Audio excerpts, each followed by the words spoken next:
But then the money was not reducing. There was interest, penalties, So I remember we had finished. I don't remember what event was here.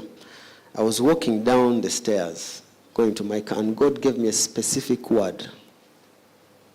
He told me, tithe and save despite the debt.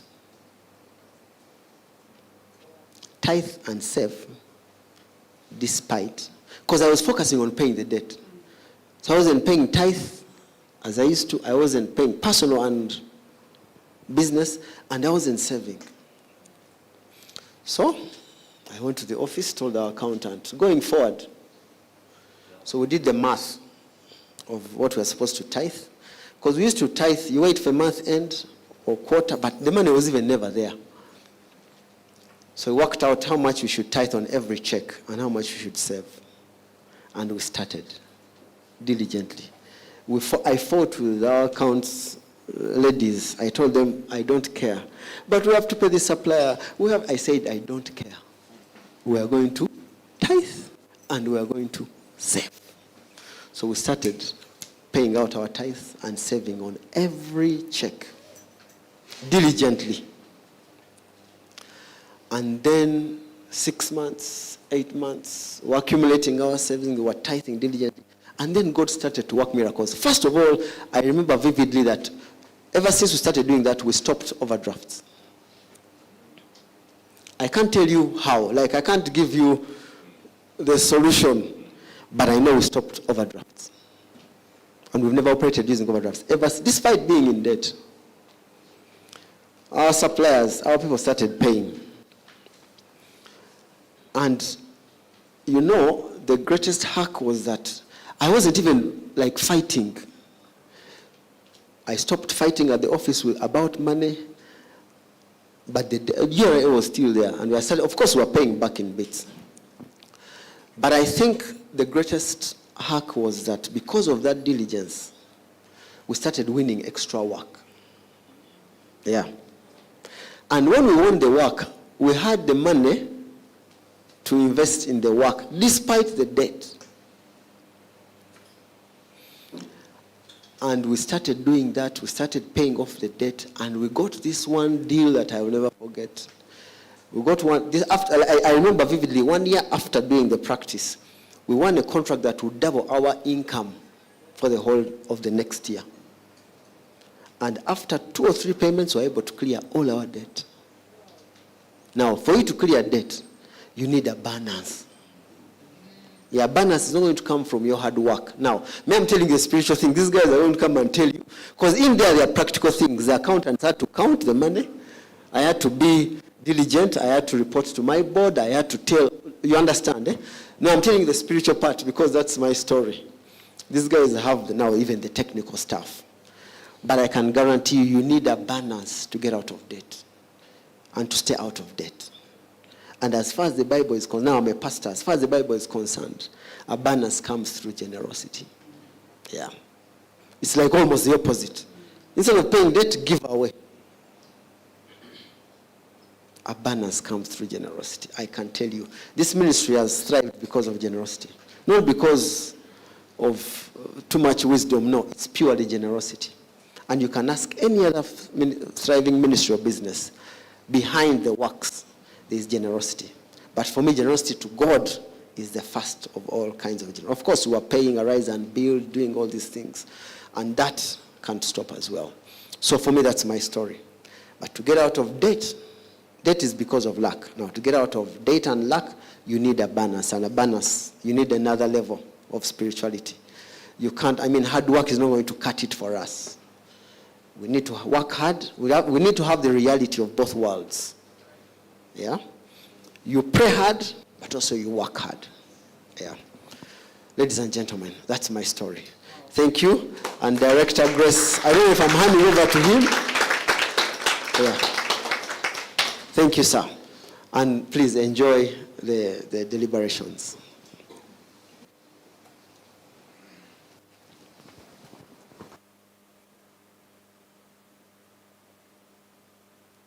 Thank you so much, Musumba. And thank you for being vulnerable. Today we're here to be vulnerable. So if you don't want people to know the bad side, yes, or if you don't want to open up, you may not benefit as much. I'm just going to say a quick story quickly. There's a story of a gentleman who once fell into a pit.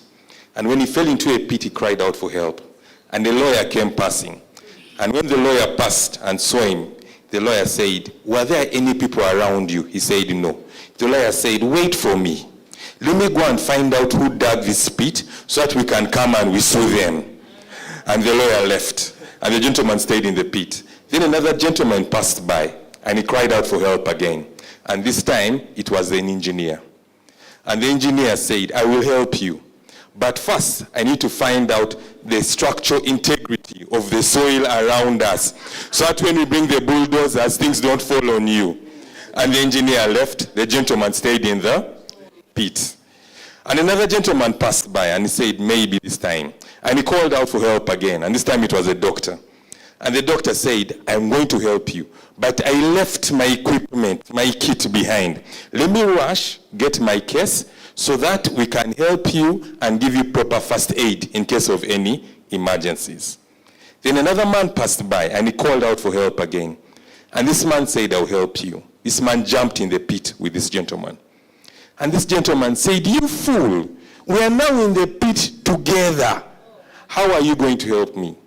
And this man looked at this gentleman and said, "I have been in this pit before. I know a way." Today we have a gentleman who has been in this pit before. And he knows a way. And he's even willing to do this for free. Ladies and gentlemen, without further ado and ado, let's welcome the gentleman who's going to take us out of the pit of death, who's vulnerable enough to share his story and walk the journey with us. Welcome with me, Director Grace. Good morning. Thank you, Chairman Sid. You may have your seats, please. I'm still enjoying the story. Then, thinking, then what happened? So then, then, and alas, yeah. Thank you, Pastor Chris. Pastor Chris has essentially emptied my whole, and it's a further confirmation of what we are going to study, that this is very serious. One of the battles we will fight is the battle of debt. And unless we don't underestimate what it is, if you think it's a little thing, first it is, they call it a what? A toehold. Okay? A toehold. Then it becomes a foothold. Okay? Then it becomes a stronghold. And soon you can't move. The journey to end debt is as spiritual as you can exercise all other spiritual disciplines you talk about. Talk about praying, talk about fasting. Ending debt should be taken as serious as those spiritual disciplines. Because in the midst of debt, what ends up happening is that we have good intentions, we are touched to do more, but we cannot do anything. You know rationally what to do, but you cannot translate that rationality to action. And many times, like I've said in the book, you become a liar. Okay, so I thought that was just a preamble of what I want to talk about. Debt. First, if you're smart, if you're smart, you don't need it. Not so? How many of you are smart? Okay. And if you're dumb, you shouldn't be using it because you know you're dumb. Do you understand? But if you're smart, that means you have crafted a way of actually finding out that you don't need it. And you should be alert enough to know that you're smart and therefore you do not need it. I don't know whether the projection team is ready for me. I'll appreciate, yep. Let's go to the next slide. There are 3 facts about debt that are humbling. Number 1, debt is not a lower income problem. Low income people have debt, high income people have debt, medium income people have debt. So debt is not a discriminator. There is equal opportunity debt. If I put it that way. And the sad thing is debt even doesn't know that you're a pastor. Debt will still floor you. If you think I'm lying, go to 2 Kings and see that prophet who died and left debt. They were taking his 2 sons until the widow had to run to another prophet and say, look, they're taking mine. But this guy still remained with his office as a prophet. So while you're doing your spiritual things, do not spiritualize debt too much and then say, you know what, this debt, I'm going to sing around it 7 times. It will remain there after you dance around it 7 times. Yeah, that this wall of Jericho is going down 1, going down 2, up to 7, you will still find it there. So, debt is not a respecter of income. It doesn't matter. The other thing is, a single debt source can take decades to pay off. You see, averagely people have 5 sources of debt. But even one can take a long time to pay off. So do not think, I just have one debt with Stanbic Bank and it's around 14 million. Yeah. That debt can take a long time. As we shall see later on, we'll see how to roll out and how to live a life that is of abundance. Pastor Chris said it rightly. You need more to pay off the debt and remain with some. Much more. How do you get there? So I've said 3 things. 1, that debt is not a low-income problem. 2, a single debt source can take decades to pay off. 3, medical bills hurt your wallet most. Should you, for one reason, get a medical scare, are you able to take care of it? It is amazing how we see you with money until you get a medical scare. Then we ask you, sister, where is the money? Say, you know what? I actually don't have money. A medical scare can come. I'm calling it a scare. I'm not even saying that it's a real thing. But it can jump upon you any time. Should you need to see a cardiologist, then can you take care of the expenses involved? Are we able to? And in no way can we minimize the element of medical bills. They can really skyrocket, and the bill doesn't come in installments. The bill is thrust at you at once. So you're required to pay 60 million. You're required to pay $25,000. You're required to pay $80,000. And this money is required upfront. If you're going to India, you need this money upfront. It's not like, okay, can I pay down 5K or 2K, then I come, then we shall see the rest. No. Now, it becomes very hard to deal with that problem if you already have it.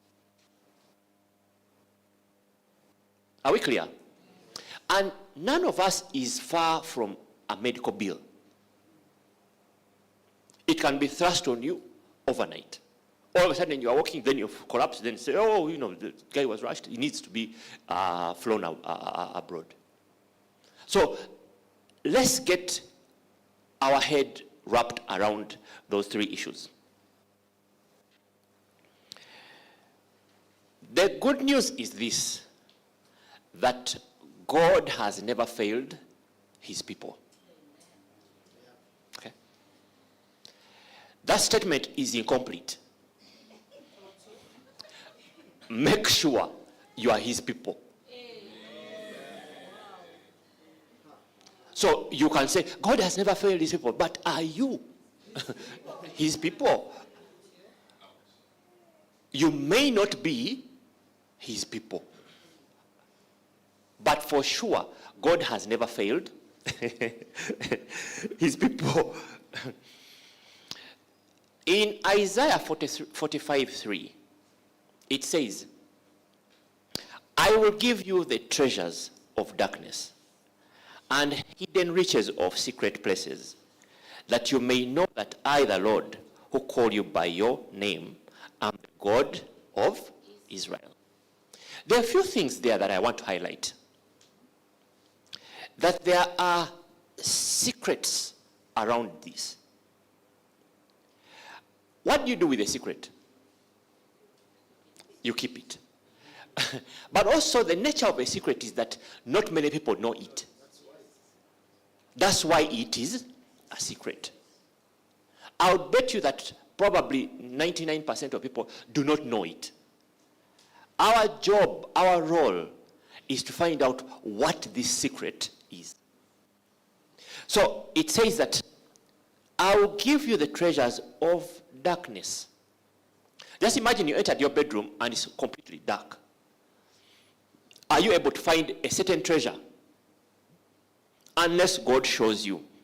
But they are hidden riches of secret places. These are hidden from many people. So you first of all, if it's hidden, you must agree and admit that you don't know it. Because once you know it, then it ceases to be hidden. That means that everything you know, you don't know. Someone is waking up. I like that. They wake up at 8. You get it? Yeah, them. Oh, they're avoiding date.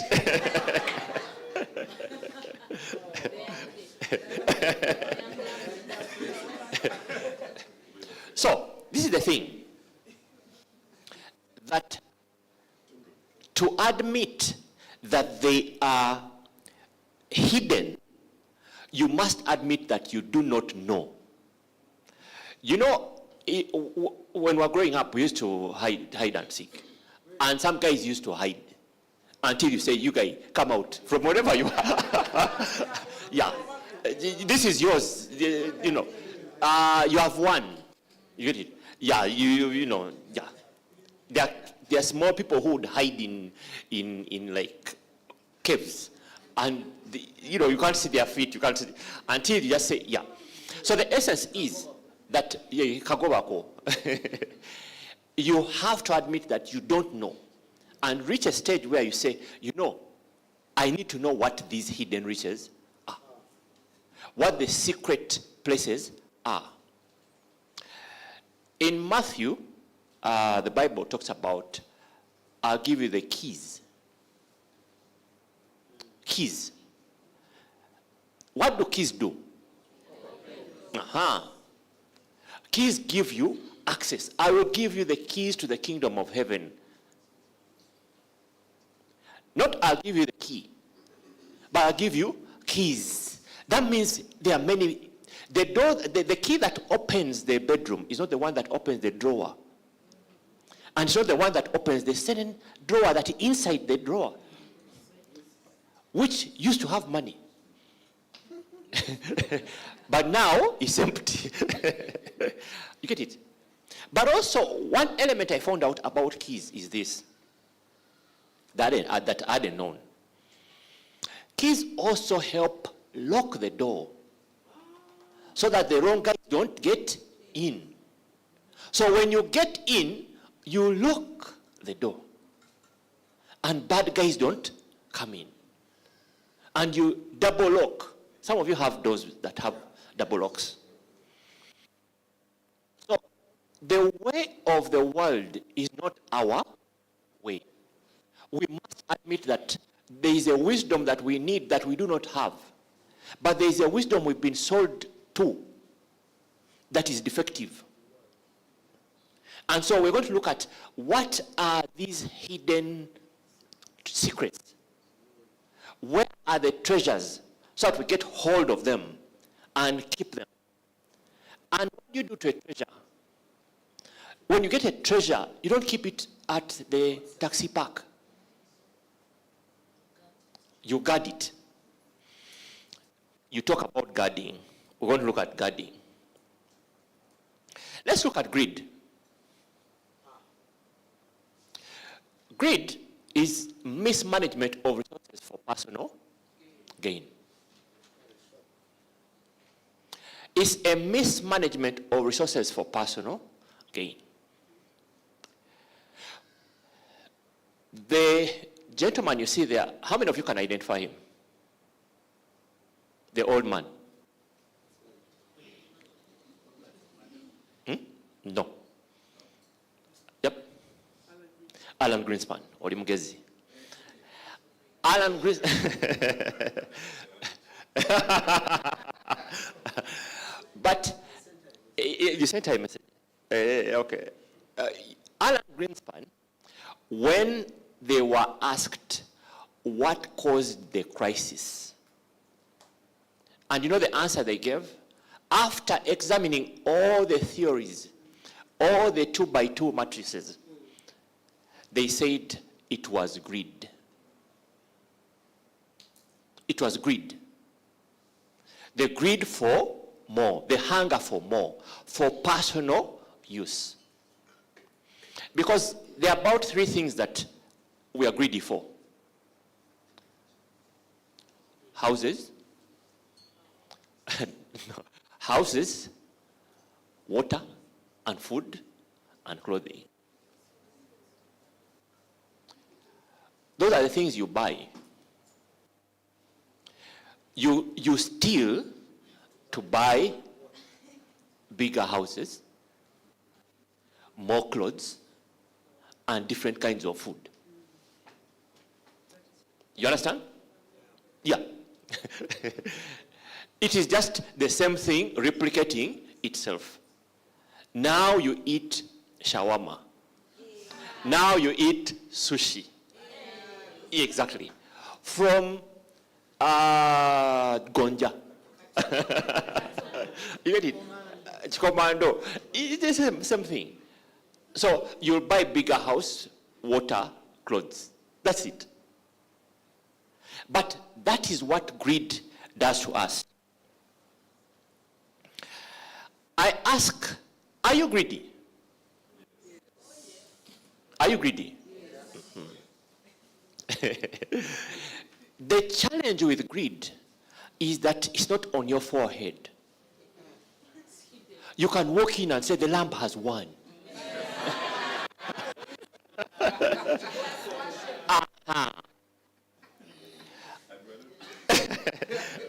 And indeed, the lamb will have won. But you'll still be a greedy person. Now, in Luke 12:15, Jesus says, watch out. Why would he say watch out? Because the element of watching out, I would say maybe, if I threw a ball at Pastor Anna at the back, then you're able to say, watch out, because she may not see it come her way. You want someone to watch out because on their own they may not easily see what is coming their way. And what is coming their way would be dangerous for their own good. It's not like stay still and see. It is watch out. Now, the watch out is even with an exclamation mark. That means just make it louder. Watch out. Because, why should you watch out? Guard yourself against all kinds of greed. There are 7 kinds of greed. We'll not go through them right now. But all kinds of greed. If you do not watch, they did not say pray about it, talk about it, teach about it. It is watch out. Guard yourself. Your pastor is not going to guard you. No laying on of hands will help you be guarded. It is watch out. Guard yourself against all kinds of greed. No one is immune. The thing is, greed will sneak up on all of us. It is us to do an examination and chase out the greed that has already seeped in. How does greed seep in? We take on a little more. So we say, you know what? The Lord is going to bless us with another car. No. That's not a blessing. You get it? You don't get it? Okay. Where is greed? Greed, you're beginning to take on more than necessary, more than you can handle. You haven't paid for the car you have, but you're blessing the Lord for blessing you with another car. I hesitate to say that that is not the blessing. You are behind on the land you last purchased. Now you have bought another piece of land. That is greed. You understand? If you're operating a business and it's not even profitable, but you want to open another branch of that business, that is greed. I go back to the verse. Watch out. That means there is a wisdom you're operating under. Watch out. You haven't paid the first loan, and you're being blessed with another loan. You see, should you say, God has opened another door? Hallelujah. Amen. So Stanbic Bank yesterday called me. Okay. You qualify. Watch out.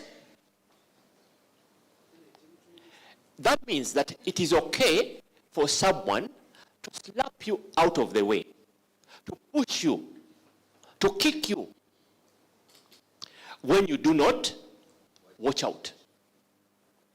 But like I said, greed sneaks in to our lives. We have to examine ourselves and say, I think there is too much house I'm building. I'm biting more than I can chew. Time is my friend. This thing is not going to die by end of year. What is it about by 30th you must have signed? By 30th you must have signed. It's really scratching your itch that that you already have for greed. So we are going to buy a third piece of land when we haven't fully paid for the first one. But you see, this is a very good opportunity. Is it really an opportunity or it's a trap? Knowing what you know, then how do you unwind out of the trap? Because occasionally you find yourself entrapped. And when you have 2 cars, 3 cars, then sometimes the best thing to do is to sell off 2. Because you've realized greed has actually sneaked in. Watch out. Watch out. This was not to sinners. He was talking to his buddies. The way you say, you know what, you guys, you should work with your national ID. Yeah. You get it, eh? Boy, yeah. So, just saying, look, watch out, guard yourself. Because within you and among you, greed will sneak in. Greed can attack a country or a person. The same thing Pastor Chris was talking about. It will attack you, attack the family, and attack the company, attack the nation. You need to watch out and guard yourself. What is the foundation? So we've all seen that we are greedy. Okay? We fall short. Even greed is one of the 7 deadlies. You know 7 deadlies? Yeah. This is the thing. In Matthew 7:25, but I asked a question, what's the foundation of your house? It says that, and the rain descended, the floods came, and the winds blew, and beat on that house, and it did not fall, for it was founded on the rock. The fact that you are a Christian, you're not immune to the wind. The winds will come. It is like wind is equal opportunity. It beats on every house. But what will differentiate your house from the rest would be what the foundation is. Are we together? Yes. I already alluded to 16:19, where it says that I will give you the keys. That means the authority of the kingdom of heaven, and whatever you bind, forbid, declare to be improper. Let me first stop there. If you think debt is improper, then you will declare it illegal. All right? I will give you the keys of the kingdom of heaven, and whatever you bind, forbid, declare to be improper and unlawful on earth will have already been bound in heaven, and whatever you loose and permit, declare lawful on earth will have already been loosed in heaven. So you declare that debt is illegal on earth in your home, and it will be illegal even in heaven. All right? You have the power. So we'll look at how to thrive going forward. And there are 2 ways you can learn about something. Either you can learn by the trains that crashed, or by those that survived. So similar, in a marriage situation, we can learn from happy couples. Wouldn't you love to be that? Yeah. What do you think he's telling her? A Kameza. Like, I've left Kameza. Just you get it? Like, just behind you is a lot of Kameza. You get it? But what if he's telling her, debt has been paid? Woo-hoo! You get it? But the smile, the peace that is on her face really shows it all. And I want us to take a different turn and not study those that failed, but study those that actually succeeded, right? And so if it was a marriage seminar, then we'll study those who have made it. If you have crashed, we'll not study them today. So I have to introduce another word, and the word is management. Okay? And when we talk about keys, I want us to look at a couple of keys that will help us unlock and lead us to that secret place and find the hidden treasures. Okay? So we'll begin by saying that the principal kingdom key given to mankind is management. In Genesis 1:26, God handed the earth to Adam to manage. It was not even to worship. God did not create Adam and said, there you are, worship me. He says, I've given you the earth. I've given you dominion.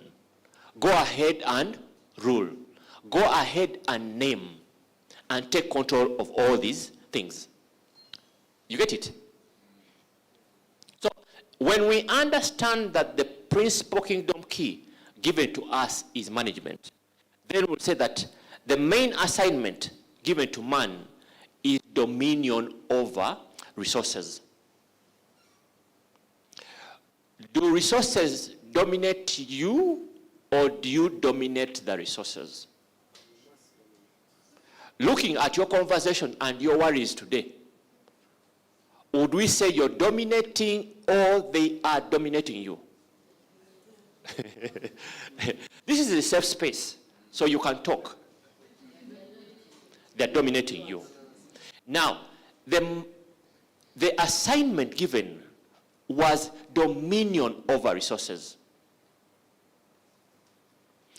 The third key is blessings depend on capacity to manage. Blessings do not depend on how loud you are or how honest you are. I have a question. Just when you think you have capacity to manage, okay? Let's assume you have the capacity to manage. If I gave you $10,000 today, would you manage it? Would it manage you? Are you spending it? Today is what? Today is 19th. So I give you $10,000. And I say, Pastor Chris, here is my $10,000. Keep it. Give it back to me on 19th October.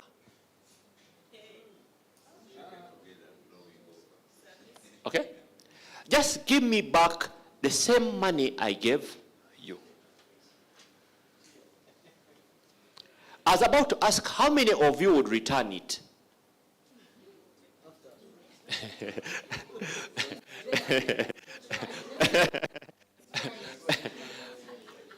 Blessings depend on capacity to manage. I gave a question to a smaller group of people, there were about 10. One lady was very honest, said, by the end of today, I'll have used it. In other words, there's where I need to invest it. There's where I need to invest it. And by 19th, I'll have returned it. When we go back, watch out. You understand? Watch out. Guard yourself. You're here raising your hands. But I bet you that 19th October, you'd have a very nice story to tell. Yeah. Giving you 37 million and telling you, here it is. Give it back to me. How How many ideas will you have for it before you go downstairs?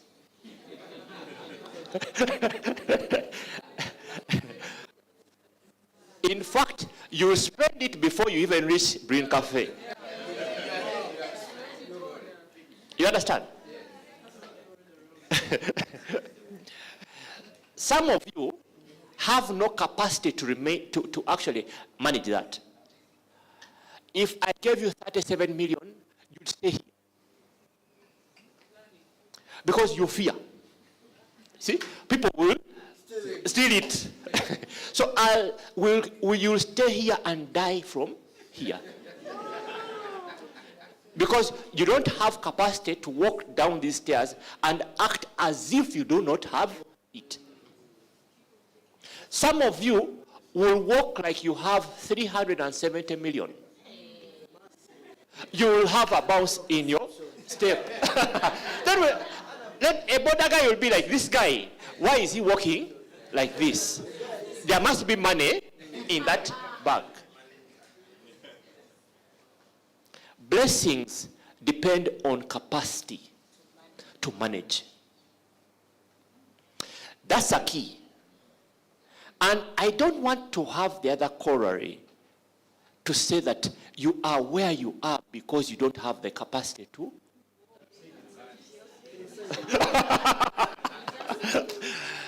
You get it? You have mismanaged. True? Let's be honest. True? Yeah. So, blessings depend on capacity to manage. Management is the primary goal of mankind, not worship. I've already said that. The other key is, whatever you fail to manage, you lose. That includes your marriage. Okay, just hold. Let's go step by step.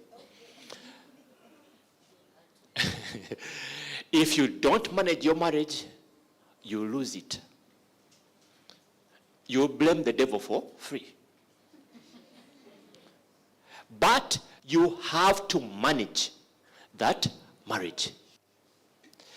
If you don't manage your health, you eat cheese the way you want. Anything oily is very attractive. You first anoint your mouth with oil.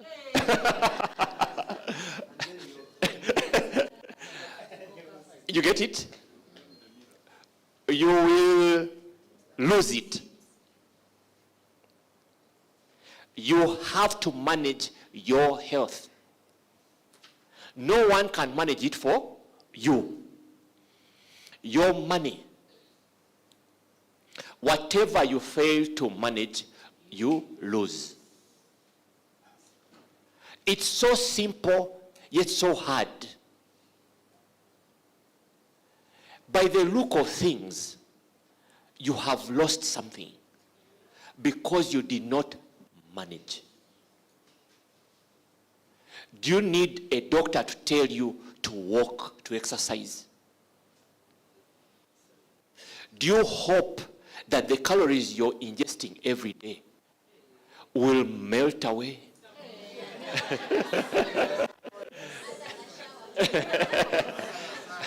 Because you take a hot shower, you think that the hot shower melts the fats? No. You will not.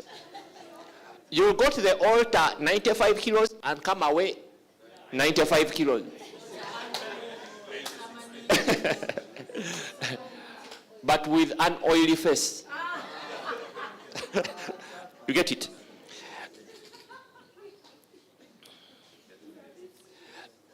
Let's look at the next one. That God's primary measure of trusting you is management. His primary measure of trusting you is management. If he gives you $100 and you are unable to separate $10, why should he give you $1,000? Why? His primary measure of trusting you is management. It's not like, I really will be, I swear, I will. No. It is management.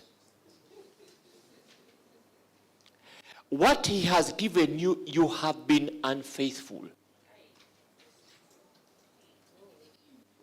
But you want more. Would you, if you are him? If you, even you know. And the time he has trusted you, he has given you $1 million. After a week, he has given you 500,000. After another week, he has given you 800,000. You got messed up. You started committing new sin.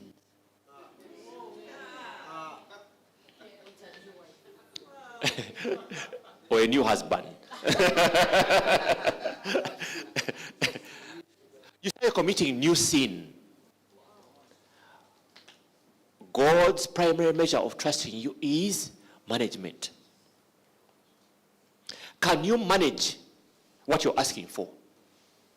Have you managed what he has given you? You understand? God will give to effective management. Like I said, not to earnest cries.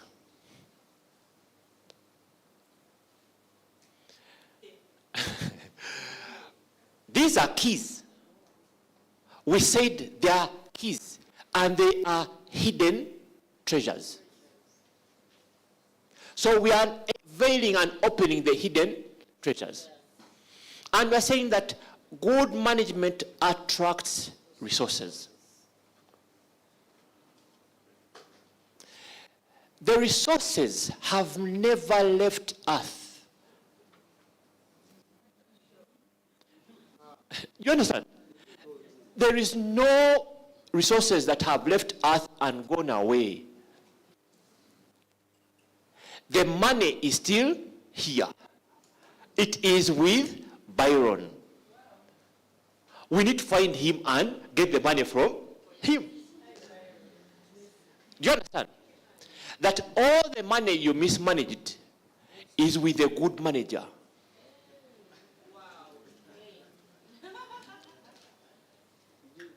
It did not leave earth. Whatever money you chopped, okay, someone received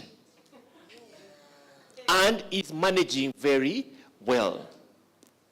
Whatever greed you activated a new pocket of greed. Someone else benefited. That piece of land, the third one you bought and haven't finished the first one, someone is benefiting. Do you understand? Yes. Good management attracts resources. Let's look at the other key. God will never give you what you ask for. Now, before you bind me, say, fire, we bind you, grace, we bring you down, we step on you.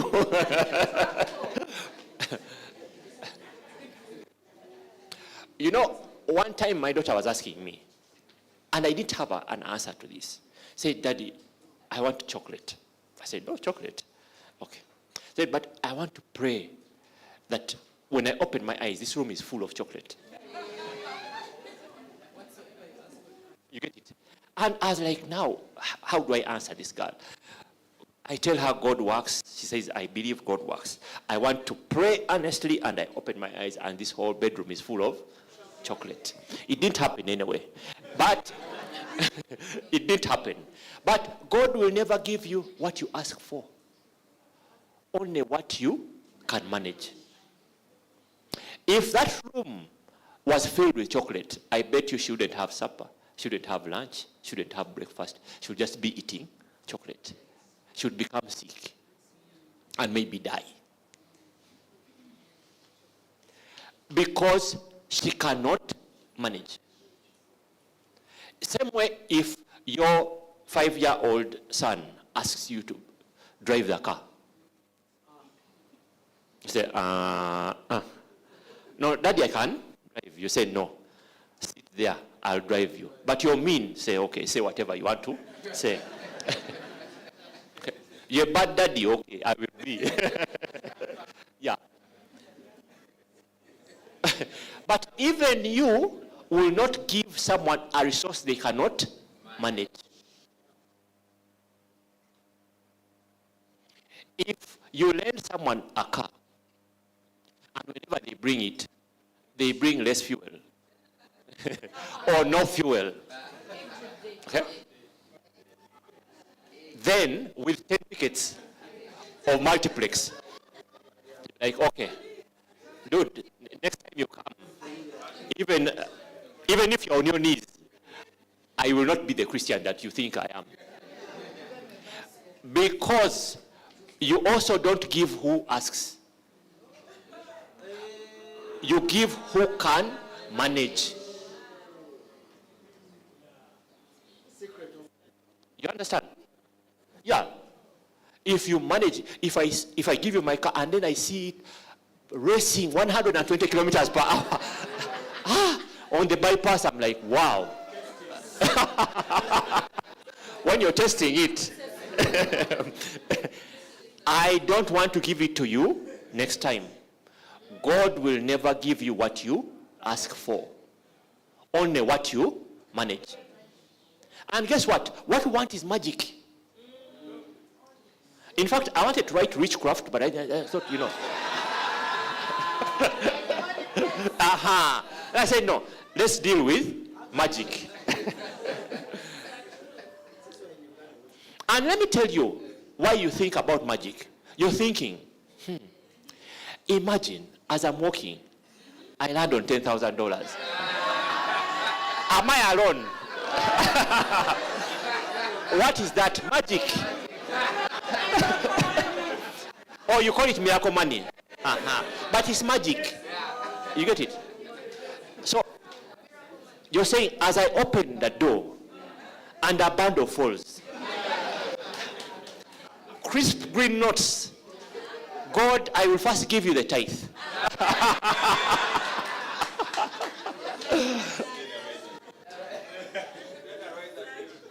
No, you won't. No, you won't. You get it? In fact, by the time God gave me, he didn't need it. That's what you will think. Like, he understands and he has given because he sees the need they have. And you chop that money. You've been there. You've never been there? Okay. So, what is the problem? The problem is that you think like an owner. You are supposed to be a steward. When you think as an owner, you have a problem. Anna, next slide, please. You are a steward, not an owner. That's the problem. Management is a stewardship. It's temporary. You are accountable.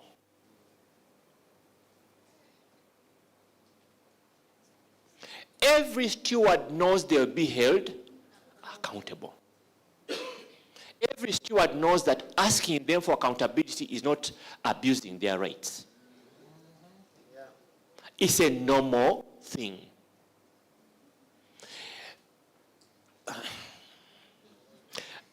Let me say it.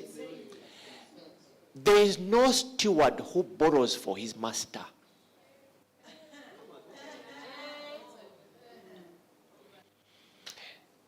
There is no steward who borrows on behalf of their master.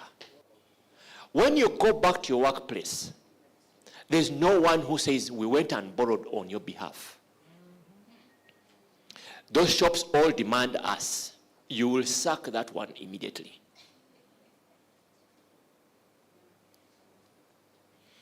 Management is stewardship. It's temporary.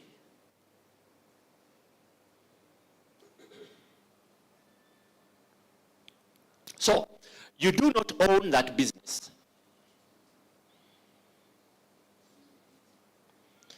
When you load it with debt, then you're not being a good steward. You're acting like an owner. But when you understand that you are a steward, then management becomes very key. Maybe to bring it home, you do not own that marriage. Cover them. That spouse of yours has been entrusted to you. And it matters how you treat them. May I add, even your children, you don't own your children. You are stewards of the children on behalf of the owner. So you raise them up on behalf of the owner. Not so. And you know that stewardship is temporary. And you are accountable. Neither do you own your body. Okay. Like I said earlier, keys give you access, keys give you power. There is power in holding the keys. And they give you understanding. Because once you have the keys, then you open this door, this room, and say, Jonah will sit there. Paulo will sit there. But no, Jonah, you come running across like that. Okay? Now you understand more when you have the keys and access to the room. But like I said earlier, you lock out the bad guys. Now, I am talking about management, but what is the definition of management? And I have a very wonderful definition that I found. We'll go through it step by step. Management is the effective, efficient, correct, and timely use of another person's property or resources for the purpose for which they were delegated, with a view to producing the expected added value. Underline effective. That means that the resources you have, you are deploying them to the exact purpose they were meant for. Efficient. The 16th pair of shoes is not an efficient use of resources.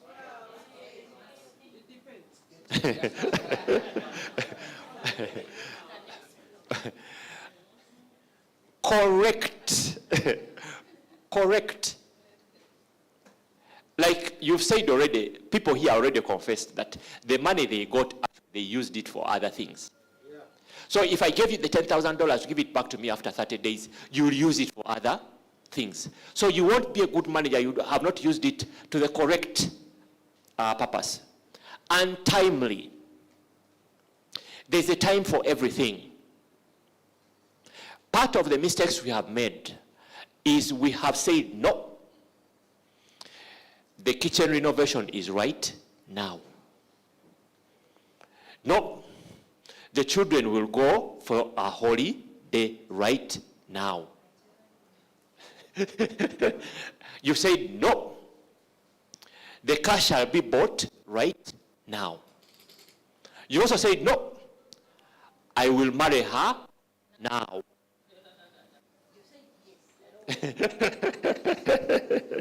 So before you change your mind,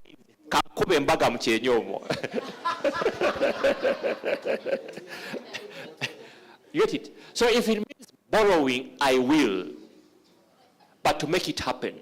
So it is the effective, efficient, correct, and timely use of another person's property. you know that this money doesn't belong to you. Like we said, the problem is you're thinking like an owner, not a steward. Or resources for the purpose for which they were delegated. Of course, to produce added value. As I wind up, Proverbs 13:22 blew my mind.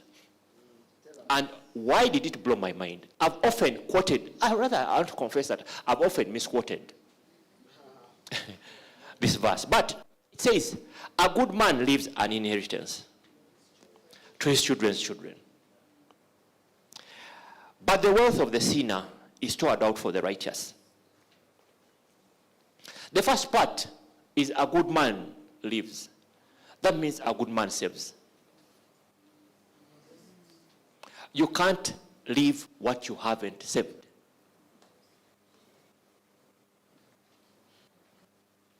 Understood? Yeah. Ladies and gentlemen, you can't leave what you haven't saved. Debt destroys the living. And you shall save nothing. A good man leaves an inheritance for his children. That means he has abundance. How many of you have children? How many of you are thinking about your children's children? I'm not saying worrying about.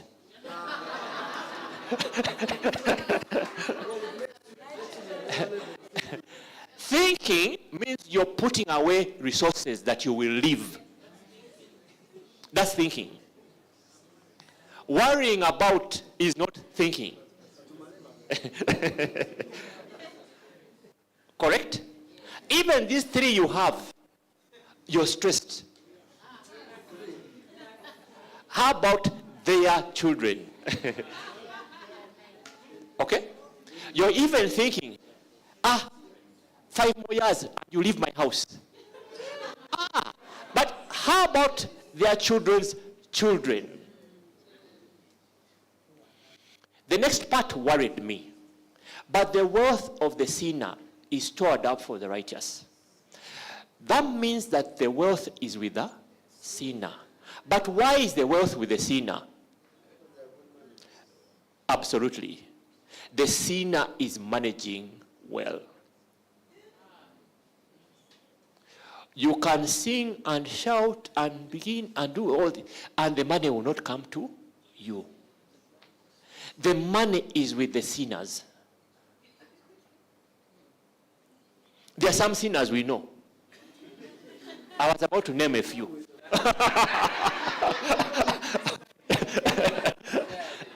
You get it? We don't doubt they have money. They can write you $1 million today and you cash it. But we know they don't know God at all. But that wealth of the sinner is stored up. And that wealth will remain with the sinner unless we become good managers. Unless we can be entrusted with resources. For a church that's doing well, only 15% of the people tithe. Extremely well, 20. 20 the pastor will boast. 30, he won't sleep. But that means that 70 are bad managers. And there's no prayer, there's no magic wand that will be waved on you to actually tap into this wealth. This is the wealth that you would get supernaturally transferred to you the moment you show that you're a good manager. Pastor Chris was saying that he started to tithe. He started to save. That is in line with Proverbs 13:22. And the wicked man, the sinner who is storing his wealth, began to release it. And God began to direct it to him. Him touching you will not make you get money. You becoming a good manager makes you attract resources.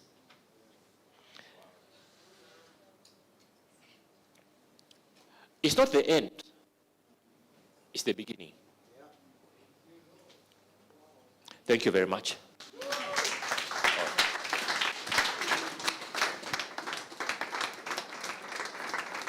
Yes, you can do better than that.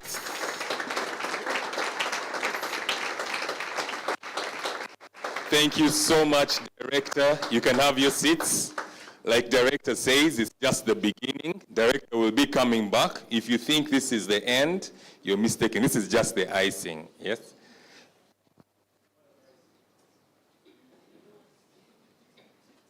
Okay. Yes, remember, we're here to destroy debt. Like we said earlier, debt can make you frustrated. It makes people go hungry. We don't want you to come here for a conference of destroying debt and you go hungry. So what we are going to do, Dora is kindly passing some papers around. We're going to kindly ask you to write down your preferred order for light breakfast, and you just put your name on that piece of paper. After our next session, we shall be going just to the floor below us for a break session. Our break will have something to bite from the Breen Cafe. So someone is asking a good question. Who's paying? Manage your resources well. Yes. So manage your resources, but remember, like Pastor Chris earlier said, generosity. If you want increase, be generous. So feel free to pay for someone next to you, or if you go down and find someone standing, looking in a different direction, feel free to also tap them and pay for them as well. Yes. Our break will only be 30 minutes. I warned you before, our break will only be 30 minutes. So make use of these papers so that the Breen Cafe people can also be fast. When we talk about managing, there's an element of managing debt. Many times when you go to get a loan, there's a very pretty lady smiling. And they even ask, how may I serve you? Yes. With high heels, yes. After you've got the loan and the sleepless night starts, that lady disappears. Then usually there's a rude gentleman behind. And you're wondering, these are the people who ask, how may I serve you? Yeah, and yeah. So you do not want to get to that point, yeah, where you're being harassed. They send you messages at 7 a.m., they call your mother, they call your wife, yes. You call your pastor, yes, yeah, and they're even willing to pull all sorts of strings to make sure you go to certain places I won't mention here. Our next speaker is that gentleman who has helped many people, yeah. He's also the gentleman who knows what it means to send the pretty lady to ask the question, yeah, but also knows how to send the other person to make your life interesting. So he's one of the best suited people to help us understand what it takes to make sure we never get to that point. So please welcome with me our presenter, Investor Jonan Kandwanaho.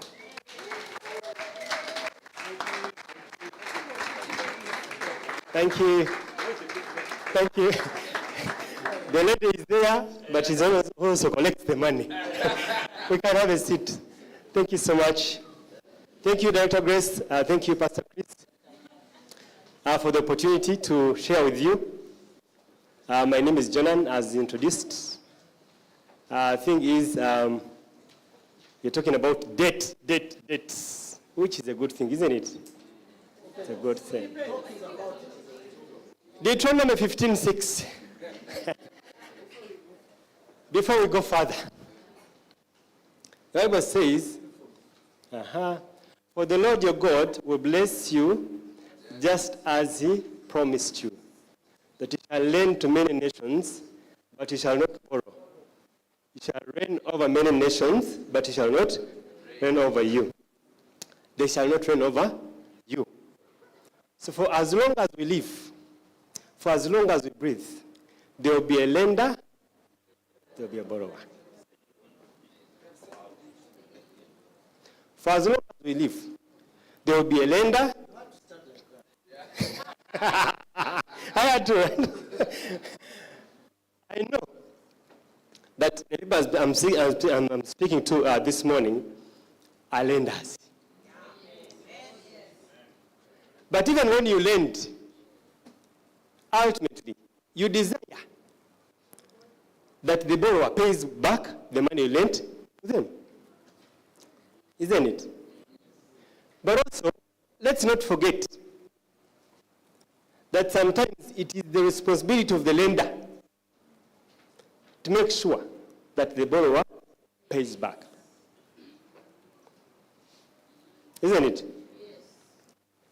Yes. Ecclesiastes 2:26 says, and this is supplement to what Director Grace said. It says that the wicked are busy working, toiling, piling up the money for the righteous, isn't it?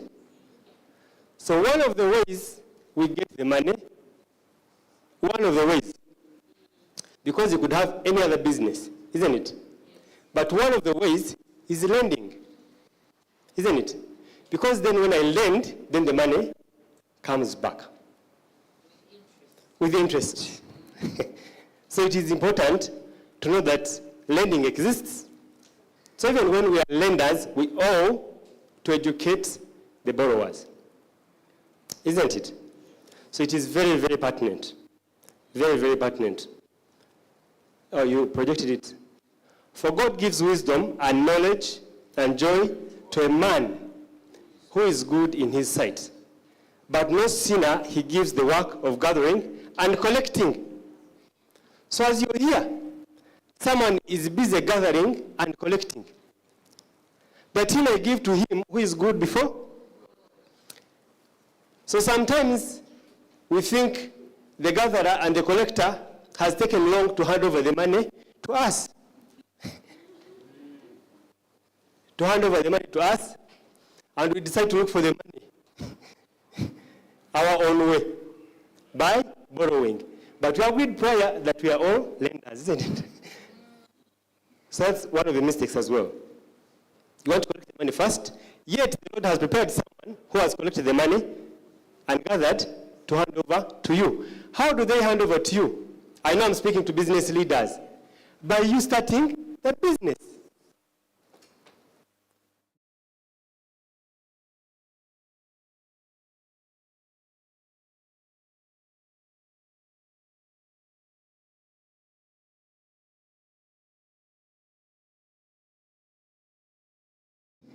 But that's it's negligible.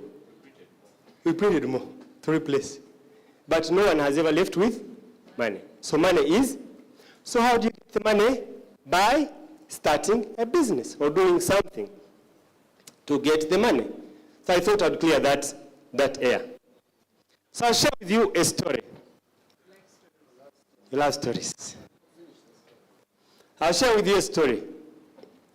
So I finished campus and there was not much jobs to start with. I go to UNBS to intern, to do internship, volunteer, work for free. So while I was there, I want to show you that sometimes, one is that we've benefited of the debt, or we have ever been in debt. So as I learned, I have ever been a borrower. I have first-hand experience with borrowing.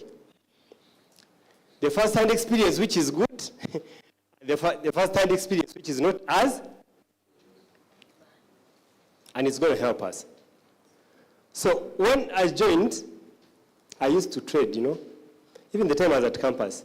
When students have just started with a bit of money, they buy nice gadgets, hoofers, nice phones, and nice laptops, nice things generally. Midway semester, also towards the end of the semester, something somehow happens. And things get harder, isn't it? The offer they bought at 1.5 million, they said half the price. So I had a friend at E-Tower, Kampala Road. Close friend. So I'd go buy when kids are broke, at half the price, come and put at E-Tower, and we sell almost the actual price.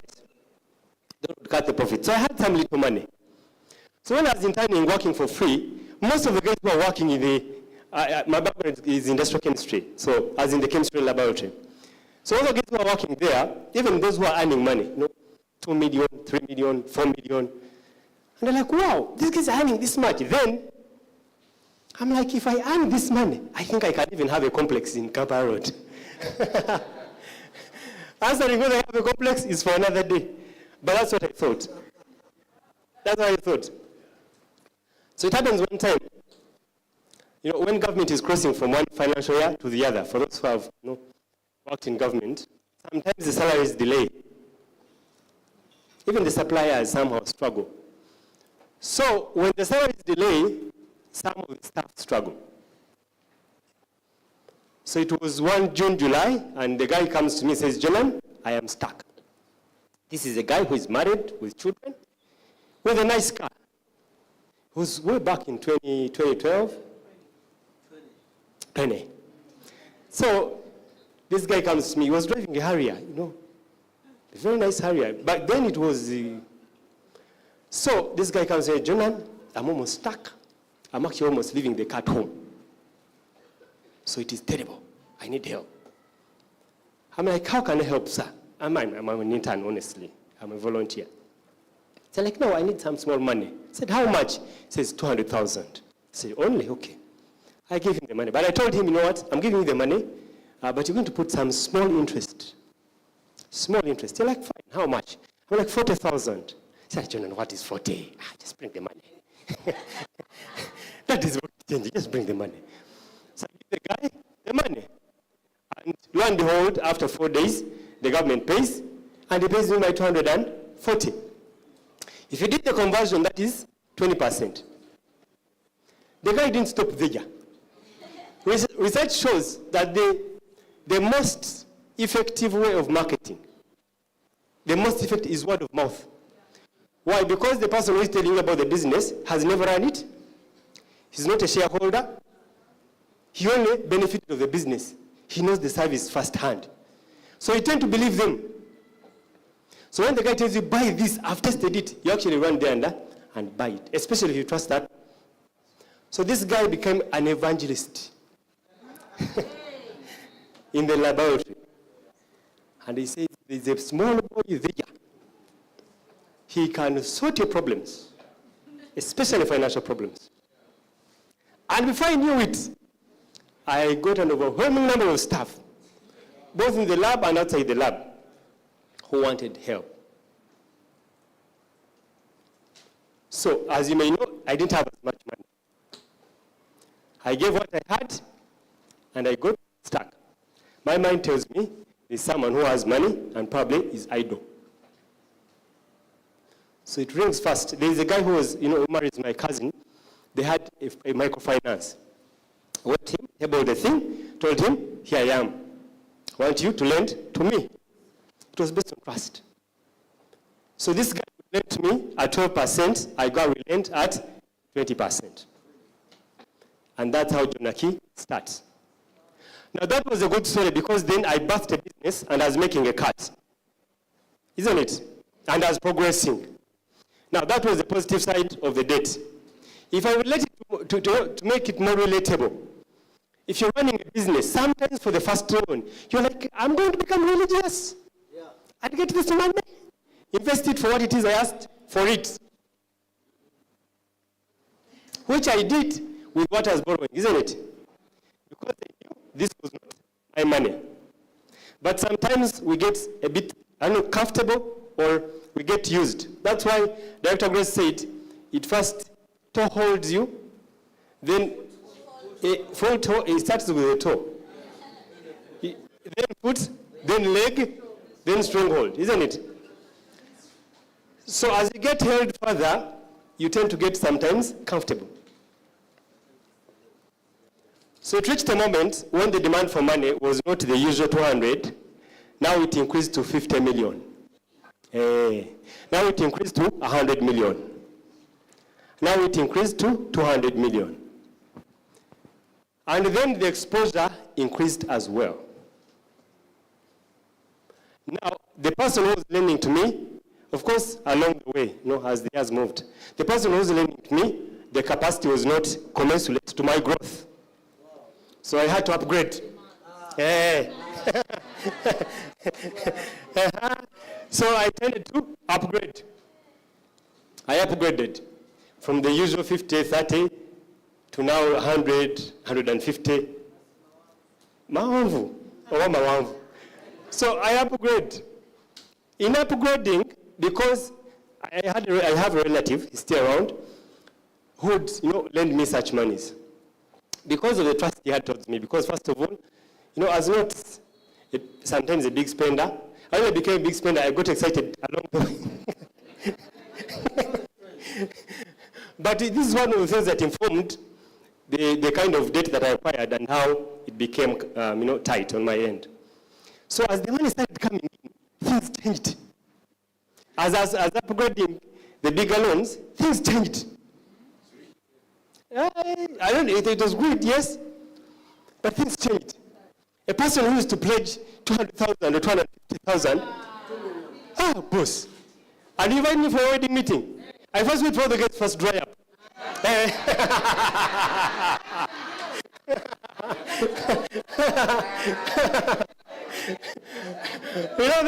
Those wedding meetings are the auction.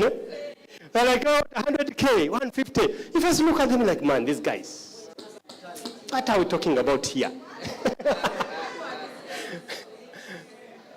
And then you wake up one time like 1.5 million. And everyone turns like, oh, who is this guy? Meanwhile, I have a debt behind, isn't it? First of all, no system. Secondly, no staff. It was me, the company, and the business moving. No, the key. With the key. So generally, the transactions were happening in cars, in office. So basically, it was rudimentary. So whichever money would come on my phone, and then my farm guy calls me, John, I think these cows need some maize bran. Like, how much? Cent. You don't even want to know where he buys from. Say, mitwala tan, 500 cents. The client has just paid meanwhile. So it's a mix-up. It has living large. And then before you know it, the client brings a collateral as a car. And they reach a moment and they get stuck. You're like, John, can you top it up for me? And I feel I want to dispose of this car. You're like, by the way, I've always wanted a raised car. I think when I sit in this small car, the back pain is what?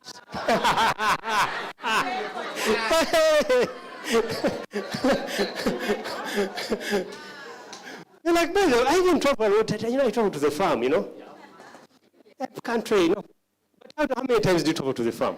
Probably once a quarter. Do you need a big car? I'm like, let's talk. Then you write off the debt, the loan, or probably top it up a bit, and there you are. You have a Land Cruiser. That whereas you had a small, Premier or whatever that was guzzling 200,000 a month, now this boy guzzles 200 a week. Yeah, 200 a week, 250. $1 million a month. Things became serious. But I did not realize why, because the money was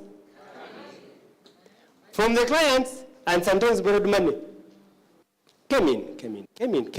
Until I got exposed to straightforward financial growth and started tracking the expenses.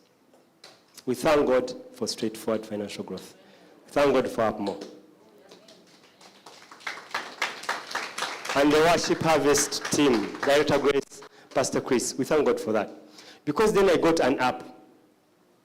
I said, look, the car used to consume 200,000 a month. Now I consume 1 million shillings. This expense is here.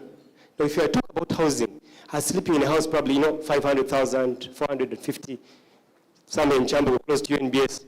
Now I thought, but this house is getting uncomfortable.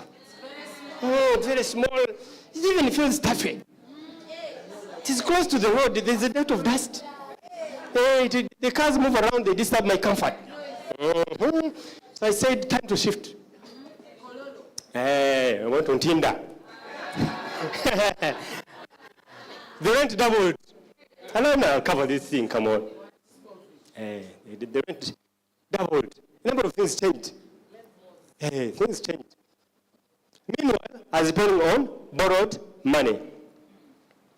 Now, as I get exposed to more cash, the money is accumulating. And I'm one-man show. Along the way, I recruited another person after straightforward financial growth. Then we became two. The debt accumulated to about 598 million. And along the way, I acquired a mentor. Because of straightforward. Acquired a mentor, talked things, what? Sometimes he would advise me. And like, Jonan, I would call him on some of the big transactions. Like there's this guy who wants 175 million. Says, what's his name? What is his religion? I would mention the name. They're like, what is his religion? Tell him, a particular religion. They're like, okay, please don't transact. I'm like, boss, do you know what I'm going through? Do you know how much I can make from this transaction? First of all, guys would open an account. Someone would open an account to receive the money from you. So meaning that they didn't have cash flows, that even if they had, you couldn't prove it. So that's mistake number one. Secondly, that religion, you're allowed to marry more than one wife. So anytime, things can change. And collateral can become a moving target. It can become a moving target. And that's exactly what happened. So, So I gave the money, 175 million. It's 175. And these guys first raise your appetite. You first give the 60, the guy pays back. Prompt, even before time. And 70, he pays back promptly. Then he shoots 150. Once he asked for 175, I gave him. Even after the mentor had said, no, don't do. Give the money, long story short, problems. So it became very, very hard. Give the money, use the land title of the wife number one. The wife was not aware because the title was, not in her names. So basically, I was doing kavuyo. No spousal consent. So I just held the title. Time comes, of course, as expected, and the transaction cannot be paid up. The thing cannot close. And I engage. Send my boys, they go there, and this is probably, a wife with 2 children, they separated a long time ago. You cannot evict. My people reach there, it's tough. The woman is rolling over the ground, they're crying. They tell me, John, there's a problem here. Because here, don't go there. I don't go there. I don't show face. In that particular case, I went there. So the things, I'm like, wow, is this what I'm called to do? Is this what I'm for? Like make people cry, terrorize people, what? So I sit down with this lady, because she really had no case whatsoever. She didn't know about the transaction. She didn't know. So it was actually behind her back, because they had separated and not probably in a good way with the husband. So I sit down, we talk. I'm like, you know what? This is not what I'm called for, to collect money this way, because I can't take this cash anywhere. We sit down. Incidentally, interestingly, I had a guy who had interest in the property. And he had a very good offer. It was about 550 or something. So I engaged the lady. We agreed. We went and got for her a mzigo. Behind there were houses, about 156 million. Went and bought for her, put the title in her names, shifted up, took her there, and then sold this property, 550. That lady prayed for me a prayer. She was from a different region, and she says, young man, what you have done for me, you don't know. May you never lack. She prayed for me. She literally cried and prayed for me in the Office of Transaction Reform. But I'll never forget that.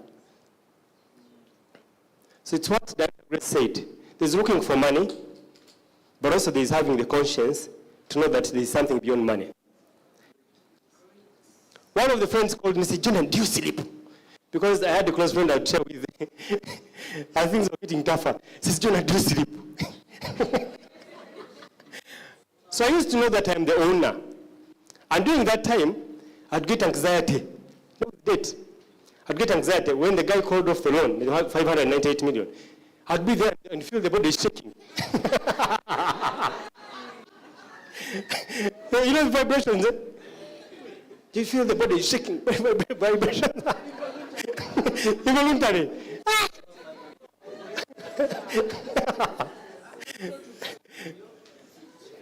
So it's fever, and I'm cold for fever. So these things are for real. Especially if you take things, flu is an obvious thing. Especially if you take things in your hands to know that you own this thing. You ought to know that you're stewarding this thing. It's until that light dawned on me that I actually could have comfortable sleep. Because I knew I was stewarding business which doesn't belong to me. And to the extent I steward it well, more shall be entrusted to me. And that's when things started changing. I said, now if I have my CEO and he comes and sees the money I'm doing, would he still keep me as managing director? The answer is no. I'd be fired like yesterday. This is when I decided getting tighter. Because my worry was, if I learned along the way and become probably a little tighter, people are not going to come through. But I opened with a statement, for us, as far as we live, there will be a lender, there will be.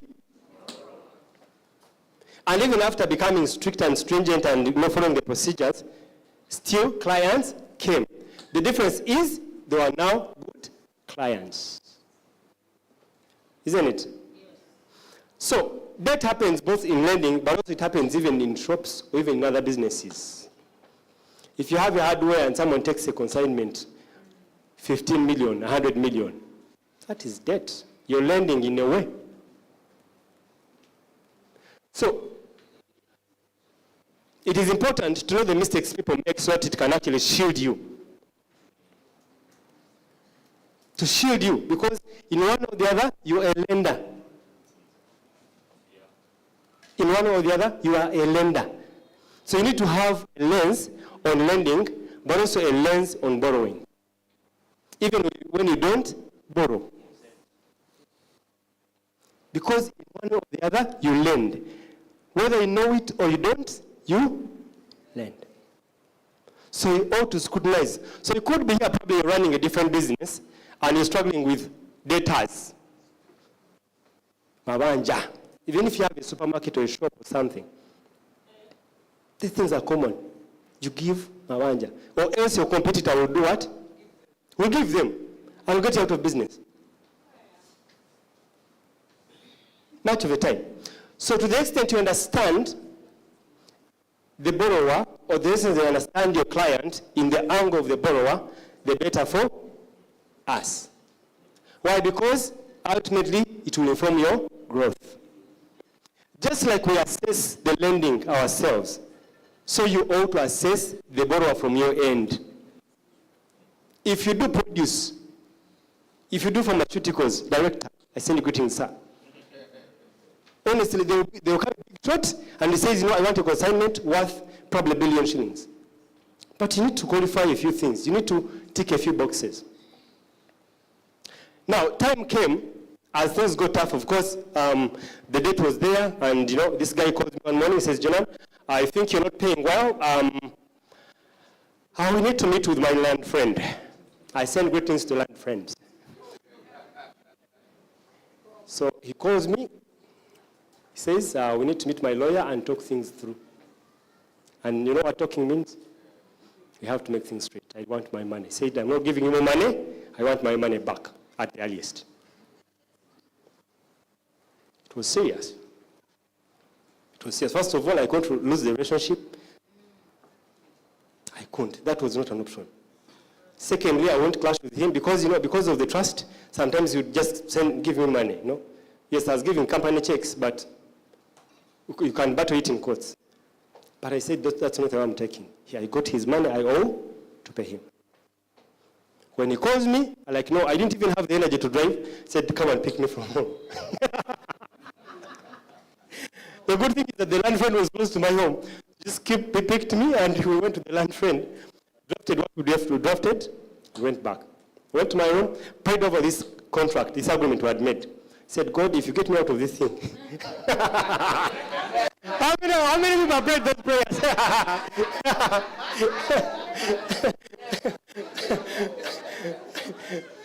How many people have prayed those prayers? You're like, God, this one.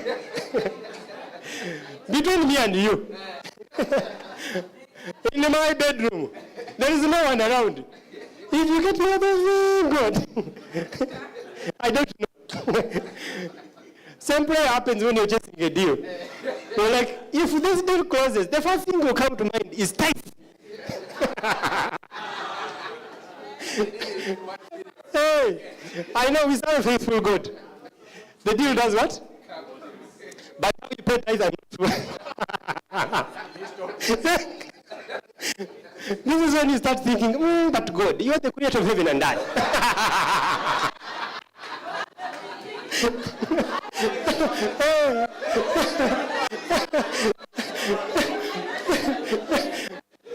This is when you start quoting. This is when you start quoting Psalms 24:1. The earth and everything therein belongs to you. Even me, my life belongs to you. All I have is yours. So what will this 10% do for you? But you know what? You committed yourself. The Bible says that don't get foolish. If you promise something, pay it as fast as you can. Quickly. He's not man that you should be mocked. Quickly.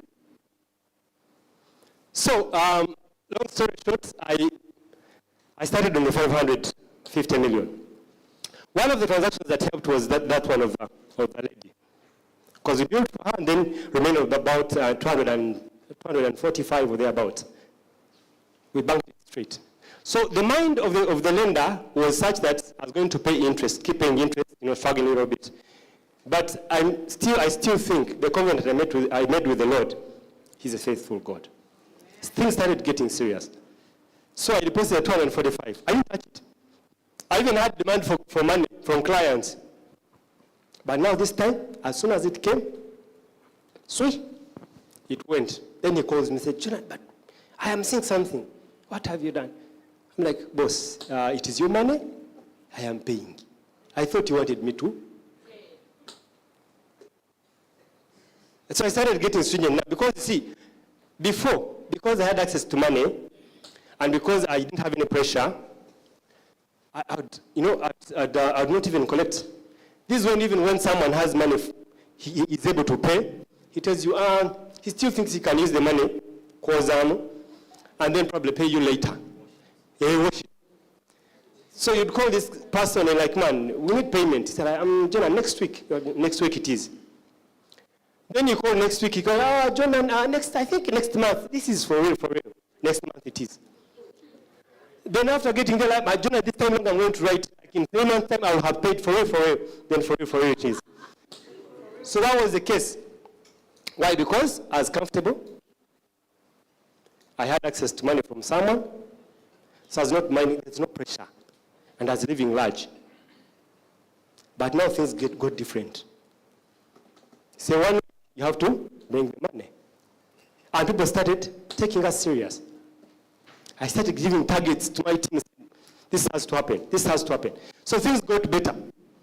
Payments came, deposited 150. Long story short, we had done a contract for 2 years. I paid this money in 6 months.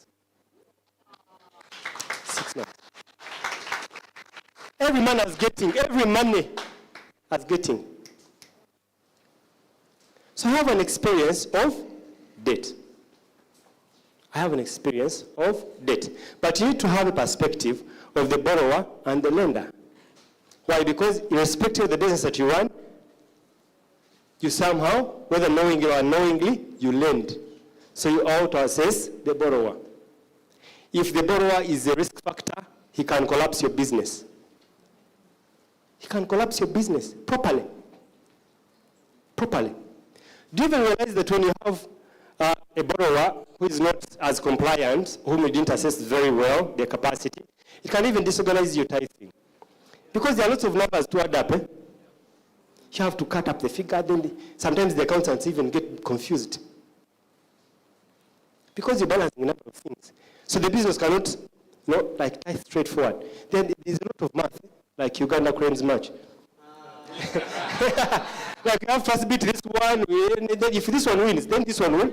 You know those things, eh? A lot of counting.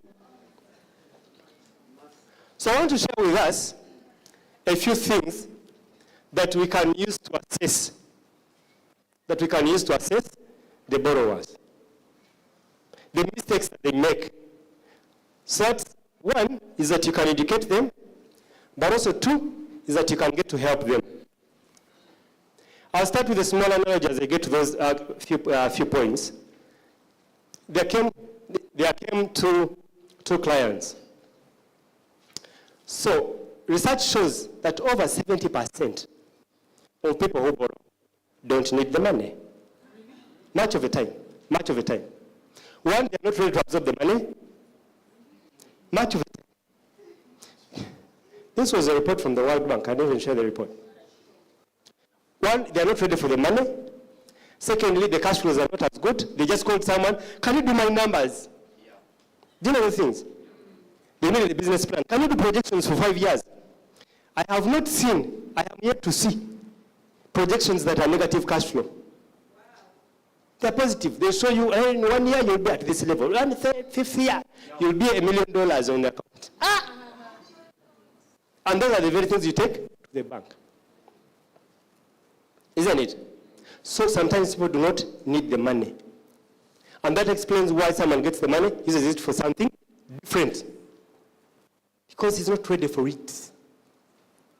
And also sometimes because someone has been told there's a loan. Have you heard of the women? What is that women loan? What is it called? This one someone thinks, I think at 10%, I can borrow and think about what to do with the money. Now that should not be the trend. The business should inform you on what to do. The numbers should show you what to do. Not to get the money, they are data. Not to get the money and then start thinking what to do with it. It shouldn't be the case. So I had two people, because I want to do a comparison of two people. And it is relatable in all businesses.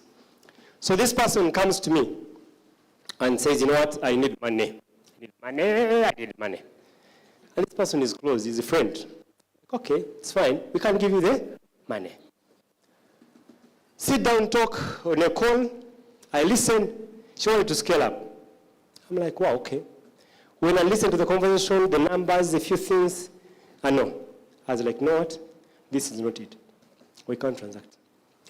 So like, let's meet up. So we meet in a certain hotel, we talked. I said, you know what?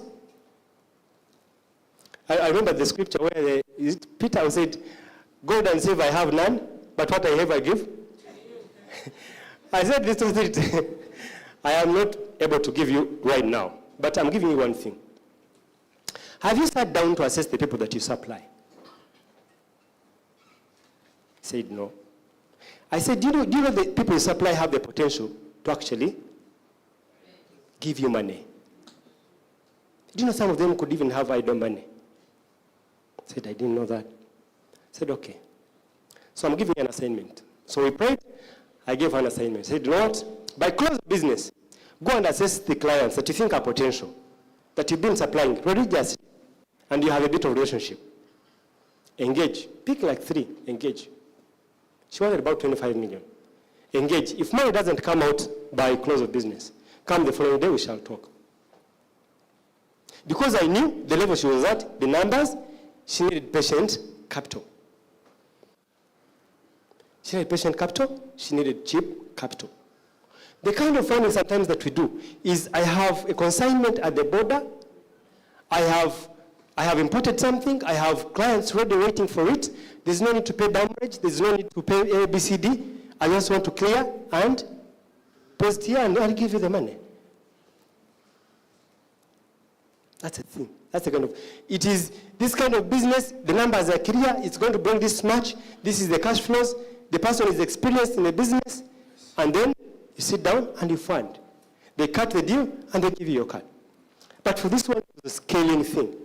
I said, no, I want to make money, but I'm going to struggle with her. It's going to spoil our relationship. Yes, I may recover the money, but how have I recovered the money? And through word of mouth, it's going to be bad because you want to clash with as few clients as possible. Relationship is much more because marketing happens, especially in financial world. It's a word of trust. It's a word of mouth, so you cannot play around. So lo and behold, this person goes, in the evening, it was about 9:30. She calls me. So like, Jonan, I don't know, but God bless you. This person has given me money, 25 million, for 8 months, no interest, no nothing. So there are some of the things you have to look out for if you're lending. Because they are the form mistakes that the borrowers make. When I am on pressure, I will tell you anything that will appease your ears. This is when I will tell you that I make 5 million per day. So when you bring the bank statement, I'm like, but see, as far as I see you make 200,000 a day. So no, Julian, some of the money is cashless. Hey, is a quarter cash. Hey, like some brothers of downtown. He says, for us, we don't do banks. Bring cash. I cannot verify the cash. So it's good to be honest because sometimes the lender that you're talking to can actually help you beyond giving you money. Just like this lady was supported. If she was not honest because she was under a lot of pressure to scale up and she told me something different, she wouldn't have got the help. Sometimes you need someone to tell you no. Yeah. To tell you no, we are not giving you money. There's a Mzee who came for a loan. He was, 70, 75 or 80 thereabout. Had a brand new RAV4. Brand new. He wanted about 30 million. Of course, the collateral was qualifying. But I said, Mzee, bring bank statement. Looked at it. The last time she deposited was like 3 weeks or 4 weeks ago. What was the biggest deposit all over? It was about 300,000. The biggest money she had ever received in the last 1 year or 2 years was about 500,000. I said, Mzee, there is no cash flow here. There's no cash flow. I said,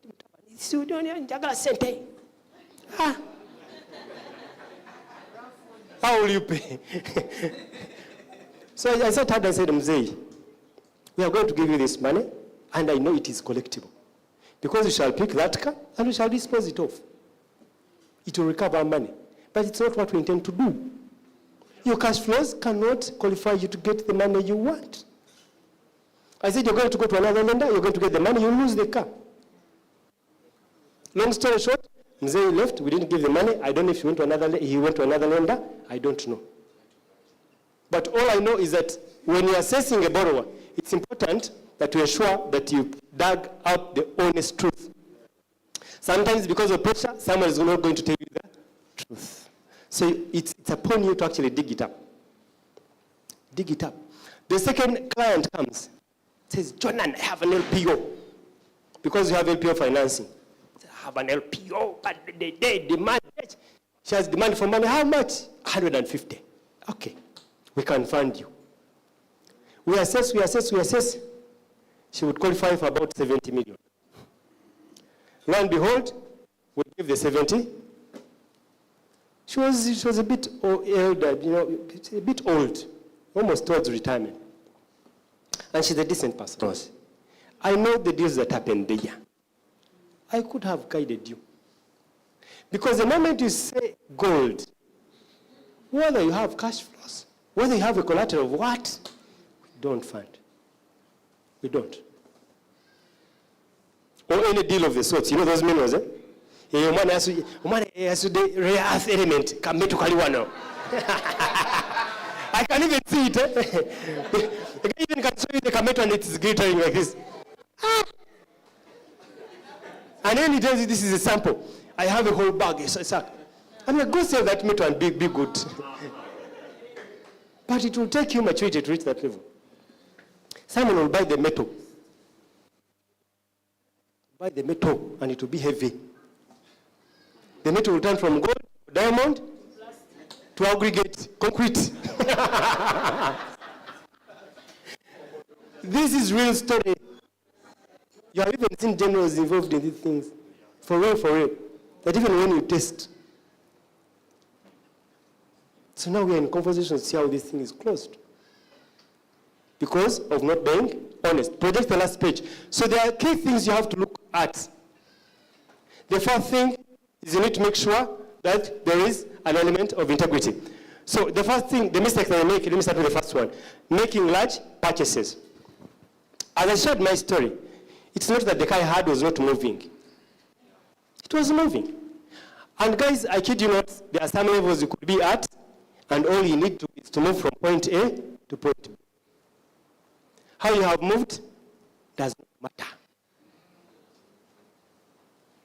Whether I drive VTs, whether I drive a what, it will move me from point A. Whether hybrid, it will move me from point A to point.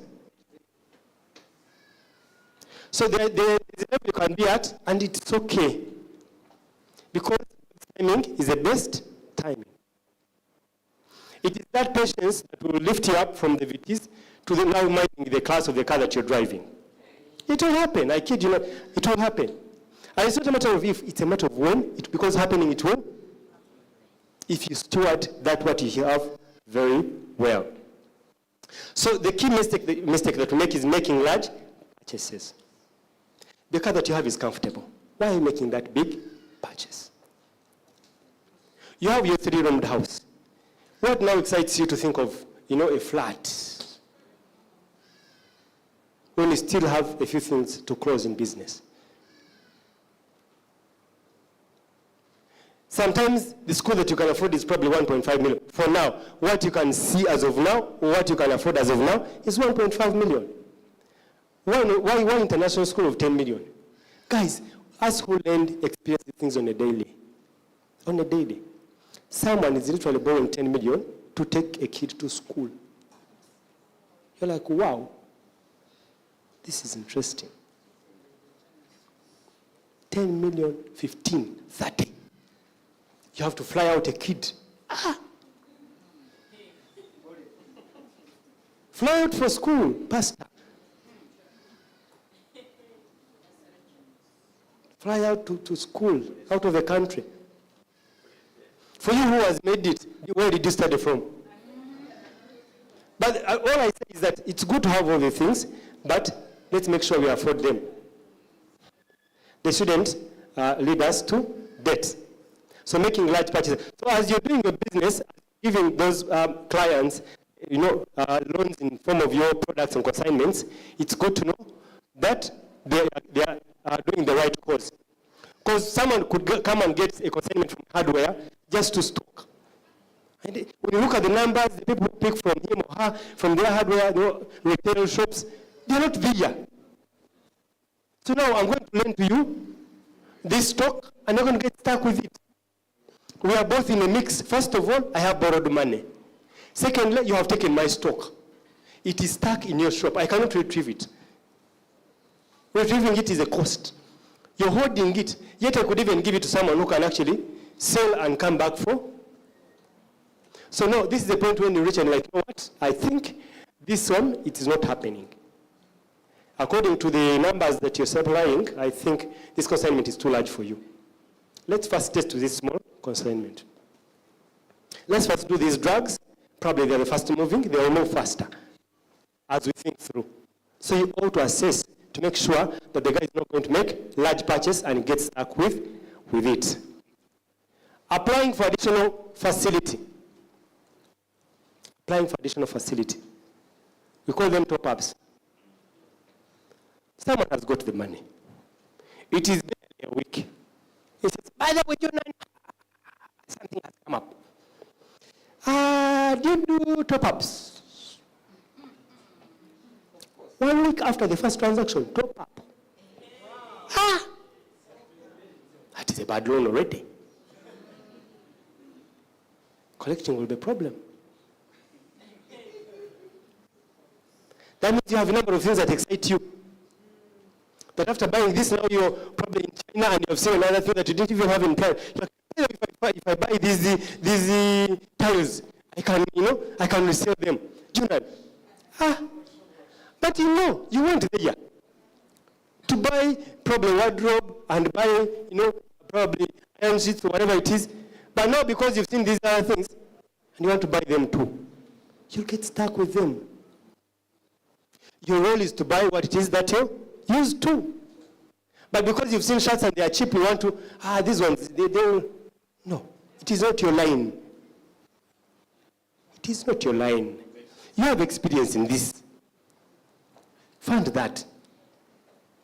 So it is important to know that it can happen even with your clients. They still have a consignment, they still have things in the shop, but because of consignment, they want top up. Because one client has asked for a drug, he's like, director, I want a whole box of these drugs. One piece is probably $1 million shillings. You're going to get some. You've got one person in a quarter or in a half month. How long are you going to get stuck with this consignment? With this box that is worth probably 50 million. It will be long. So top-ups, you have to qualify for it. So if you're a lender, and if you're in business, you must be lending, not with money, but somehow lending. You have to have a percentage of what it is you can actually give a top-up. I know that you must have paid from the previous consignment by 70%, then I can give you a top-up. It has to be a qualifier. And you also have to shield yourself from the business. I think this, we are already converted, I assume. I pray. Because you have to separate yourself from the business. Me, I would reach somewhere, I'm like, boss, let's give this guy money. And my staff say, no, we are not funding. I said, no, we are not funding. I'm like, okay. Because I know I'm not collecting this facility. I tell the client, no, we are not able to fund because of ABCD. So you should actually empower your staff to know that they can actually afford to say no. As far as we know, according to the procedures, the numbers are not adding up, the math is not mathing, we cannot fund this transaction, and it should be okay. But there could be someone, of course not in this room, who the staff can tell you are not funding. What? Who? Me, you? Who? So who is the owner? Who is the boss? No, first clear the air. Here. Let's first make good. Who is the boss here? What are we talking about? So you actually need to empower them.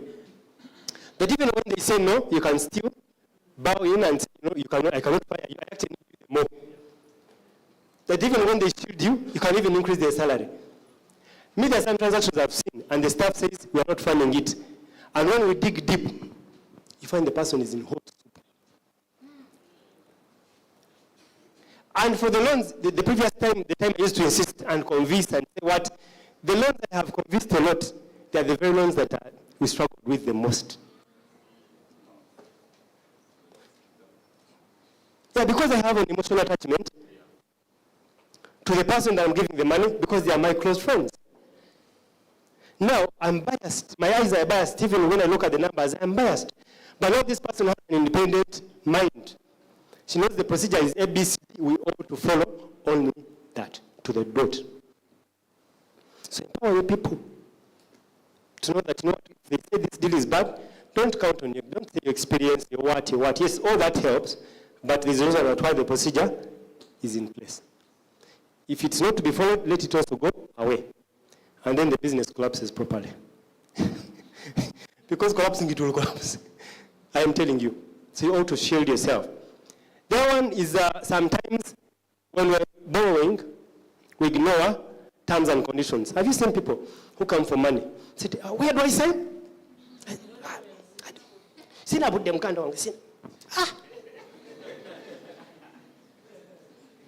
There are very few people, and the bank said the financial institutions are very interesting. They make it very serious terms, very small. You need big specs like to magnify some of what? Some of the terms. But all you want is word. Why? You're making a commitment for 3, 5 years, 10 years, 15. So what inheritance are we leaving for our children's children? Debt. So sometimes we ignore the terms and we ought to read them. Wait, let me read. And actually, I've come to realize that financial institutions, when they find that you're critical, you take your step, they pick more interest. Why? Because they know you're disciplined. Because they know you're disciplined. And you'll be able to pay. We have some clients that we fund. Sometimes when we give the facility, the bank calls him. Why didn't you come to us? We see you getting a lot of money from this other side. Why didn't you come to us? The bank calls. But probably went there and they tell him, come after 3 weeks, come. And the guy wants to clear his consignment. So they're also looking out for the very good people. So as you're giving consignments or products to other people, there are other competitors as well. You're feeding on the same people. You all want good people. And to the extent you have proper things, to the extent you can serve the most of the people, of the clients. Second last, not maintaining financial reserves.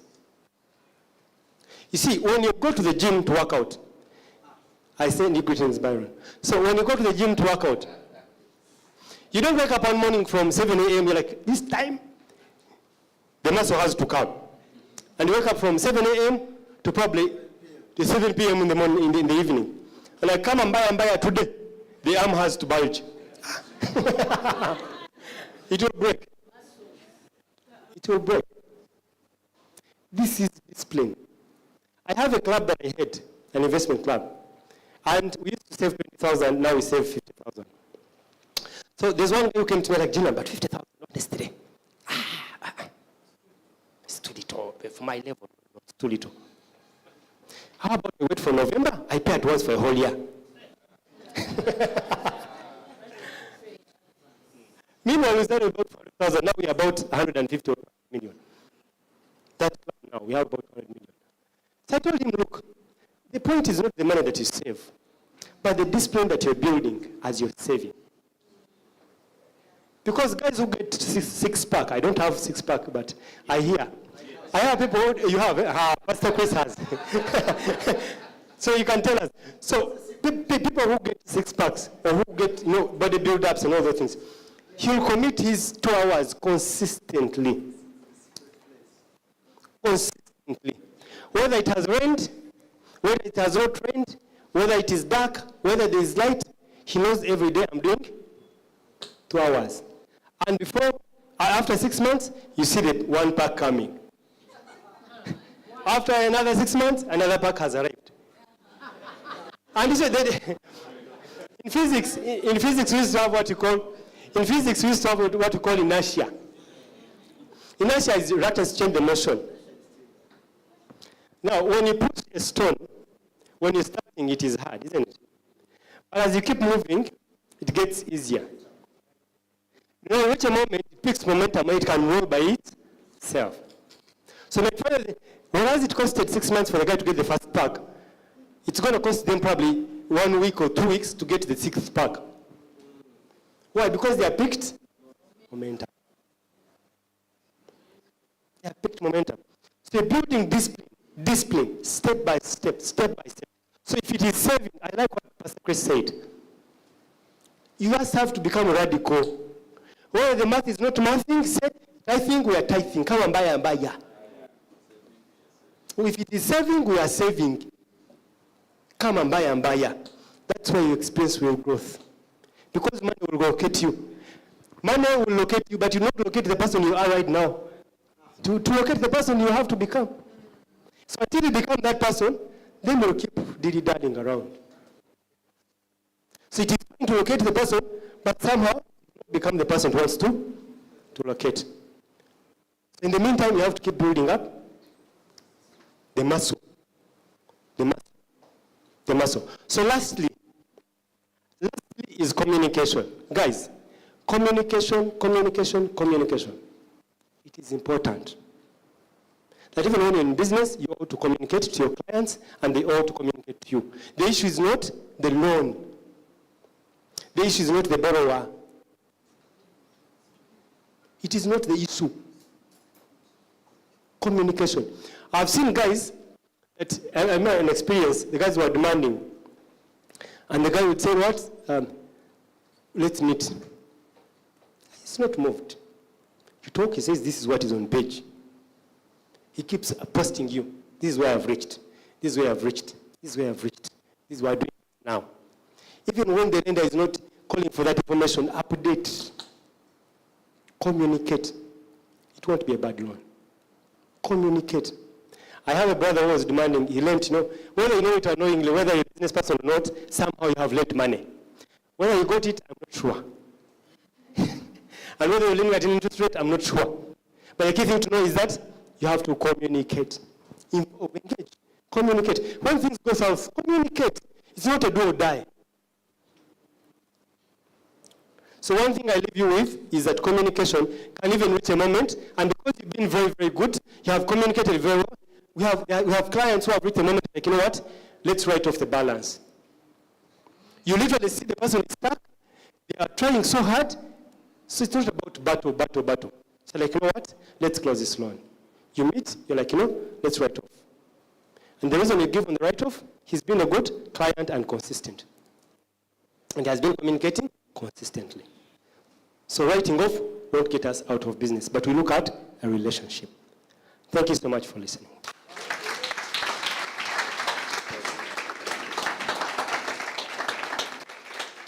Thank you, investor. Now, this is still the beginning. We are going for a short break, but we still have very experienced people who sit at the board level of some of the big companies to come and tell us about governance, yes? And director will still come back to end the session and tell us how to get out and stay out of debt. So right now we're going to go for a break. You will just move to the floor below this one, where we have set up for you to have a quick things to bite provided by the Brain Cafe. If you have not ordered, you can still make a quick order if it's just tea or coffee. If you have not paid for your order, you can receive your order and still pay by cash. So our break is only 25 minutes. So we'll be back here at 10:15.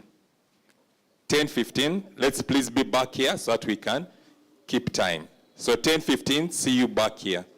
Please use this chance to talk to someone new, bless someone. Do not eat alone. Thank you so much. See you back at 10:15. Get a date. I'm told you can also get a date.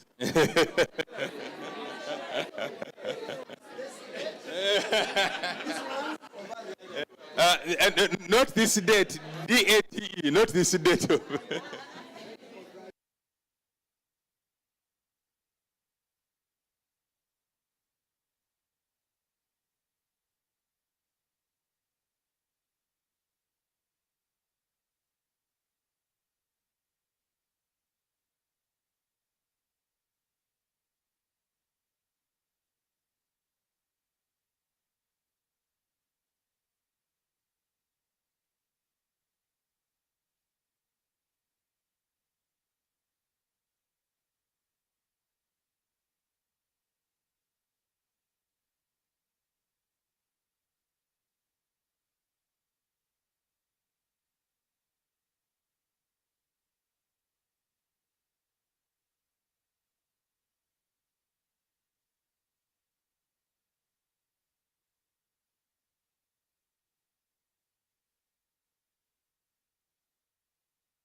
shall give his angels charge over me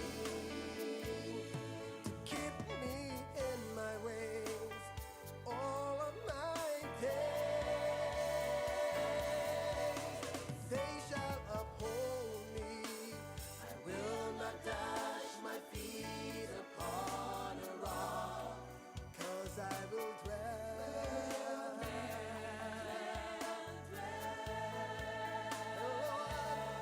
You shall give your angels charge over me to keep me in my ways all my days. They shall uphold me, and I will not dash my feet upon a rock, because I will dwell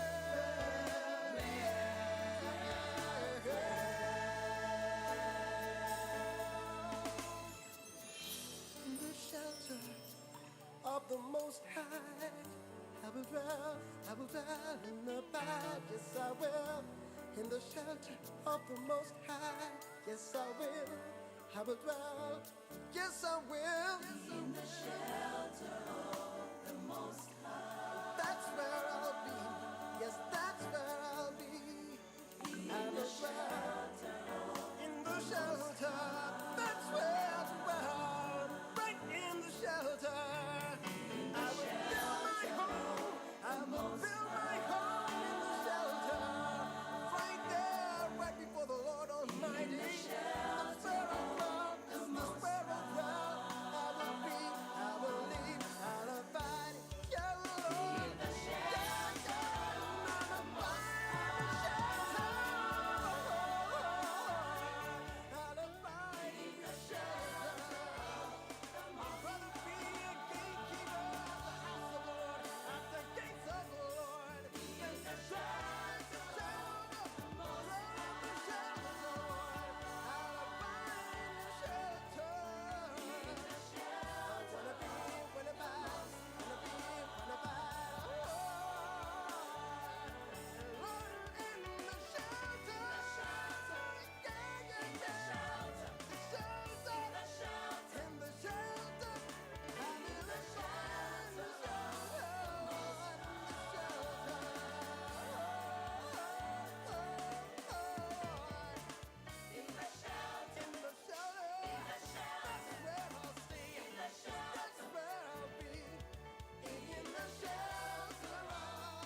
delivered from the devil. Sir, if you're on your way to heaven, let me hear.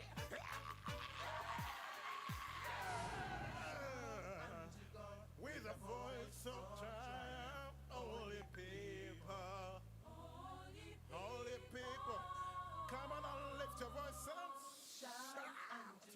With a voice of triumph, someone says, make a joyful noise unto God, all you people. He reigns, he reigns, he reigns, he reigns, he reigns, he reigns, he reigns, he reigns. Whoa.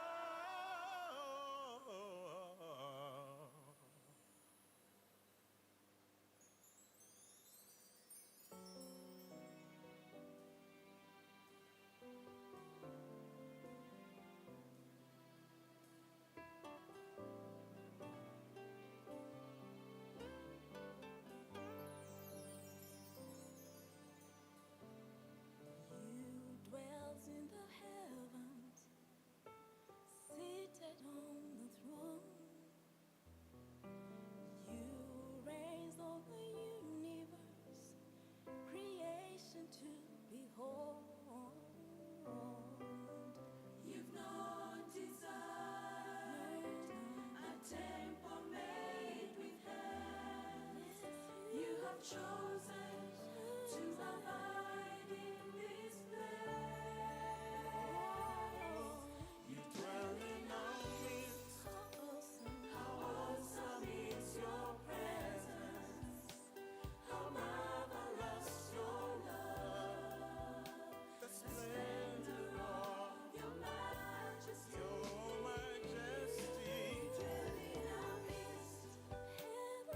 Heaven fills this place. And we left with nothing else but to love you and worship at your feet.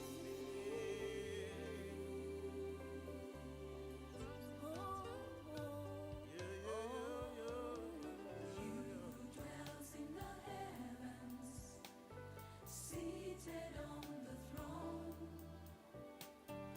You reigns on the universe, creation to behold. Lord, you've not desired a temple made with hands. You have chosen to abide in this place. Oh, you dwell. How awesome is your presence. How marvelous your love. The splendor of your majesty. You dwell. Heaven fills this place. And we left nothing else but to love you and worship at your feet. You dwell in our midst. You dwell in our midst. How awesome is your presence. Hi everyone, thank you for coming back. We are sorry about the delays with the breakfast.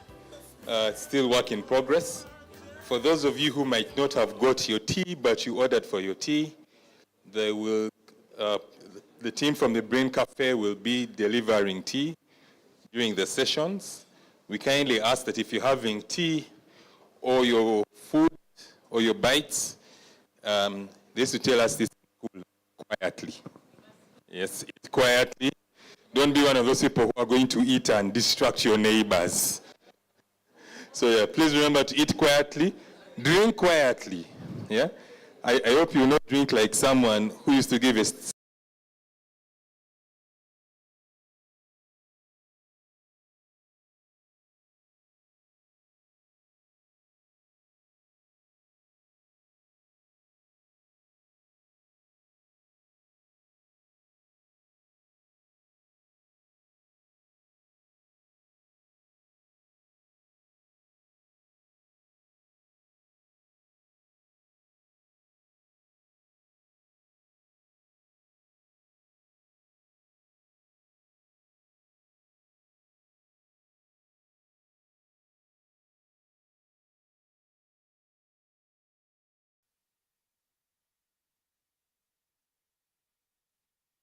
to always sign on papers that were brought for debt, because they had faith, good faith, that the other part will sort out whatever debt there is.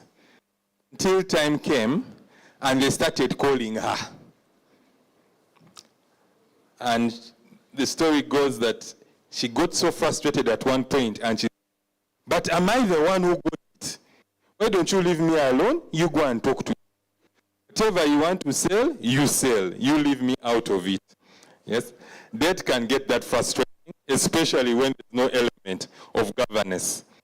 You can do debt alone, but end up dragging other people into it. Our next speakers are going to help us talk about how to manage debt with the right governance. So this is a lady we call her coach. Sometimes people call her shepherd. She has a very big heart. She wears many hats, yes. She understands what it means to be on board. Some of you have never been on any board. You've not even been a prefect before.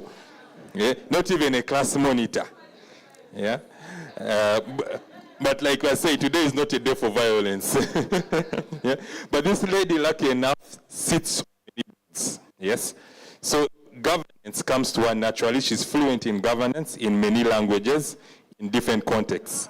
So please put your hands together. Welcome, presenter, Coach Mona.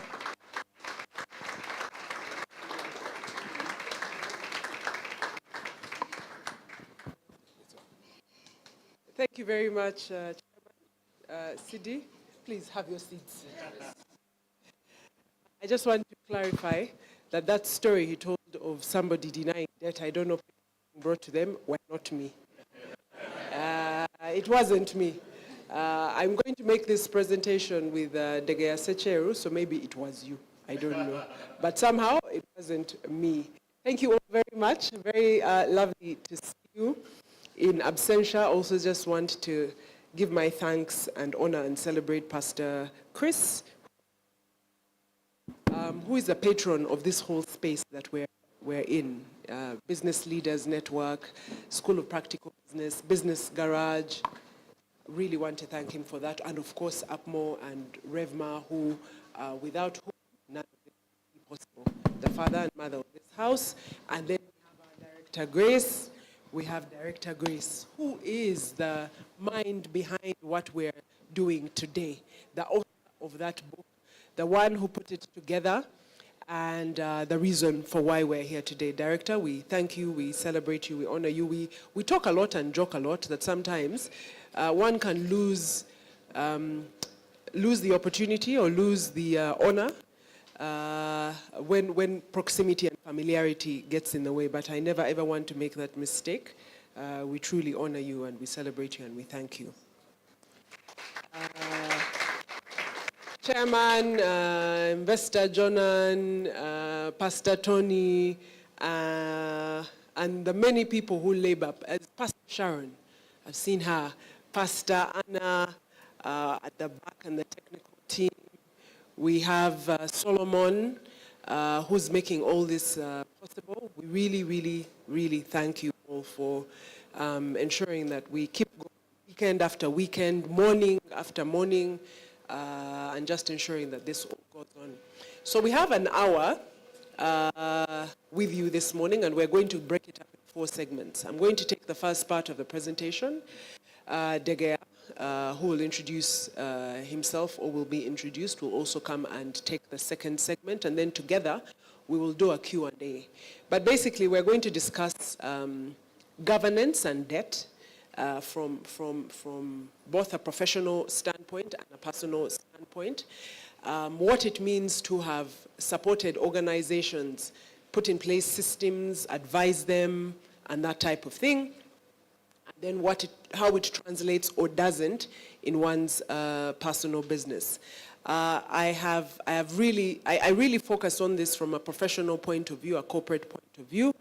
Degea, and Degea brings both, he's straddled both worlds. He's done the work, he consults on the work and advises organizations on doing this, and then at a personal level runs his own businesses. So we want to talk about the challenges, because has it been smooth?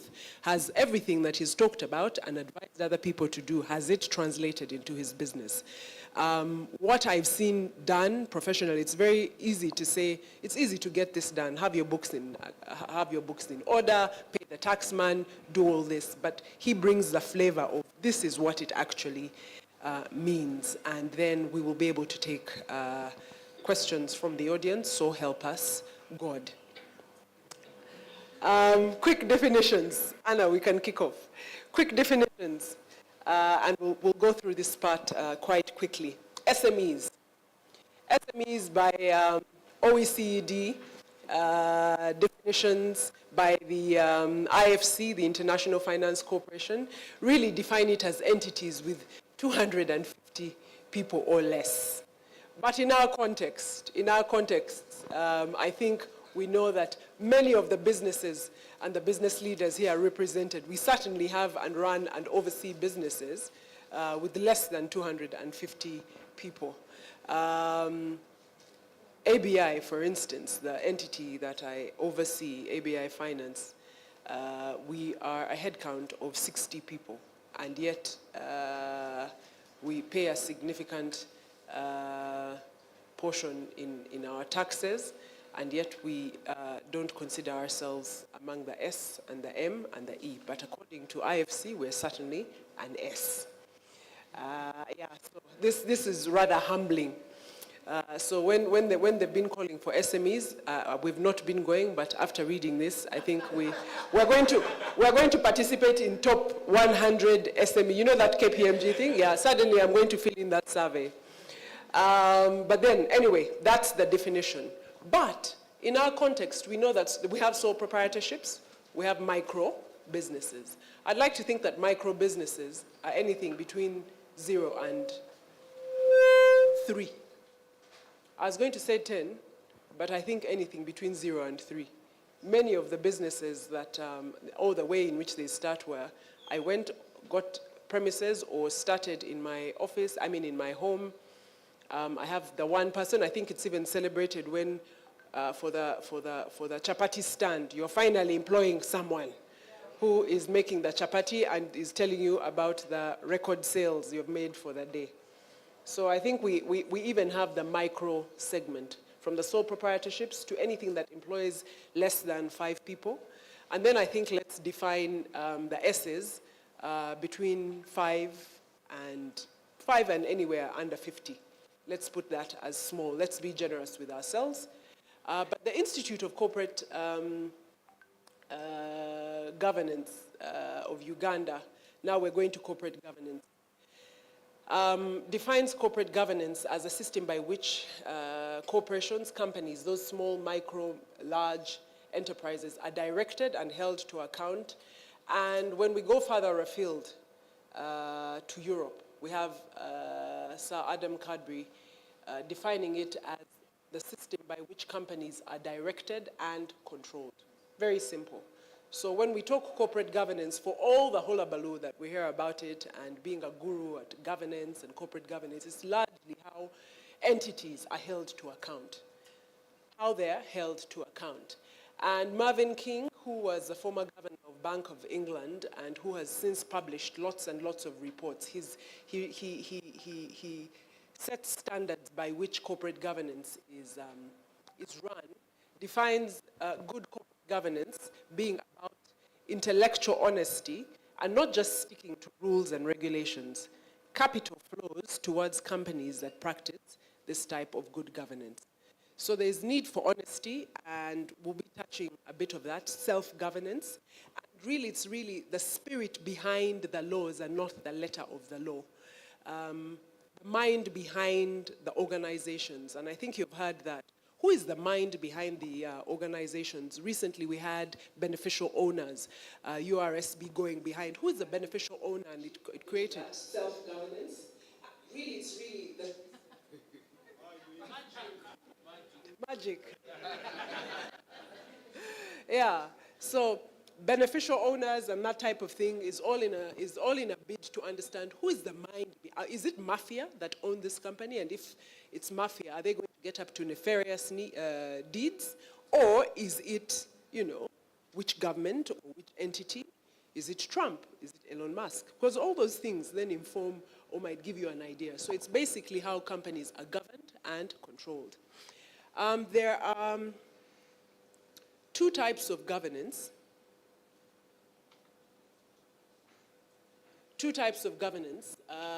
External and internal. External governance really focuses on laws, regulations, of entities, conformation to entities or bodies outside of the organization. Are you paying your taxes? Are you remitting your NSSF contributions? Are you paying the capital city authority? Do you have a trading license? All that is external governance to ensure that you are licensed, one, to do what you're supposed to do. Lawyers get their certification from Uganda Law Society. Clinics and hospitals, I think there's the Medical Examinations Board. Different bodies. Money lenders have Uganda Microfinance Regulatory Authority to give you the license to lend. Do you have the structures and systems in place? Are you an ethical lender? So there's compliance to external authority. Who are you submitted to? And in this church, we talk a lot about submission. Who do you follow? Who's over you? Where is the cover? So that pretty much in our speak, the external governance is trying to do that. Are you governed? Should we trust you? Is there a compliance that we can go to? Is there a body? The Capital Markets Authority can support anybody who's trading on the stock exchange, the unit trusts. All these fund managers are governed by the Capital Markets Authority. So all that external governance and compliance is just to give the public a peace of mind and the assurance that whoever they're dealing with, somebody else, Bank of Uganda and financial institutions, people are not allowed to take your deposits without them being licensed, because they need to have the right capital structures and the ability to keep your money safe and give it to you when you require it. So are we together on why external governance?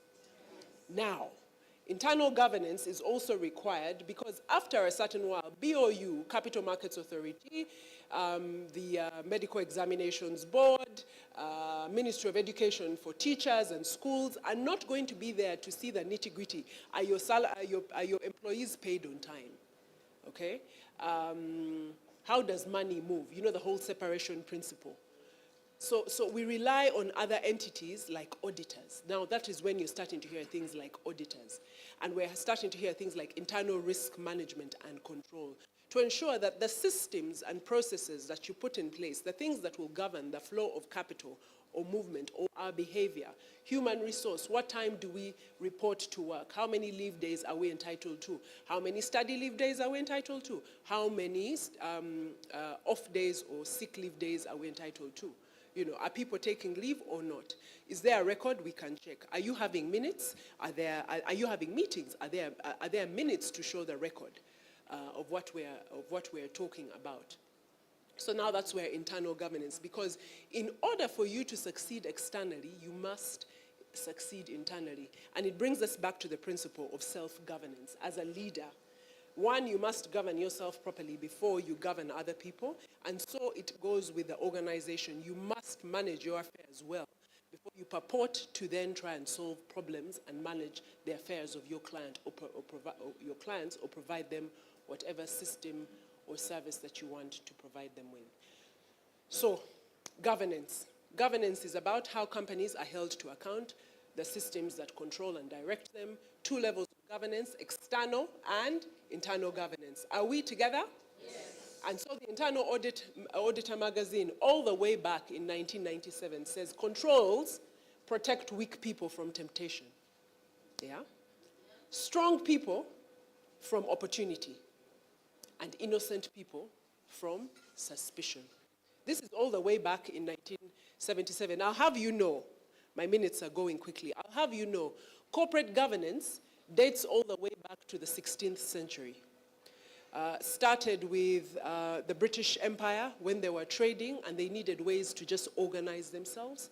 Then we had the Industrial Revolution in the 18th century that made the need to organize themselves better, because now they started trading across continents. They were using things like securities exchange. So the need to be orderly and manage themselves externally and internally became more apparent. Then in our recent times, the global financial crisis, that picture that Director Grace had was in the throes of the global financial crisis. Alan Greenspan and Ben Bernanke at that point discussing how to get America and really the world out of that mess, and when we were talking about greed. So then now lately, COVID has brought the new element. And for COVID, what it has brought has highlighted the issue of sustainability, social inclusion, mental health. With it has come artificial intelligence, has come climate change. So ESG is now the big thing at the heart of corporate governance. But it dates its roots all the way from the 16th century. I will skip the next slide, Pastor Anna. Can we just go quickly? I'll come back to the case study. Can we just go quickly to this slide? Yes, strategic oversight. These are the three key layers or actors in corporate governance. You have shareholders, really, who are the vision bearers, the ones who decide that there's a problem I need to solve, and this is how I want to add value to society. I will therefore allocate capital, usually owner's equity, and we also like to talk about money from friends, fools, and family. Yeah. But they have this burning urge in them. They have a burning urge in them to solve a certain particular challenge, and so they say, aha, this is what we are setting up ABI for. We are focused on the financial inclusion, green, sustainable financial inclusion of smallholder farmers and agribusinesses. And that is what we exist to do. So our shareholders being the Royal Danish Embassy, the European Union, the Investment Fund for Developing Countries, put money together and decided that that is what they were going to do. If you want to solve garbage collection and sorting out Chitezi, that is your issue. If you want to solve water problems, water health and sanitation, that is something else you can do. But as far as Agricultural Business Initiative, ABI, is concerned, we exist to addressing financial inclusion for smallholder farmers and agribusinesses. So think of your own business. What do you exist to do, you as the owner? There must be something that led you to do it. Later on, in discussion with De Gea, you'll be seeing that sometimes we start businesses for the wrong motive. We start businesses to feed my family. We start businesses sometimes, I'm tired of this boss, I need to go and be my own boss. That, unfortunately, is a wrong motive, but there is hope. You can change it, because companies always recast visions and, have new strategies. So there's hope yet. But sometimes it's important to recognize, why was this business started? Why do we exist? So those are the shareholders, and what do they largely do? They provide capital. So we see capital moving. But before they provide capital, they realize that they need somebody. Shareholders don't have to be focused on just the one thing. They can have multiple businesses. The people who have been coming for the Advanced Leadership Core, and anybody who has read Straightforward Financial Growth, knows that income streams is a big thing. And you need not run each and every single income stream. You can have passive income, and some of it comes by being a shareholder in different businesses. People who hold Stanbic shares, MTN shares, Quality Chemical shares, Airtel shares, you are shareholders. You have allocated capital to the business to go about solving the telecom challenges of the country. Be you Airtel, be you MTN. Quality Chemicals, you're trying to solve your vision. You have joined hands with Quality Chemicals to have a vision about creating affordable or competitively priced drugs in Africa for Africa, okay? So that is you as a shareholder allocating capital. But you as shareholders of MTN and all these companies, you're not the ones running it on a day-to-day basis, are you? Unless I'm mistaken, exactly. So the annual general meetings, you as shareholders then allocate and appoint boards of directors. That is the next layer. So in my personal case, I was appointed by the AGM to serve on the board of Stanbic Holdings. There's a delegated authority. The shareholders say, we're appointing you along with other individuals. This will be your chair, you're a board member, so now you're on the Stanbic Holdings board, for instance. And Our job is we receive the delegated authority from all you shareholders. Stanbic shareholders, put your hands up.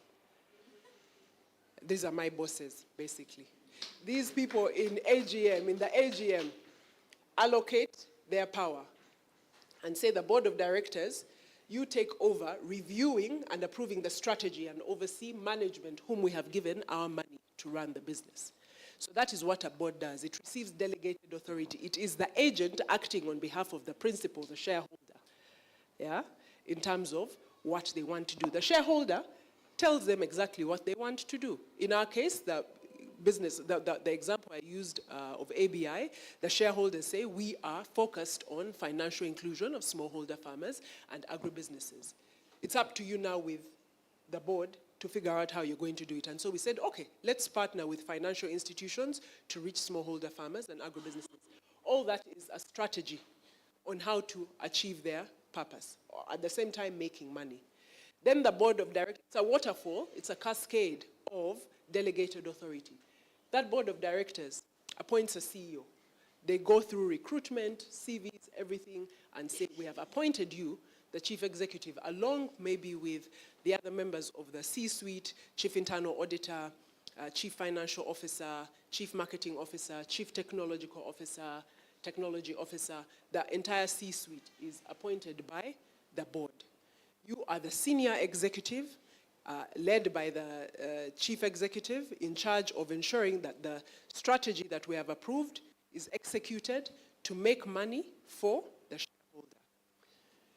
Now we're going to talk about compensation. And then the chief executive and their C-suite then appoints the rest of the management team. Head of marketing, head of technology, head of finance, head of this. All those are appointed by the CEO and the C-suite. These are, what do they earn from allocating their capital? Anybody? Exactly. What do the board of directors get compensated for this work that they're doing? Allowances and board fees. Okay, that's all. They don't draw salaries. They're not entitled to benefits. They're not entitled to bonuses. Okay?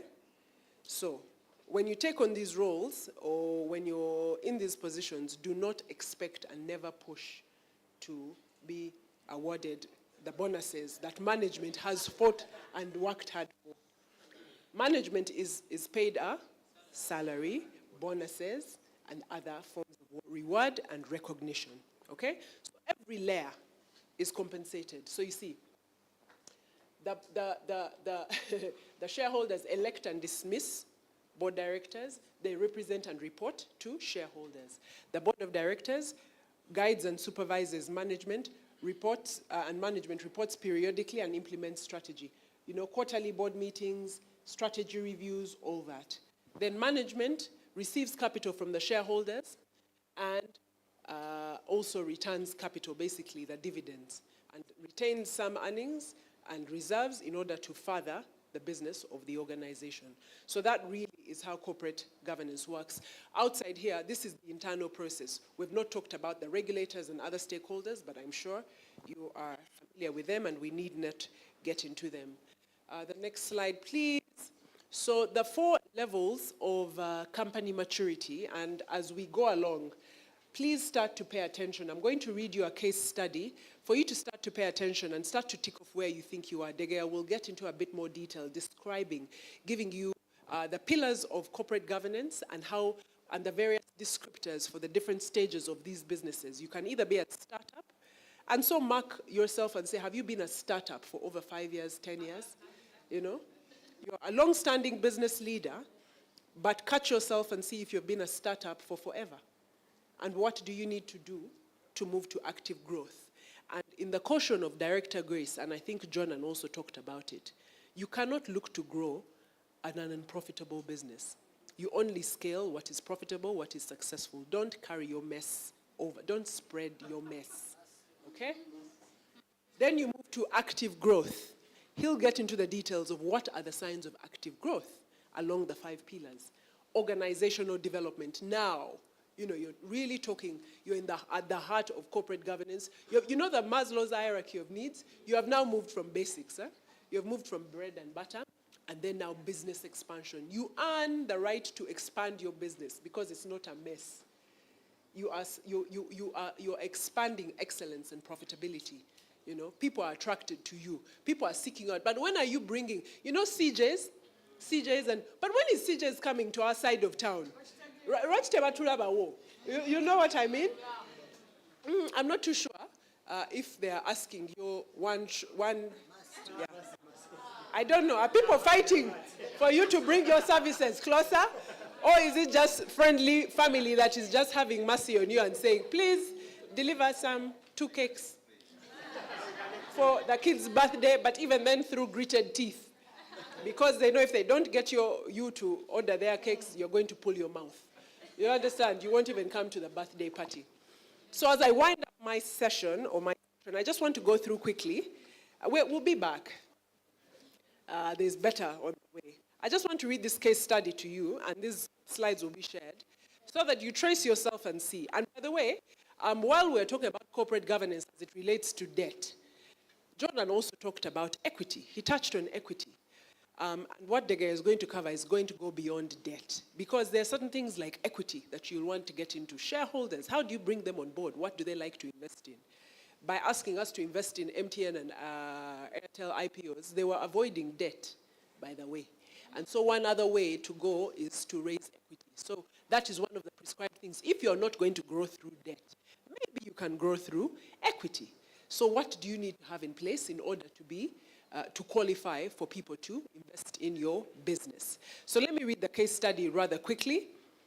The names in this case have been changed, and it is from the IFC handbook.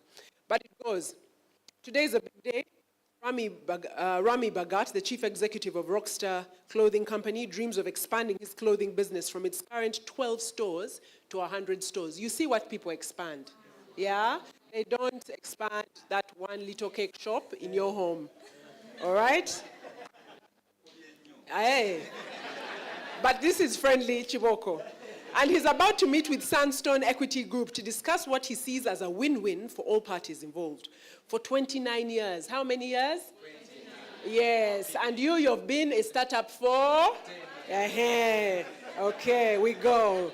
For 29 years, the company has provided high-quality men's clothing to the Egyptian market with much success. So that was his vision. Provide high-quality men's clothing to the Egyptian market. End of. He's not dealing with a guy who went to China. You've gone for clothes, but you also saw there were trousers, but then you also saw there were chairs, and you thought you could know. What's your vision? Stay with, keep the main thing, okay? Rockstar has proven itself with great products already tested on the market, but only with a significant investment can the potential for growth be realized. I hope you have your checklist. Check yourselves. Where are you on your growth matrix, okay? To attract investment, Rami put together his proposal intending to offer up to 30% of equity. This man has been in Director Grace's classes. He's read Destroying Debt. He has said, no more debt. I will grow through equity, all right? So he's a good student of BLN. He logs on every Monday, Tuesday, Thursday, Friday. He doesn't avoid the grill, okay? So he thought he had done everything necessary to be ready to discuss the product, company strategy, and finances. However, Rami was not prepared for some of these questions. So ask yourselves these questions, business leaders. All right? Online, you're not excluded. How are key decisions made? Who are the people with essential knowledge and expertise? And how do you plan succession for these key risk positions, director? If you are not around tomorrow, God forbid, is there succession planning in Vine? You see? The man is honest. That is not the answer I was expecting, but we move. Yeah. All right? How do you manage risks? How can I see what's happening within the company? How can potential investors be sure the information provided is correct? You know there are many books of accounts. There's one I show you URA, but these are the real ones. Investors want to know, am I seeing everything? Who can I go to who will verify? Do you see why people go for audited financial statements? Then they say, is it going to be Bagarukayo and company auditors? or is it KPMG? But even if it's Bagarukayo, are they licensed? Remember the external governance? Who can I go to verify that Bagarukayo and Atida auditors are licensed, and therefore I can rely on the audited books that they sign off? Are you seeing the need for governance? Okay, are you seeing at the different levels at which it's working and how investors concern themselves? And next time an investment is brought to you, do you see the quick questions you can ask yourself? Not that, I like this man, he comes every day to church, we see him, he's in my MC. That won't work. That alone is not good due diligence, okay? How can potential investors be sure the information provided is correct and complete? What relationship do you offer to your shareholders? These are some of the questions the potential investors raise, and they all speak to the issue of governance within Rockstar Clothing Company. So when they looked at the balance sheet, indeed the numbers were mathing, he's profitable, he's going places, but you can see the questions they were asking were slightly not related to financial information. So there's non-financial information that is critical as well as financial information. So both arms will have to be dealt with. These investors wanted to understand how committed the company was to good governance, how decisions were made, and whether there were structures in place for oversight.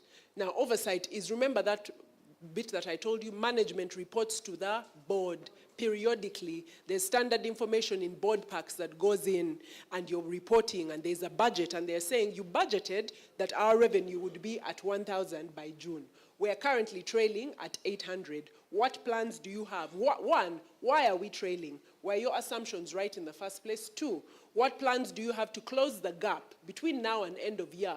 One, bridge the gap, get us to 1,000, and actually make the 2,000 that we plan to close the year with.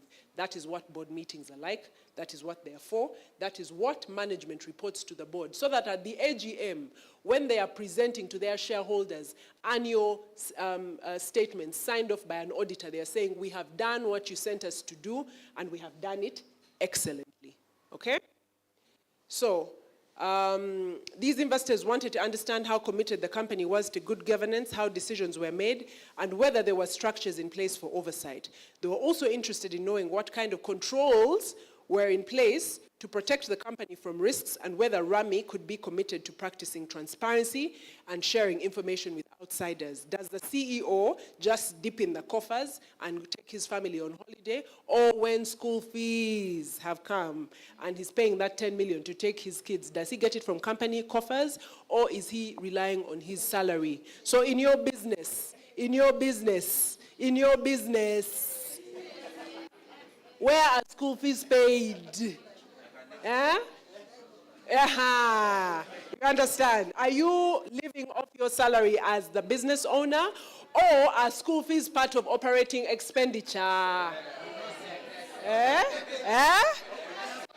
Oh, I keep reading. I move on. Okay. OPEX, OPEX. OPEX is when we see rent, it's not the business premises rent, it's the home rent. Okay? All right? So, I stick to the case study. Okay. Finally, they wanted to understand how they, as external investors, would fit in the decision with the close-knit family company. Until when he unleashed the board, it was his wife. It was his firstborn son. Until he's leaving an inheritance, isn't it?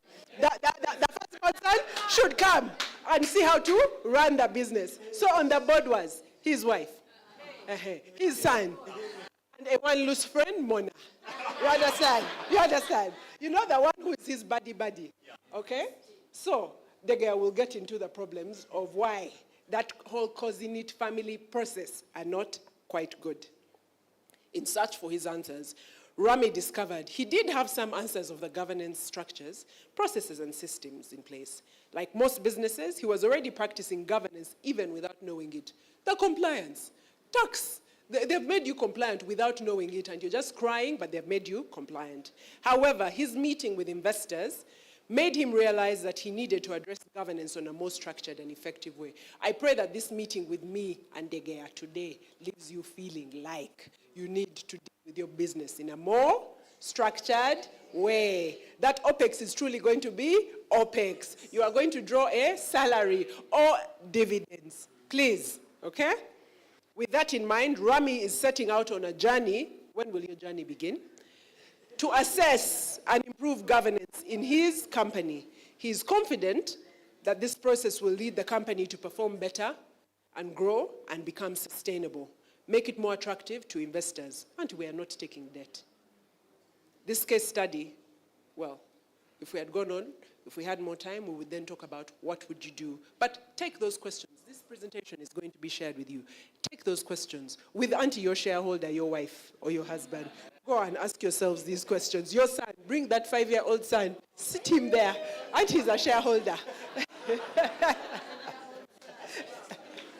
Or get worthy advisors, yeah? And start having these conversations with yourself. So we'll be back for a Q&A, but for now, I'm handing over to Degea to take us on to the next level.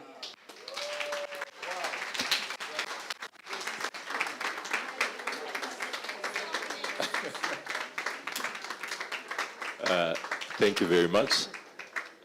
No, that was, I think, for Director Mona. Please sit down. Please take your seats. And I'm just going to continue from where she stopped.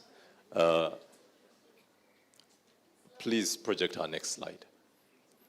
So the pillars of governance, good governance. The one which is culture and commitment to governance, right? To good governance. When I come into your home, or if you are just looking on in someone's home, and then a lady comes and kneels down to greet you, what do you think about where that person comes from?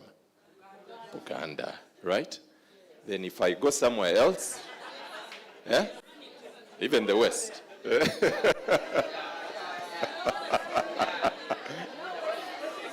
Okay, it will stay here. No worries. So, if you go somewhere else, and then you get that hug, with a thorough beating at the back, where does that person come from? Yeah? So, when we're talking about culture, the same thing applies to an organization. When I enter the organization and I come in at 8 o'clock, and then I get reprimanded, and then I come in at 10 o'clock, I skate 11 o'clock, and there's no problem. What's the culture in the organization? Systems, you could say systems are not working. It could be that that's the way they actually work, that for them work. That's the culture of the organization. So the culture is not what you say, it is what you do. It is what you see. Yeah? So you don't need to tell me much. Let me just watch, and I will know the culture of where I am. And that's very important in the organization. So you have organizations, for example, I'm not going to look at anyone, but if you have an organization where the owner makes all the decisions, nothing moves without the owner. Let me see. We want 1,000 shillings. Have you asked the owner? We want 10 million. Have you asked the owner? Oh, Atida, Pastor Atida. Have you asked Pastor Atida? Probably not. You understand? So that also tells you about the way the organization is governed or managed. It means very hierarchical. Decisions are made at the very top. There's no decentralization. It's a dictatorship. That's there. Not a dictatorship. It's autocratic. Yeah? That's the right word. We don't say dictatorship in business. It's autocratic. So, in that kind of environment, it's going to be very difficult for your voice to be heard as an employee or for advice to be taken, since all the decisions are being made at the top. That's culture and commitment to good governance. Good governance, like she said, we talk about the board and what. It's basically accountability. There's something else that the director mentioned, but maybe we'll talk about it later. Greed. That is, that's a very nice word. It underpins a lot of the practices or the lives or the way that we manage and live our lives. And as we go on, you'll see that. Decision-making and strategic oversight. How are decisions made? I have talked about that a bit in the organization. Strategic oversight is basically planning for the future of the organization. We want to be here 5, 10 years, 20 years. What does that look like? Yeah? Does that happen? Who is superintending over this strategy that we've put together that's going to help the organization? Because all business people, we think, and we say, I think I have a very good plan on how to do this. Who says it's a good one? It's just yourself. Who else has looked at it? Your wife, yeah?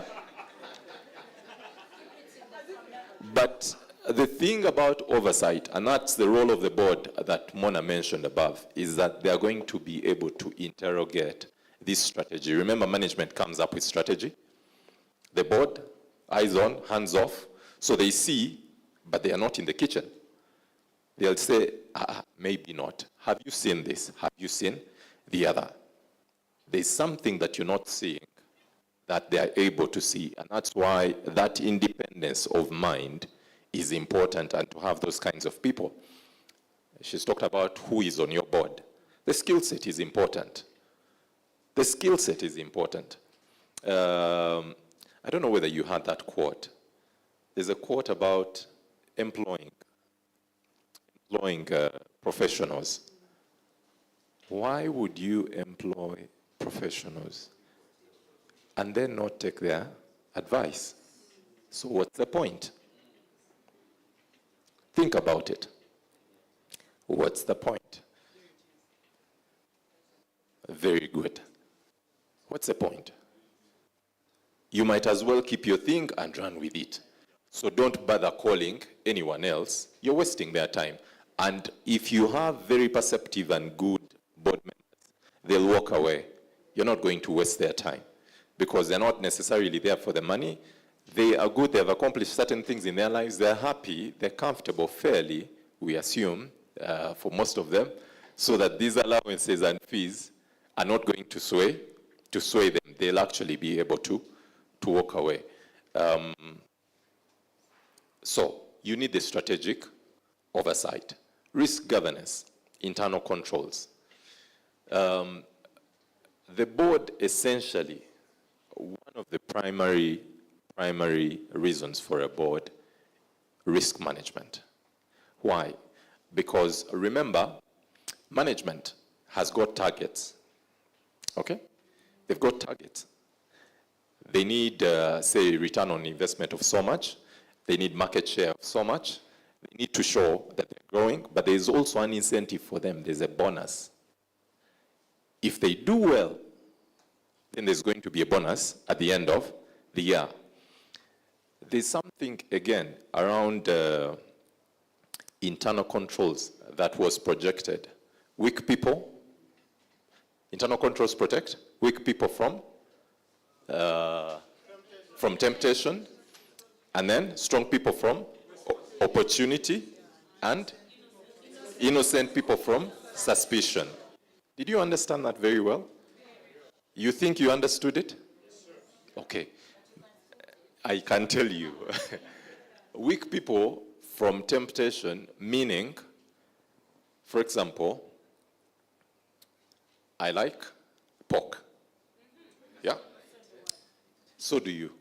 Very good. I like pork. Then you come and put pork near me. And you're telling me, keep for me my pork. Really. Yeah? In the case of an organization, usually it's cash. Yes? Or things that are easy to pick. Yeah? Yeah. Mercy indeed. There's inventory that's For example, if you're working in a supermarket, it's easy to pick. And I always say that for supermarkets, pilferage, you can't avoid.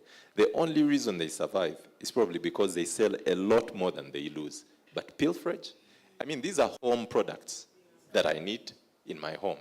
I hope nobody works in a supermarket, but okay.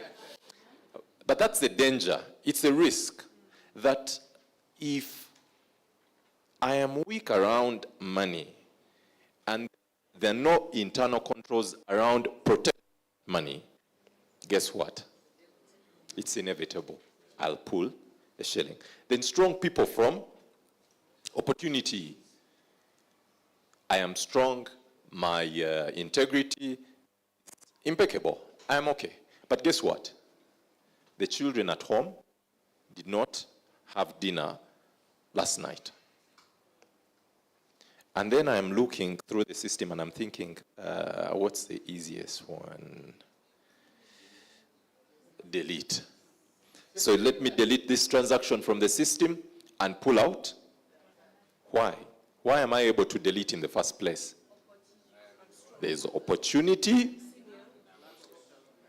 You could say you're strong, but the internal controls are weak. That I should not be able to delete a transaction from the system without a log being maintained. Somebody should be able to go and see in the back, there's something that's out of place. And then we come to internal controls now. Internal controls at the very basic level, she's defined for you what your organization is. None of us, okay, I don't want to say none of us. But that definition of less than 50, are you employing? Anybody employing more than 50? Apart from Director Grace, anybody employing more than 50? No. Employing more than 10? Very few individuals. Now, in this classification, this is an IFC classification of small and medium. We are not, I don't think we are properly classified. There's a micro that is lacking. We should have had a segment for micro. Yes. At a very basic level, and now when you look at ABC of governance, the next slide, and I want to put these two together so that we run through quickly. Yes. So if you look at that, at the basic level, what we need are policies and procedures, ideally. In the ABC of governance, you see culture and commitment to good governance. The framework that has been set for you is not an internal framework. It's an external framework by government. You have your articles of association. They say what the board can do. They say what management can do. And that's it. So at the very basic level, that's where I should be starting. AGMs, am I holding AGMs? Yeah? Annual general meetings. Yes? You are one shareholder. Even as a one shareholder, you have to have an AGM. You have the AGM, and then you, yeah. At the AGM, remember, if you had a board, they would be coming and presenting to you. In the AGM, you're one shareholder, yes. No. If you, yeah. But in a well set up organization, ideally, what the articles of association envisage is that you have a board because they'll provide for a board and you will present to they'll present to you as a shareholder. So remember at the AGM, when the AGM happens, one of the things that happens is that accounts are presented by the external auditor. Why are they being presented? Because the shareholder wants an independent opinion on how the board and management have run the organization. And so in looking at them, then they'll be making some important decisions. This board, does it stay? Does it go? Am I losing money? Am I keeping it? And if I'm not losing, maybe I keep it. If I'm not growing, we have a problem. Maybe they need to to go.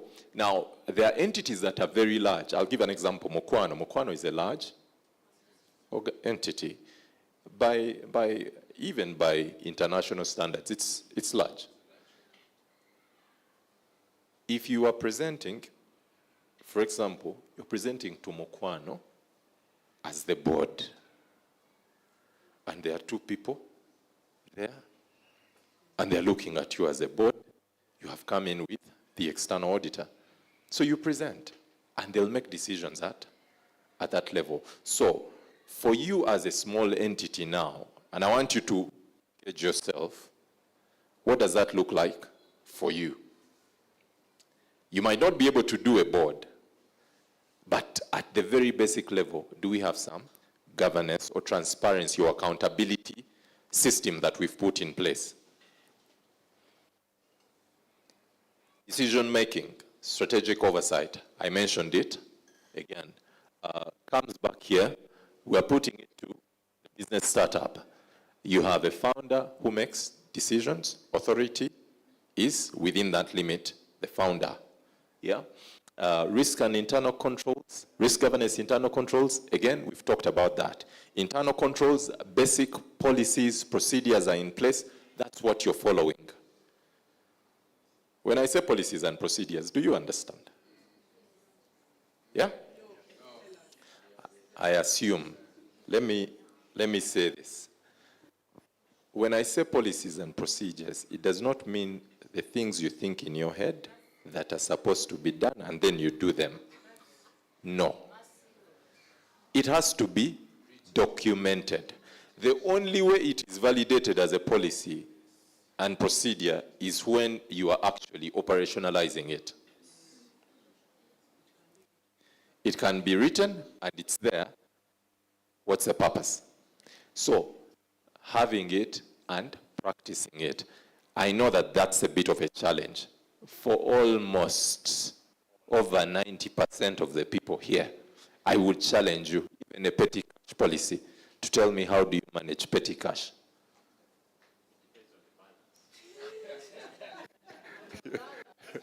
You understand? So,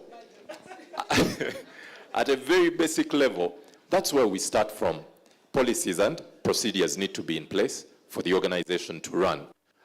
Basic financial accounts, which is disclosure and transparency. And we underestimate the importance of these basic financial accounts. We underestimate it. If you want an investor, if you want to attract a shareholder, and the investors are also in different categories. You might want an angel investor. They could be a venture capitalist, depending. Sweat investment, not really. But somebody might want to even partner with you and bring equity. The importance of transparency is so key that at a very basic level, you would rather be honest and an investor walks away than lie about your numbers. Because when they find out the loss of credibility. So, and a lot of the investors that we have that will come in, for example, if you have an angel investor coming in, when they look at your numbers, they know, by the way, especially for us in this part of Africa, they know that things are not perfect. And I'll give this example quickly to tell you just how naive they think our systems are. Somebody wants to send about, say, €1 million. In one of the countries in Europe, for every 100,000 euros, there's supposed to be insurance. Okay? In Uganda, if you're banking, BOU only covers up to 10 million in case of, guess what? They've said that they don't want to send money into a bank account in Uganda. Why? If something happens, yes. So the trust in our systems is so low that anybody else wanting to come in and they're looking and assessing, they know that you're risky. So do not compound that by adding integrity issues. Okay? So, so at a very basic level, that information needs to be authentic. Just be yourself. We're struggling here, we're struggling here, we're struggling here, we're struggling here. They are not going to send you away. If they want to work with you, they will help you to develop systems and you'll be fine. Lastly, ownership. A lot of the businesses that we have may be family-owned businesses. You have those that have individual shareholders. That's the structure of the ownership. Roles and responsibilities, basically, one person, the founder. Most of the time, they're doing everything. The finance manager, the business development person, the payables person, everything under one person. Nothing moves. Now, in that kind of a structure, things are a bit difficult. What does governance look like? For family businesses, it's a real challenge, visible. Yeah? Visible. Why? Because if the board is comprised of family members, you imagine your wife, your son. If it's an overbearing owner, it's not. Mona says all men are overbearing, but there are also ladies that are overbearing. So it goes both ways. No. With some nice pillow talk, this, baby, ate, what, a kiss, finished. A decision is made. That's it. So there are also challenges in that kind of a structure. You don't want to present it full of family members. By the way, if anybody just sees that, they'll run for cover. Nobody's going to want to deal with you. Moving on. Next slide. How much time do I have left, by the way? Might be over talking, huh? Okay. So, let me very quickly, I'm not going to go through the evolution of SMEs. I would have gone through a bit of that, but I've touched it very lightly. So, corporate governance guidelines around debt. We've talked about, at the very basic level, I have a policy in place, right? I see some worried faces. What is this guy talking about? Yeah? Sorry? I don't want you to take debt, by the way. But if you must take it, what do we need to do? Okay? There's a framework within which you want that managed. And the challenge that we have as one individuals as opposed to organizations is that everything is mingled up. There's no separation. The business is the owner. You see the owner, you've seen the business. Finished. Yeah. You know? You say Simba Telecom? You know? That's it. But there's a maturity that you get to where the business can be identified on its own without the owner. There's space for that. But now in acquiring debt, if you have a policy in place, if you're going to take debt, what's the objective of that debt? What do you want to do? Investor John talked about it. You come, you tell him that you want to go LPO, finance an LPO. Then you take the debt and buy gold. What are you doing? What are you doing?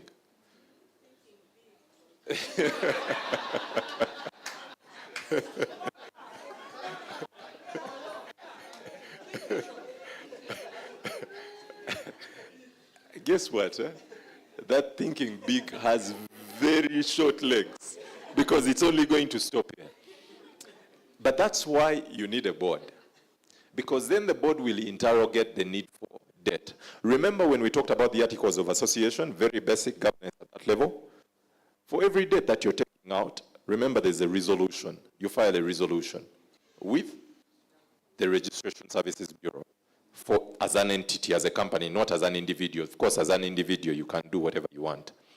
But for a business, it has to be registered somewhere. But before you register that, who is interrogating it? Who has asked you the difficult questions? What are the policy guidelines? What's the framework within which we should be? What are we financing? Is it growth, expansion? Is it a new product? Is it entering into a new market? What are we trying to achieve with debt?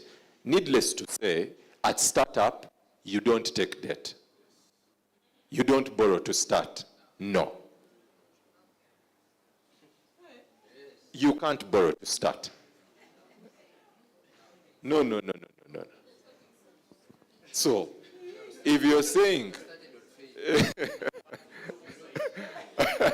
I stay this side. So, you cannot take debt to start a business. Why? When we look at, if you look at equity versus debt to finance an entity, we say that equity is high risk. No, not high risk. The cost of equity is actually higher risk. It's because it dilutes ownership. Yeah? Debt, on the other hand, a bit lower risk, does not dilute ownership, but to start with debt is to cripple a business because there's no proof of concept to start with. There's no cash flows to say this is going to be a dependable business. It's going to stabilize. It's going to do it. There's nothing. There's no history to it. You're testing the waters. You cannot test the waters with another person's money. Use yours. Yeah? Use yours. It's easier that way.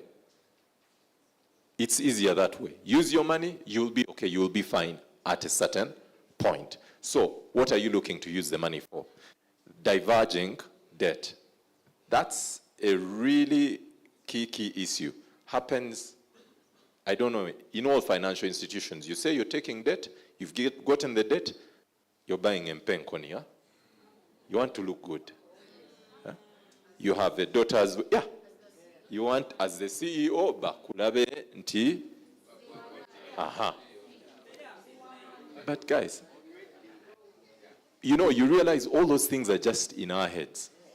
Nobody is looking at you and thinking about nobody. Nobody, whether you had dinner or not, nobody cares. I always tell people that do what you need to do because you're on your own. No one is coming to save you. You're on your own.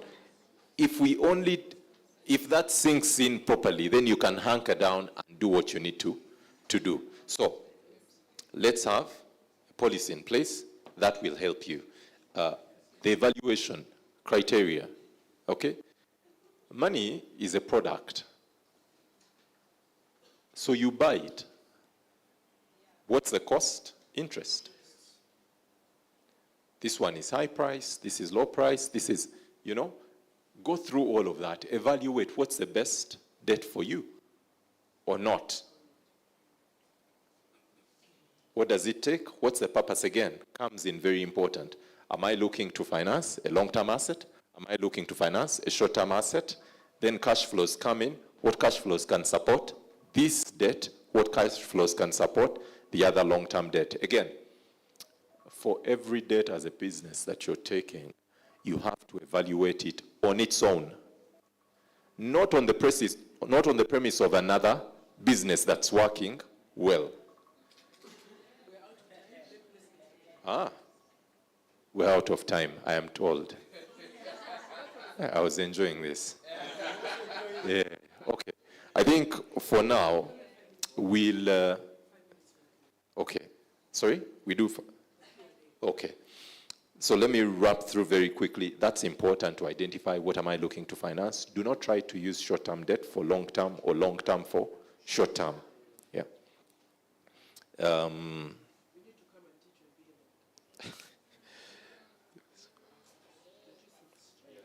Psalms 37:21. The wicked borrow and do not repay, but the righteous give generously. Are we wicked? Are we righteous? 37:21. It's not in the slides. So, so that one you need to jot down because at least the others you have. Yeah. Then the debt acquisition process, what does that look like? Remember, when you're going for debt, the business has to make a justification. Management, remember, goes to the directors. And they say, this is the plan. We want to put up a new bottling line to produce so much. It's going to bring in so much money. Then they'll ask them the question, where's the market? You understand? How are we going to pay back? What are the cash flows looking like? We have what we call interest cover. How are we going to be able to cover this? Risk-free cash flows. What does that look like? So all of that planning would have gone in so that when you take debt, you're taking it with a properly well-researched, well-curated information, and the decision will be a crisp decision. It won't even be difficult. There's what I talked about, the separation between owner and the business. The biggest challenge that we have is that we fuse the two. So the business is in place, but the assets do not belong to the business. They belong to the owner. The business has been set up to fund assets of the owner, not of the business. So the business cannot borrow without lien on the assets of the owner. And yet, if you set it up separately, that the business assets are business assets, and you allow it to grow, there's a patience in that you allow it to grow. Remember, the more assets that you put together for the business, the more it grows in strength, the more the ability to survive. And so when you provide it with that, you start to delink. Wait for your dividend. Then you can purchase your personal assets on your dividend. But do not use the business to purchase your own personal, individual assets. That's when now you get to that point where the business can borrow on its own and you don't lose sleep. Somebody else is losing sleep for that, which is management. They are taking the stress for that debt. You're not part of it, and you don't want to lose your management, rather your money. And management knows that. Otherwise, they are out. Yeah. I'm going to request that we leave it at this. No problem. Because, we just want to take a few questions. We paraphrase some questions to land these points home. First of all, a round of applause.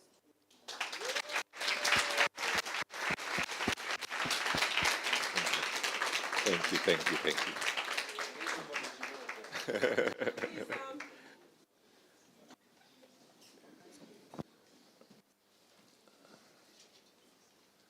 Yep. Okay. De Gea happens to be a very humble individual and didn't quite tell you the experience he brings on board. And part of it is over 17 years practicing this stuff, advising companies through his companies, Infinity Gray, on how to put in place internal risk management controls. He sits on some boards and was also with the big 4 audit firms. So in terms of walking the talk, he has, because then he set up his own entity. But I'll kick off with one or a couple of questions as I wait for others. All this that we've been talking about, you've advised companies, you're currently advising organizations on how to institute these things. What has been the reality of applying these things in your own company, and has it worked or hasn't it worked? So are you walking the talk 100%?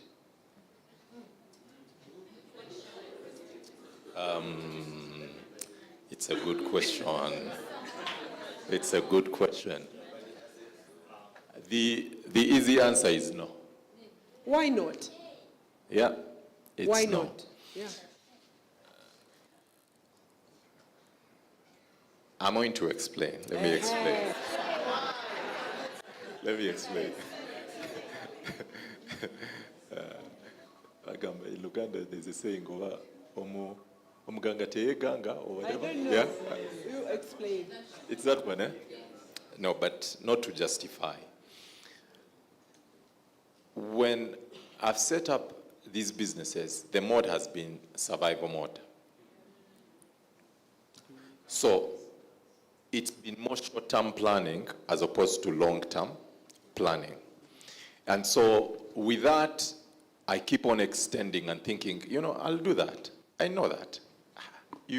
There's familiarity around it that I say, I'll do it. You understand? And I tell myself I can't do it now, I'll do it later. Now, that's where, for a long time, that's where I was. I've started a bit on that journey. I'm no longer where I was. With the different entities, I'm able now to sit back and watch, and other people run with it. Come in, ask questions once a month, we discuss. Now, depending on which entity I am dealing with, but that was the mindset. I hope you've got that there are many entities he's running. Yeah, not just the one, like, yeah. Let's continue. Yeah. So, it's because of that. That's one of the reasons. The other one is really that when I've looked at my entity, I've said, I don't have shareholders to report to. I don't have a board. For what? I want to control my things. I want to direct my affairs. I don't need anyone telling me about this or the other.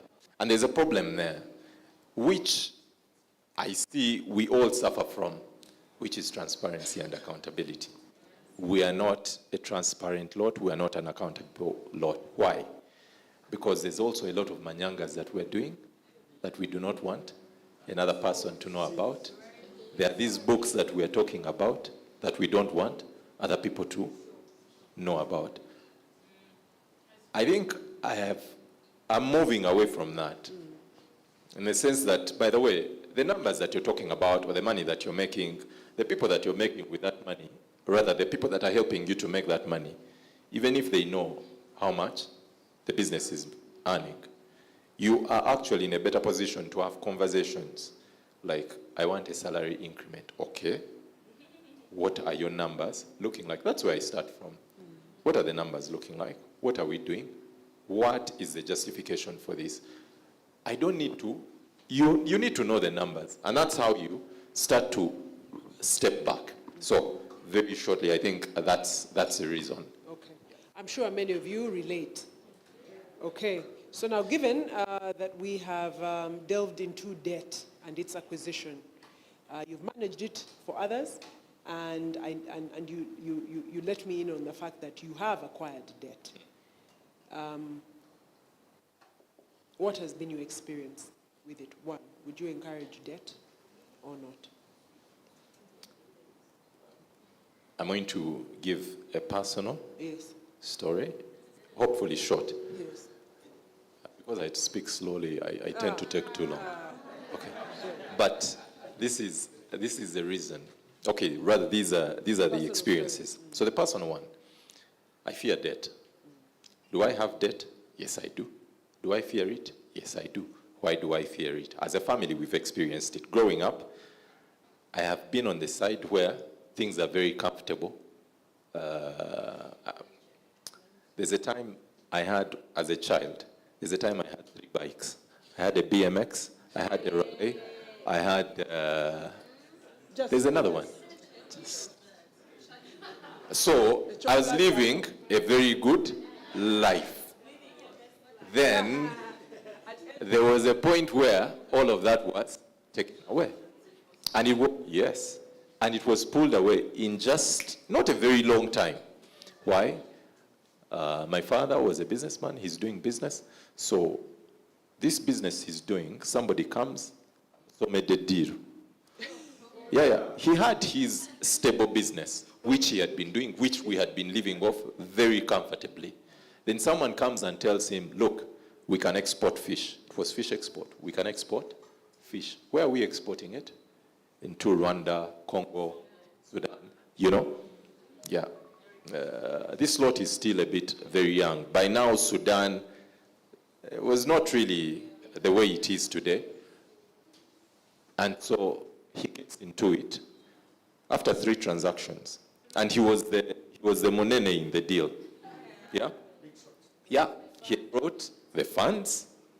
He financed the assets. Which are the assets? Transportation, truck. One big truck. It gets an accident on the 3rd trip. And it was a bad accident that there's not salvage at all. The person that was the driver for 6 months hospitalized tells you how bad it was. Fish, perishable. Thank you. So, finished. He starts to pay. Let's say life changed very quickly, and I can't recall. It got to a point where I was even slashing people's compounds, by the way. I did. When I was very young. That was maybe I was about 40. It was bad. Without the BMX. No, the BMX was there. But man, could you? Yes. So, that's why I fear debt. I have taken debt. You don't learn. I have learned. That's why.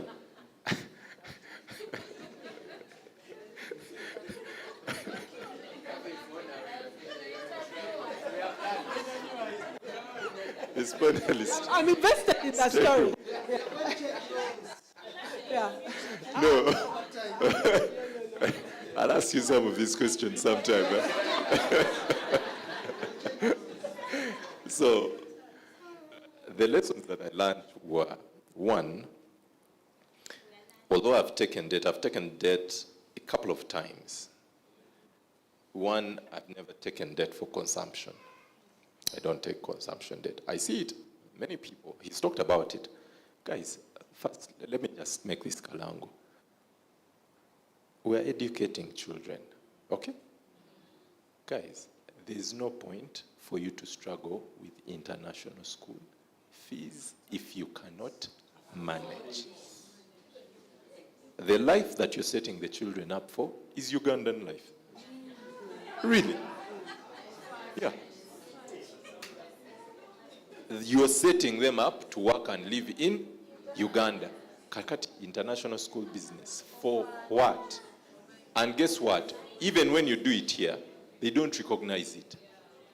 Then you're setting yourself up for school tuition. No. Not Makere. Some schools out of the country, some unis out of the country. Guys, you're going to, by the time you come to retirement age, my friend, there'll be nothing. But the good news is, with your Ugandan education, if you go out and you want to look for a job outside, it's actually very good education, you get it. We have many examples. I was talking to a friend of mine who's done medicine, and he was telling me it costs $400K in the US to study medicine. $400,000. $400,000. When he left, he had finished his bachelor's here, moved, went to the US, upgraded a bit, started to work. The people that had graduated from the US finished with $400K in debt. He had no debt. So, yeah. So, it's not part of my time. So now Have a rowdy panelist. what I'm trying to say is that my lesson, one, I've not done for consumption. Two is when I've taken it, it's almost on cash flows that are almost 80% or 90% guaranteed. If I am at 60% wobbly, no, I've not done that. So I am at about 80 to 90% confident that it's going to happen, and it's on already existing business. You told me a story where it nearly went south by supplying government. Yes. How far? How far?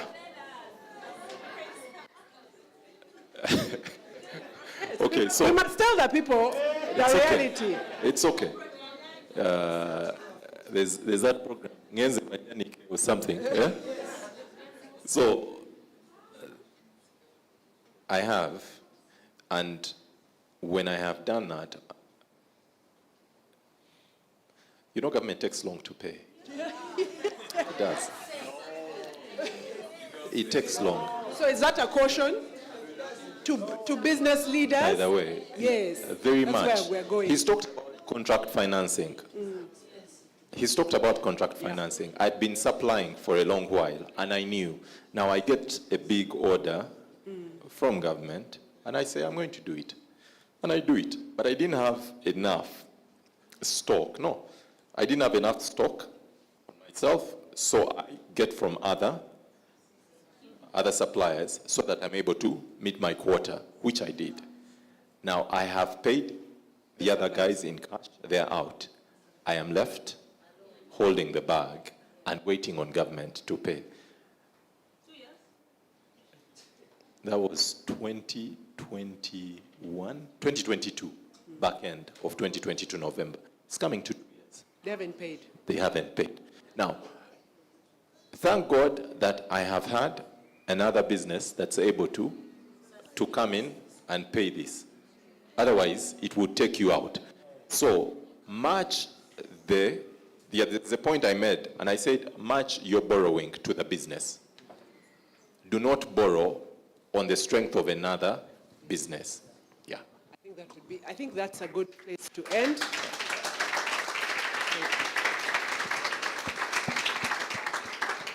Thank you. We have been rowdy and we've taken your time, but please forgive us. Okay, thank you very much. I think they need a better hand clap.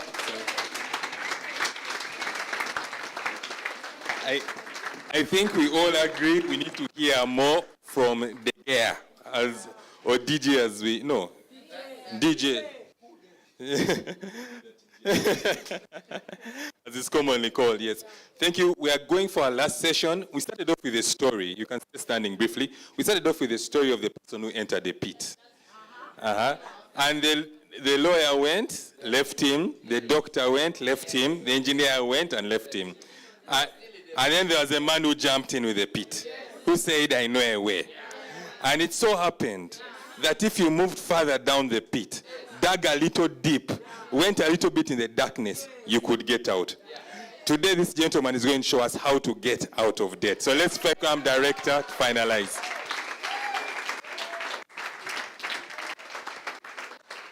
Please have your seats.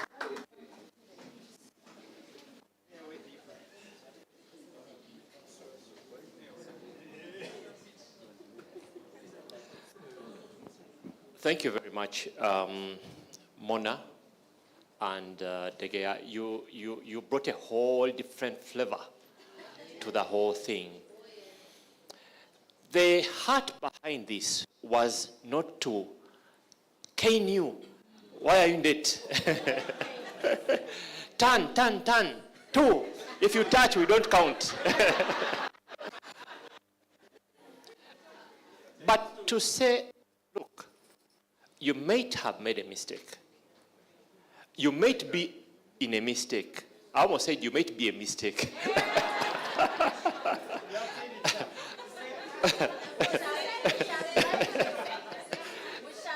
You have understood it.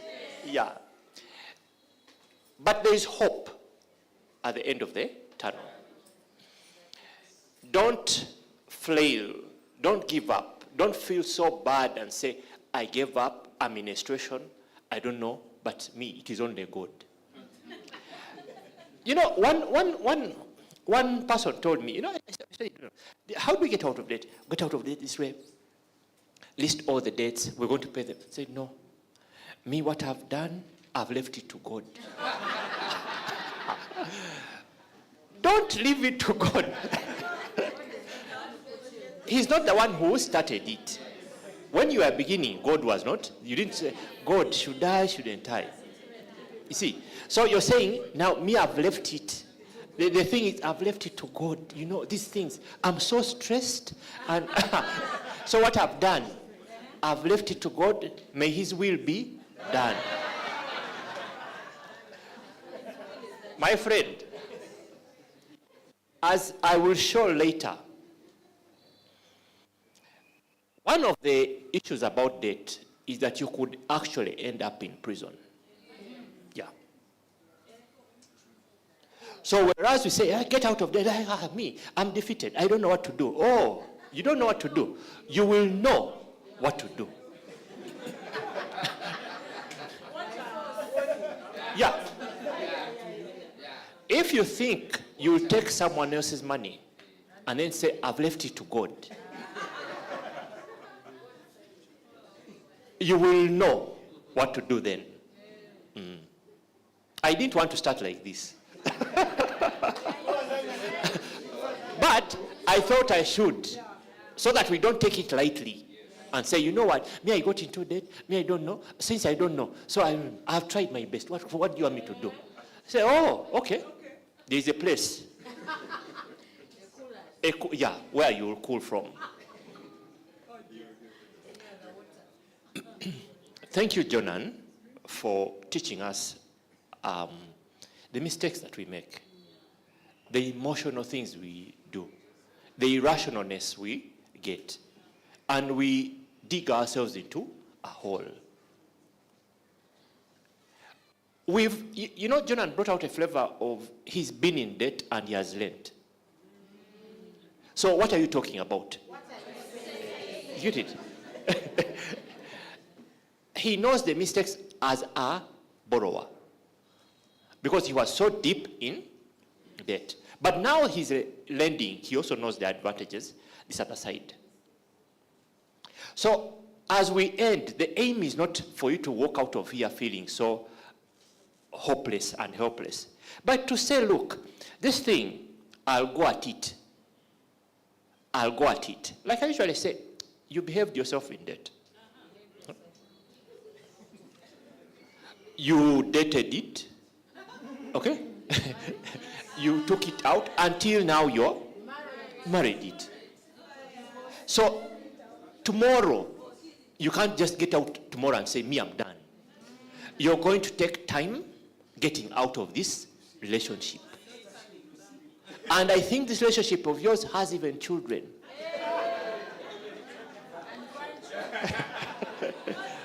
You get it? So it's been a long relationship. And it's emotional, as we'll see. As you get out of debt, Jonan said something that I just want to zero on. As you get out of debt, part of your success becomes your failure. What do I mean? The attractiveness of the top-up. Okay? So now you've moved 50 million and knocked it down to, say, 15. Say, you know, I was thinking, could we do another 50? Okay? But I was also thinking a little bit bigger. Can we do a 70 now? You get it?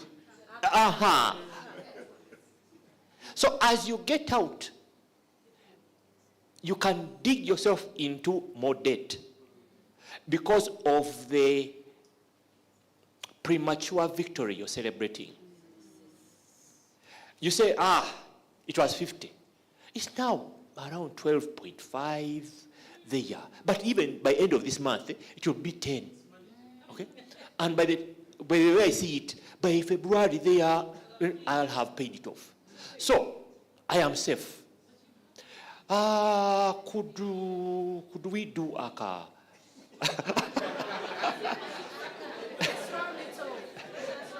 You get it? And I think that when you are 100 million in debt, you're deep. You're humbled. Now, when you have 12 out of the 100, a bit of arrogance comes up. A bit of stupidity is topped up. A bit of greed. You remember your greed? That muscle hasn't died. It's like reactivated. You know how you pull a generator and then you start seeing a VX as a possibility. You start seeing all the problems with your now car. Say, this car has actually been you see the scratches. And there is a way it doesn't make me feel good in the morning. Who feels good in the morning? Even you yourself, you don't feel good. So you expect your car to feel good in the morning? No, even you are not feeling good in the morning. Yeah. So we say that if you're smart, you don't need it. If you're dumb, you shouldn't be using it. Okay. So debt is the biggest thief of your financial future.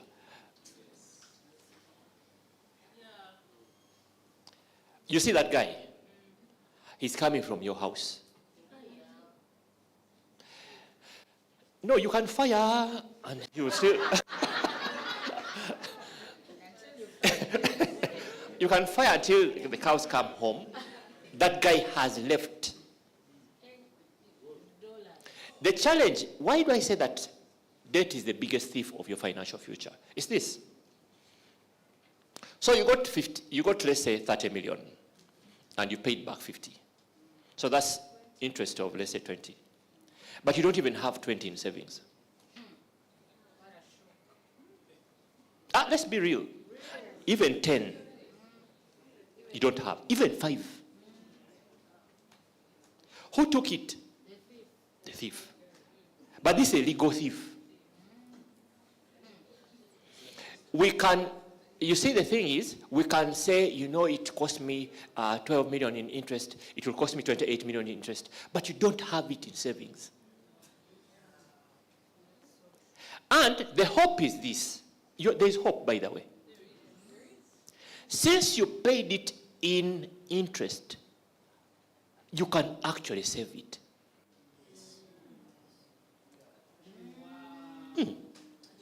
The very thing you paid in interest can actually become your saving.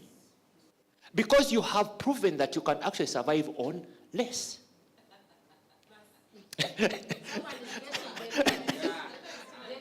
You get it? No, you earn 3 million, right?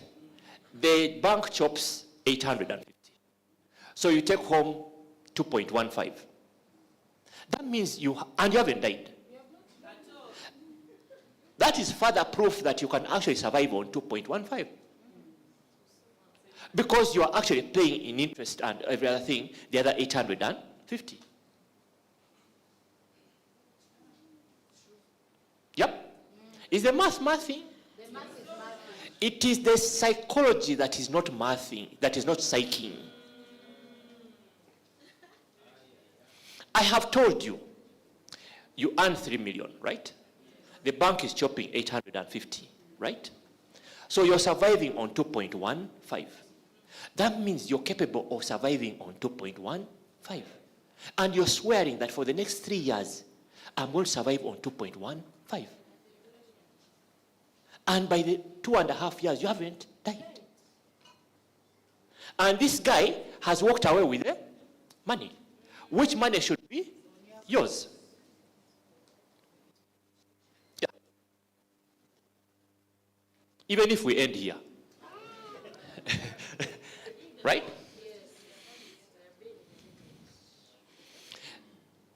How many of you run a company or work in a company? Associated in some way with a company? All of you. Even if you work in church, it's a company. Okay, let's look at some interesting numbers with the company. Okay? 83% of companies have zero profit. 83%. As in profit, whoosha. Nothing. Now, complicate this with debt. If already 83%, so we count 1, 2, 3, 4, 5, 6, 7, 8. Only 2. Then you're saying, no, I'm going to complicate this thing further. They call me complicator. As if this is not bad enough. It's already bad not to have profit. But you're saying, no, I want my life more complicated. 23% have no right team. The guy and Mona have already talked about that. Your uncle, your wife is the other, is the COO. Your son is the finance. Okay? So, marry the 23 with the 83. Okay? So you have the wrong team and you have no profit. You're about to make the third mistake. 42% no product market fit. You know, my mother likes OD. Okay? She likes OD. And we grew up making OD. And I say, you know, OD can sell in the pharmacies.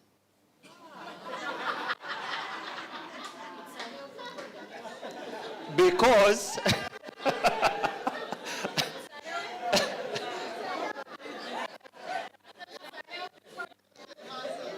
you listen.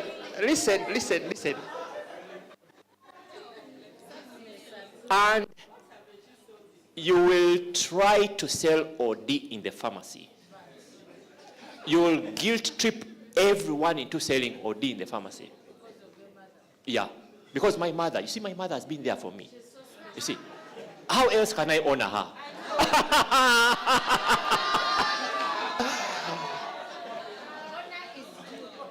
You get it? You even call the OD your mother's maiden name. But there is no product market fit.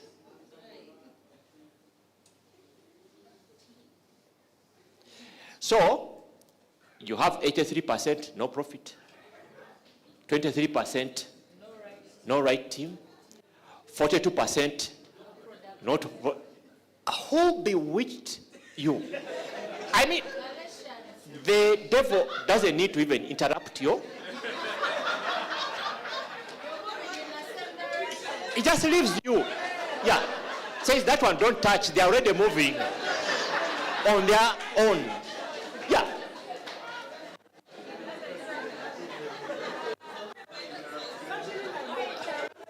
You listen.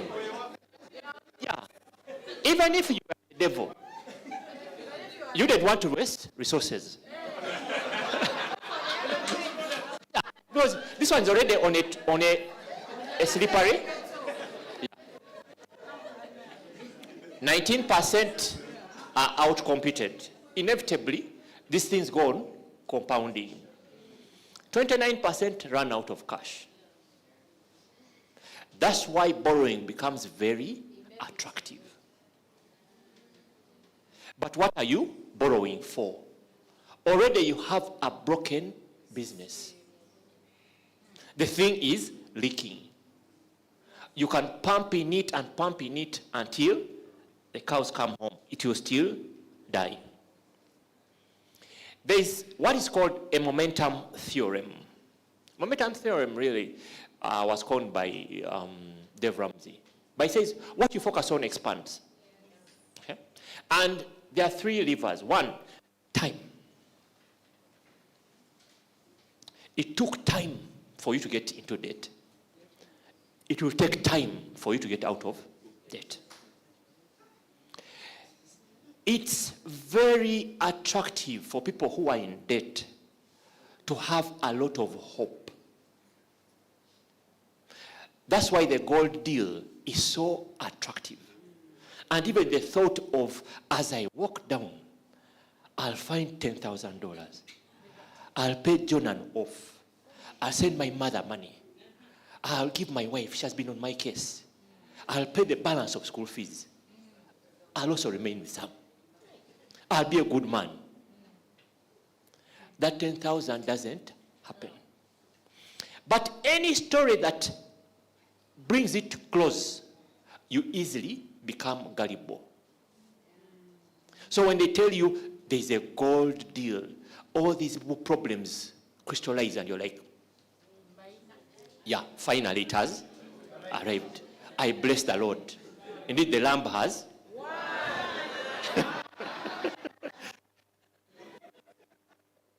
But it's common with people in debt to hope that there is a knight in shining armor coming to save you. And say, just imagine someone paid your debt. What would you do? There's no one. So that imagination is not going to happen. Yeah. Just imagine. You know, some guy joked and said, of all these guys who hack banking systems, why don't they delete our debt? As in, we are in for the guys who hack, okay? But you hear these guys lost $2 million. But why don't they hack and get our debt and delete it? And tomorrow I'm like, Still, that will not happen. You understand? So it is focus, time, God. So it is this way. Focused intensity over time. Focused intensity over time. Multiply that with God. Creates unstoppable momentum. But I want to start with focused intensity. Now, many times you start with God. Was he there? You get it? Uh-huh. But it's focused intensity to say, this debt, I'm going to pay it off. I'm going to be steadfast. I'm going to stay focused. Nothing will move me off my target. Having mastered that over time, time doesn't mean 2 weeks. Time, how long have you been in debt? On the question you were asking, how long have you been in debt? Many of you have been in debt more than 5 years. So time doesn't mean 3 months. The next 3 months you're going to see me. The next 3 months. Baby. I want to give you hope that in the next three months you'll be exactly almost where you are. You had better commit long term. And then some of us talk too much. You see, now I've started paying my debt. Okay? 2 weeks now, I've started paying my debt. There are 60 installments, and you moved 2. Say, you know what? Now I'm starting to pay my debt. You haven't yet. It's not yet even a small win. It doesn't even qualify to be a small win. But it's focused intensity over time multiplied with God. Then you have unstoppable momentum. I have a question. You have the Simpsons. How many of you know the Simpsons? Hey, okay. Interesting. Grey's Anatomy. Hey. Okay, now I know what you guys do. In your free time. Yeah? Oh, the old days. Aha.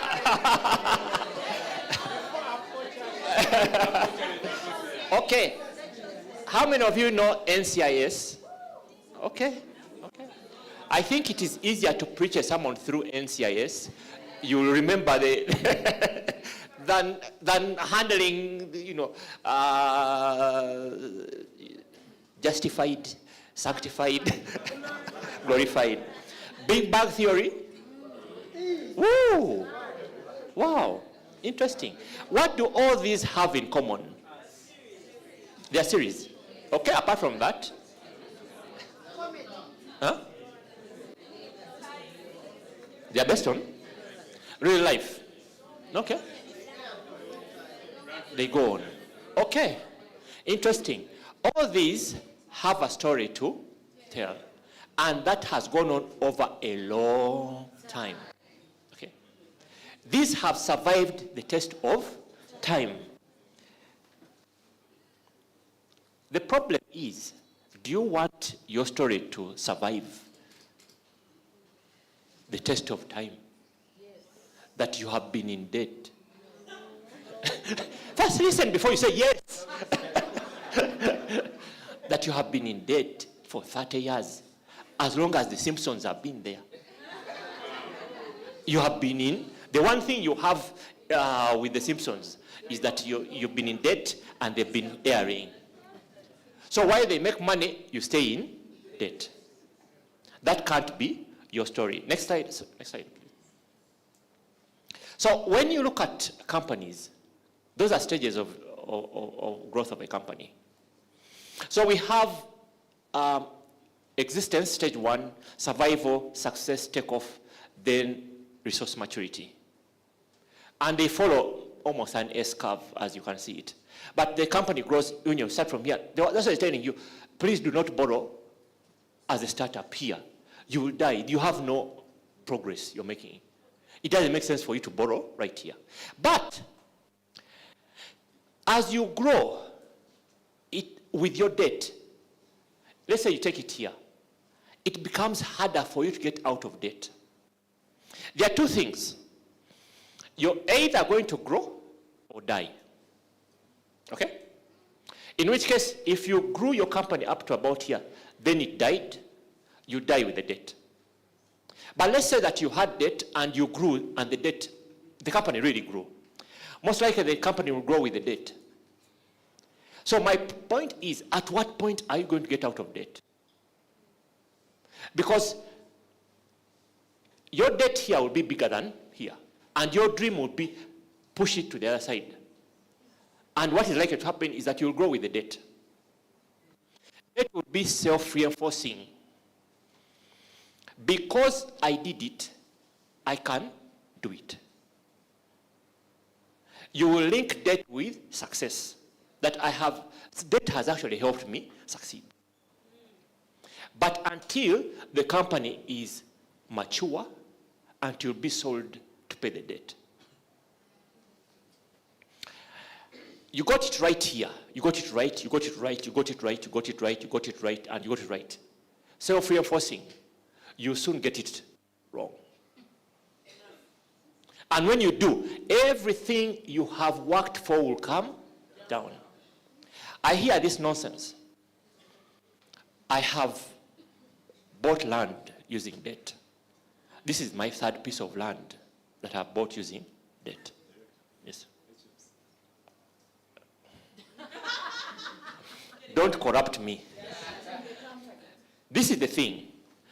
What really happens, you're the same curve. You grow and grow until you take on what you can't pay. The problem with debt is that you're able to pay the debt. If you didn't pay your first debt, you'd be in prison, you'd serve maybe 6 months or 1 year, and you wouldn't borrow again. You get it? The problem with debt is that you're able to pay it. And when you're able to pay it, what do? You get more. Because now you can, and so you are able to. Yeah. And soon you get sanctified and then glorified. And the glorification is here. Do you understand? That yes, you have 3 land titles. What are you going to do? You're going to take on a bigger chunk. And what's going to be the security? These 3. You understand? And some of you who are wives here are actually negotiating with your husband and simply saying, could you, out of the 6 titles, could you rescue the home?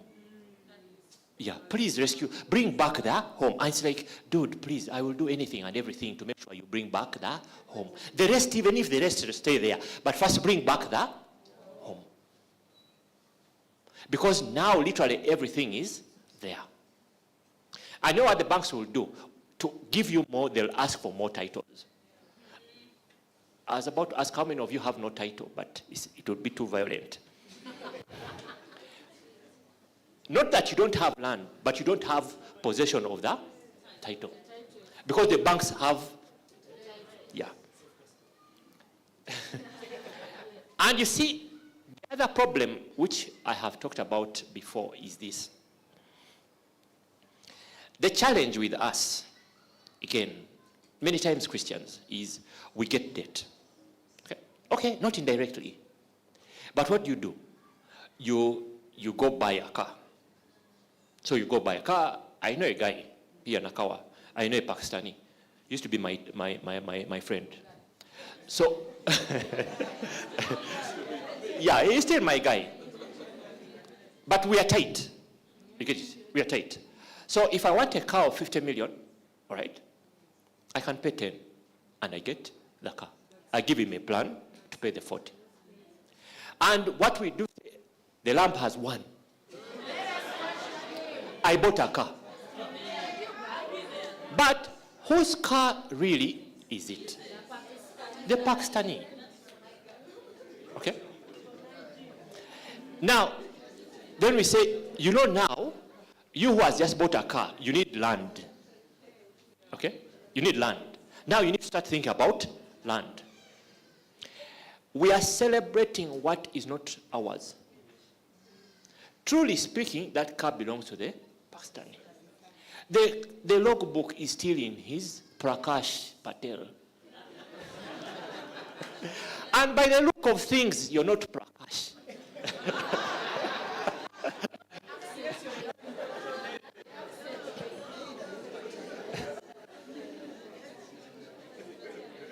I go back and highlight, we need to wrap up, you guys. I go back and highlight that 83% of companies have zero, 23 have no right, 42% have no product market fit, 19 are outcompeted, 29 run out of cash. How do we get out of debt? One, list down all the debt that you have. Even the kiosk across the road that you haven't paid is a debt. Mama boy needs to be paid.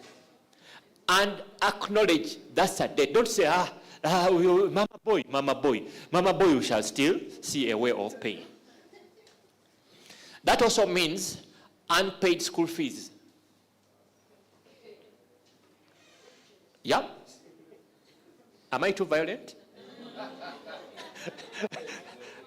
It's also a debt. So first acknowledge all the debts. Your brother-in-law's 1 million you haven't paid back, please acknowledge it. Okay. Don't say he took my sister. He took my sister, I helped him. No. You get it? So your brother-in-law's money needs to be paid.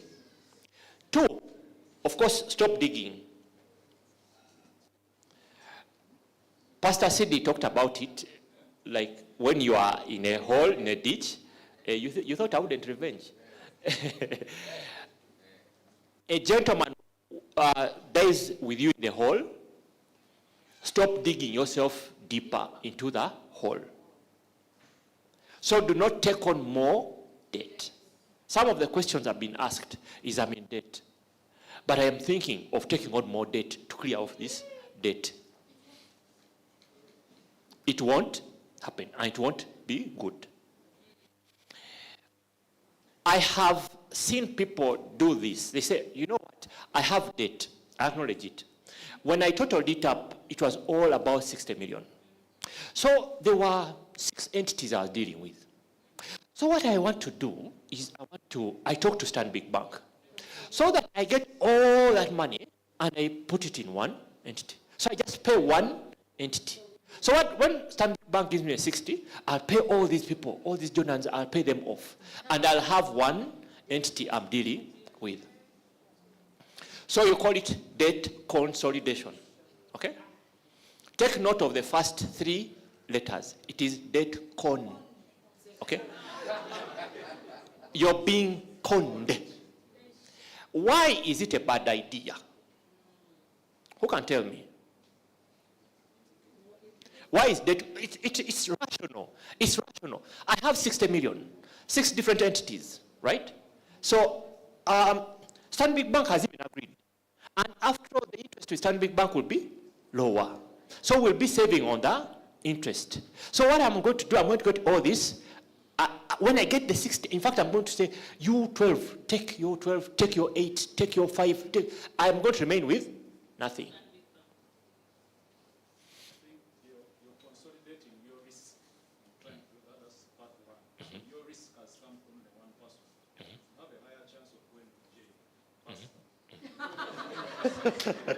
I had never considered that aspect. But in my book, I'm going to add it. That as you're consolidating, Yeah. the book is seemingly saying that you're paying less interest, but the time you take to settle whatever you're calling you're consolidating, you're just being conned. Because the bank is there to make money. So who is paying? So what are you doing? Okay. Arthur, you're giving too much control to one person. Okay. All those are good answers. The answer I'm looking for is this. What will actually happen, and it may have happened to some of you. Don't raise your hands yet. This is what happens. You get the 60 from Stanbic Bank. Pay off every one. So when you pay off Jonaki, they demand from you 8 million. You say, Jonaki, by the way, send me your bank details. I am paying you off today. I'm forgetting about you. Have a good day. I will never come back to you. Huh? Mumanyira.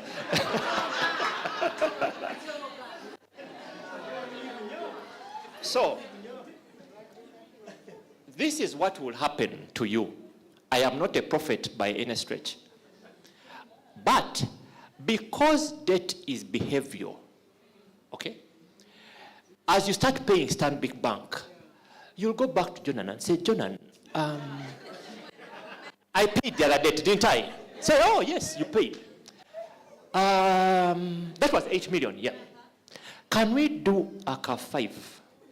Okay? Because I don't want to go back to where I was. Yeah, we can do ACA 5. And Jonan says, this man paid. He did 8 in one go. So 5 seems reasonable. He releases the 5. We go to the work circle. Say, school fees thing, can we do ACA 4? ACA 4. And we do ACA 4. Brother-in-law, can we do ACA 2? 1 year later, you're back to where you were. Now even worse. Because now you have 60 plus another good 60. And that is how all your titles go. You understand? Debt is more behavioral. The institutions have no problem. You are the problem. And as you get out of debt, be more careful. Because there is nothing logically wrong with debt consolidation. Rationally speaking, getting 60 from Stanbic Bank and paying off the old makes a lot of sense. And we can do it on an Excel sheet. And it will make a lot of sense. The interest should be lower. Jonan is charging 10. These guys are charging 2 or 1.5. So which one is cheaper? The bank, definitely. Your wife will even support you. Only that 1 year later, you'll be back to where you were. Okay? So that becomes a problem. Have a plan. Have a budget. A budget helps you know how far off budget you have been. You know, it's one thing to sin, but it's another to not know that you have sinned. And you have no idea. You understand? It's one thing to have the 10 commandments. It's another not to know that they're even there. So have a budget. Where you have budget overruns, you know what you have run against. Other than you have overruns and you have no clue. One guy told me he became one of my clients. So we're working together. So, you know, I was picking some money from the company. And so my wife one day was unhappy about that whole thing. I said, you know, we need to stop this habit. I said, no. Don't worry. I pick little. I pick 200, I pick 300. And by end of month, I picked about 4 to 5 million. Okay? About 4 to 5 million. And that is within reason. So I said, okay, fine. So I worked with him, totaled up what he had been picking. This guy was very honest. What he'd been picking, when he added up together, he'd been picking in the range of 23 million a month from the company. So when I asked you, how much do you pay yourself? About two. About two. 2. Because I remember I picked fuel.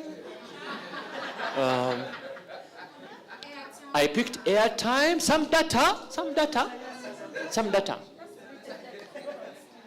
But we agreed, the guy went to 15 million. And the company ever since then has been doing well. By simply acknowledging, I actually need 15 million. And 15 million is sent to him at the beginning of the month. And the company money is left intact.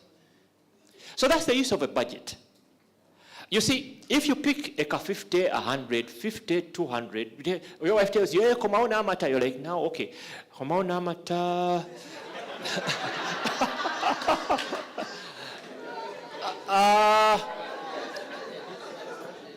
And let me tell you the other devil. The other devil, which is this, you listen, my time. The other devil, which is like in a white suit, okay, is this. Hello, Jen, hey, now send me, I badly need 200K. So get it from the petty cash, you write it down. I will pay it. Liar. Liar.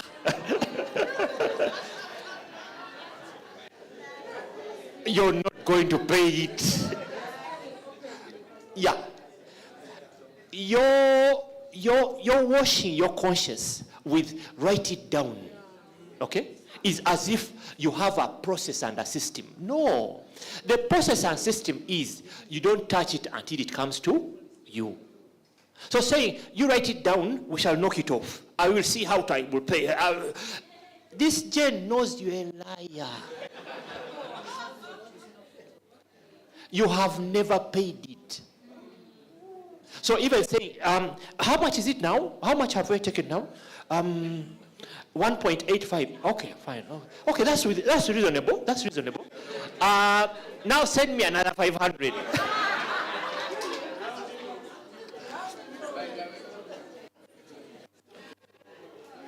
The other way, please don't. You get it? There's something about just waiting, and then you demand to be paid, and then you're paid. But if you tell Jen to send you 100K, and she should write it, and she knows you can't remember the 16 transactions within the month you have had, Jen will also pay herself and write somewhere. And then you lack the moral authority to say, Jen, what you did was because you are the one who. So when you call Jen, Nterasim,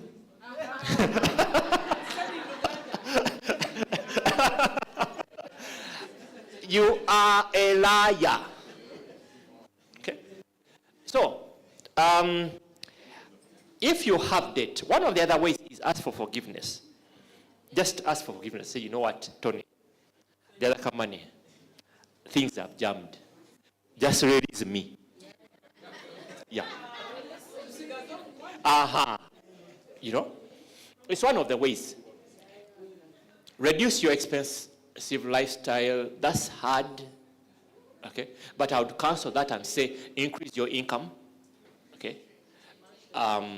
See that you work harder and get more money. That is much harder. It's easier to write than to work on. Yeah. If you already have adjusted to a certain lifestyle, it becomes normal. How many of you have DSTV, Netflix, or the likes, some demon like that? Put up your hand straight. Okay. How likely are you to unsubscribe Very unlikely. How many of you have been buying data? Okay, because you may say Netflix, they are demonic. I'm not. Okay, you've been buying data. You watch YouTube instead. Okay, good. TikTok, yeah. How many of you have uninstalled and reinstalled?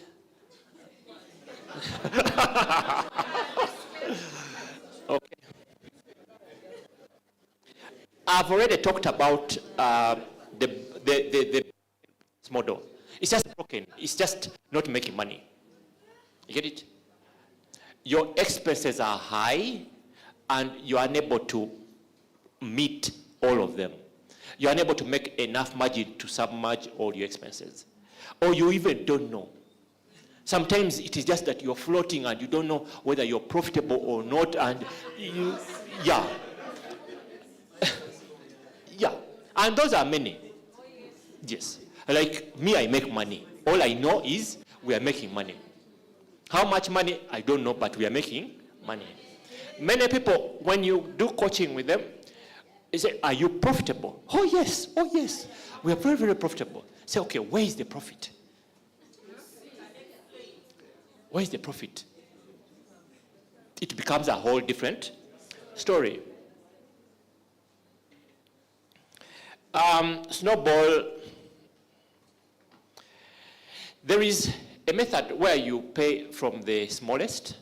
Just get, let's say you have, let's play it small. So all your debts are 3 million, all right? So what you do, you dedicate like 100K to the 3 million every month. So you have 30 months to pay off. So every month you just throw 100K, starting with the smallest. So today, go get the kiosk lady, her 56,000, pay her off, okay? Then you go to the next one until you pay off. But what happens is that you have to be consistent with the 100K across the 30 months ahead. But let's look at two things that I thought about much later on. There are these two verses disturbed me.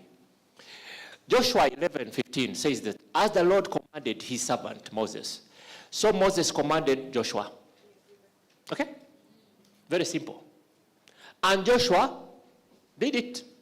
He left nothing undone. All that the Lord commanded Moses. The challenge here is this. God talked to Moses. Moses talked to Joshua. Joshua did it. He left nothing undone. We may talk here and say, that one I won't do it the way they have said. I have a way. Okay? I have a way. I will do it my way. Every other month I will see how much I can pay. And you will be back here with the same problem. Joshua left nothing undone. He committed to leave nothing undone. But the most touching statement is all that the Lord commanded Moses, not commanded Joshua. We are talking to you because we have heard. You can say, no, even me, God has talked to me. Okay. You wait. Say, no, that one, I will download it out of ChatGPT. Okay. Say, that one, I know my way of doing it. I'll do it when I'm 30. Okay. I'll do it when I'm married. Okay. When I have children. Okay. We'll see. You understand? As the Lord commanded his servant Moses, so Moses commanded Joshua. And Joshua did it. He left nothing undone. All that the Lord commanded who? Moses. Not Joshua. Whatever you've heard so far, may it not be entertainment. May it not say, oh, it was so good. It was, ho, ho, ho, ho, ho, ho.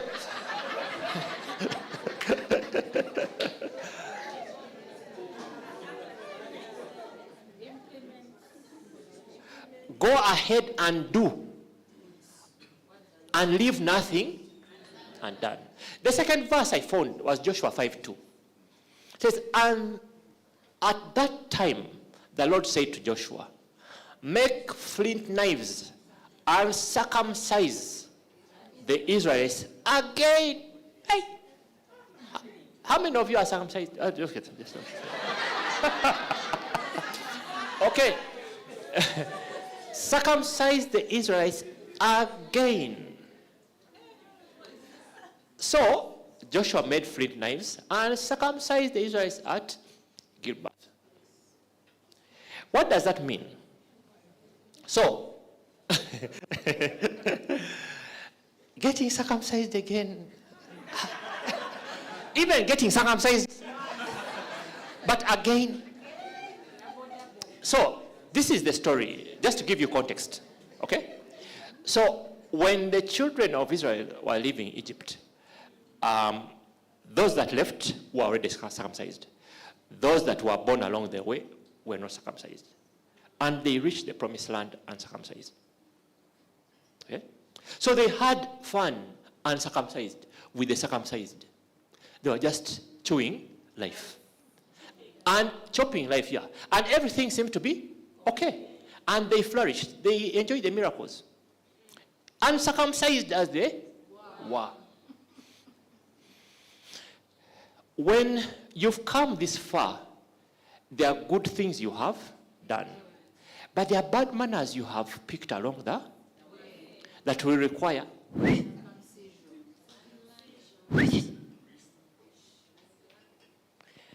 you need to circumcise yourself again. You see, there are things you used to do that were good. You stopped doing them. You prospered nonetheless. It's time now to actually go back and say, you know what? I need to be honest. Some of the things I've carried along are uncircumcised.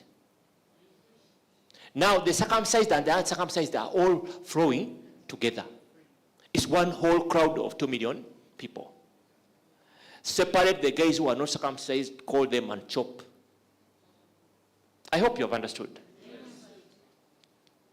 Okay. Next slide, please. So this slide, I say no to drugs. But I'll say again, I got it wrong. It should have been say no to debt. Okay? But you can get it right later. So now I have the right slide. First go back behind to the drug. On your way, it won't be perfect. You can get it wrong. When you get it wrong, look to make it right, like I did, and got the right slide. Pastor Anna, you can now go to the next slide. So, having got this wrong, don't say, now me, I tried getting out of debt. It jammed. I did 2 installments. The third one I defaulted.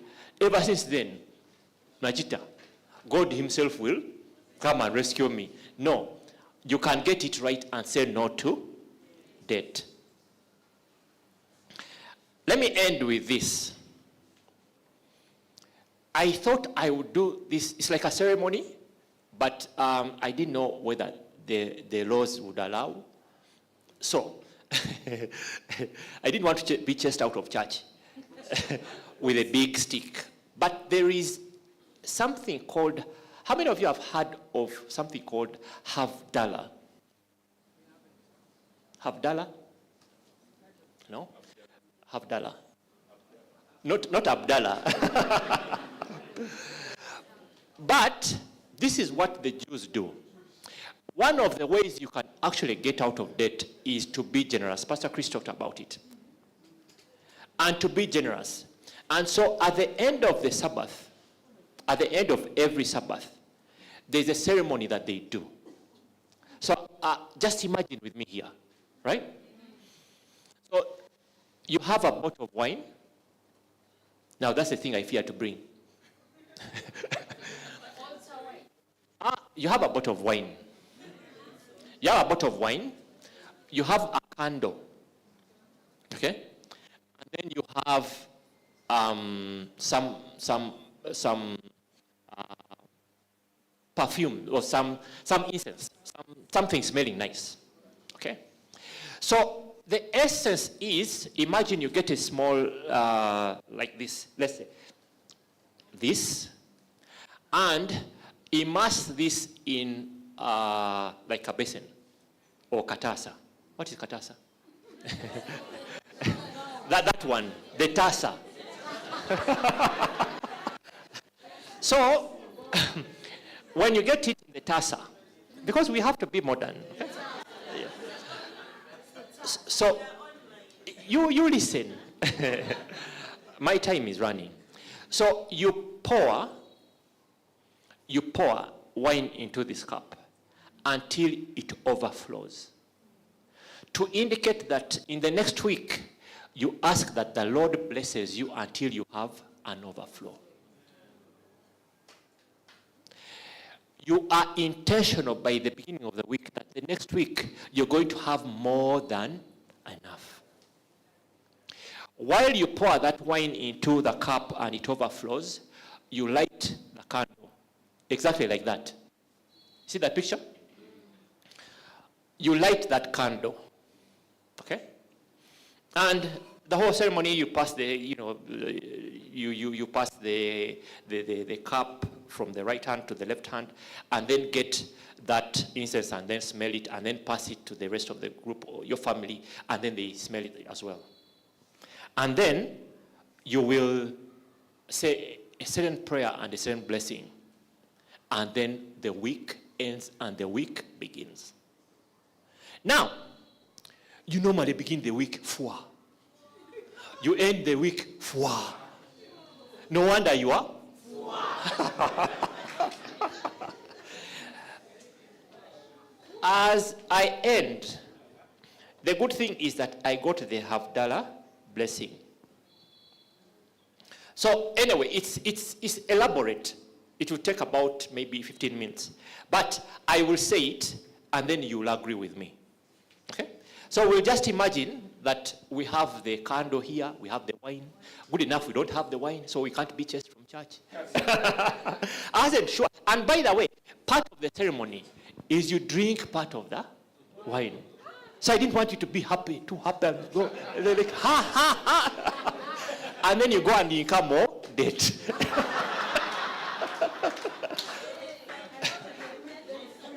So I did one. So I debated. I said, should I buy the wine? Should I? Even this morning, I contemplated sending someone to Carrefour, saying, you know what, go buy me wine, buy me the glass, the what, the katasa, the tasa, and not, yeah.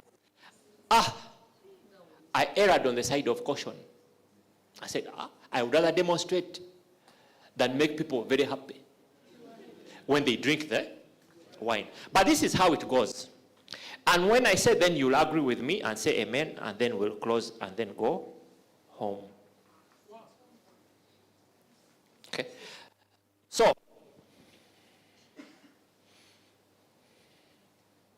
let me give you the headline. Havdalah extends the holiness of Shabbos into the week. It's a time to think about how we will carry over the spirituality we gained on the Sabbath into the activities we'll do the coming week.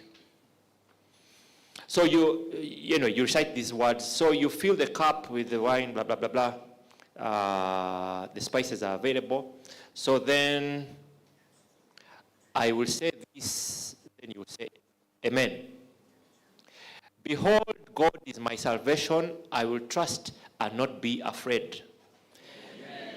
Indeed, God is my strength and my song, and he has become my salvation. Amen. You shall draw water with joy from the wells of salvation. Amen. Salvation belongs to God, and may your blessings be upon your people.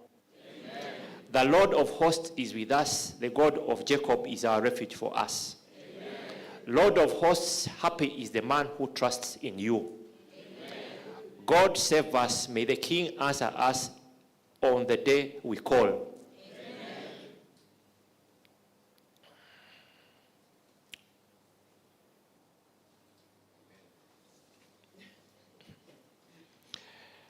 Blessed are you, God, King of the universe, who creates the fruit of the vine. Blessed are you, King. Blessed are you, God, King of the universe, who creates various kinds of spices. Blessed are you, God, King of the universe, who creates the lights of fire. Then lastly, blessed are you, God, King of the universe, who makes us a distinction between sacred and mundane, between light and darkness, between Israel and the nations, between the 7th day and the 6 days of work. Blessed are you, God, who makes a distinction between sacred and mundane. Amen. At this point, you drink 2 ounces of wine and use the rest of the wine to extinguish the fire of the flame into a dish and immerse the flame into the wine until the fire goes out. And the ceremony has? Thank you so much.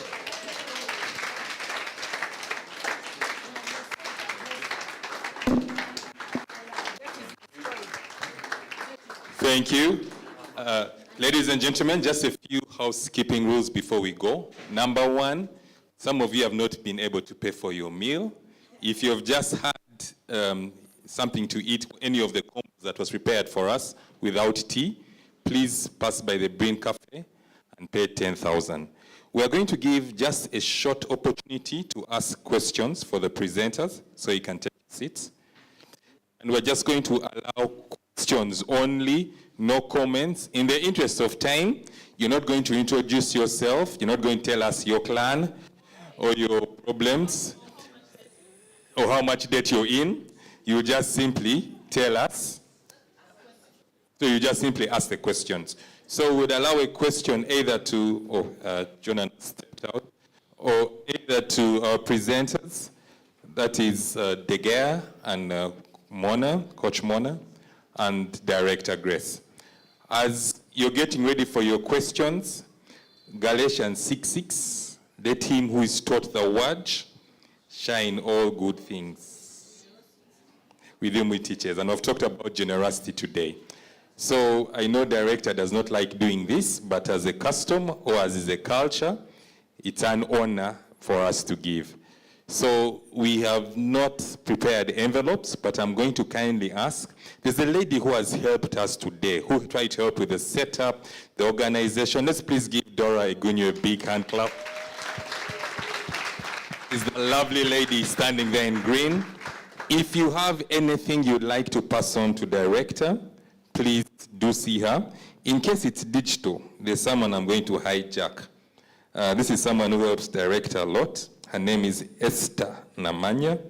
So I'm going to read for you her phone numbers. In case you have any digital seed you want to sow, please do send it. If it's on MTN, the number is 0773 764 276. If it's MTN, 0773 764 276.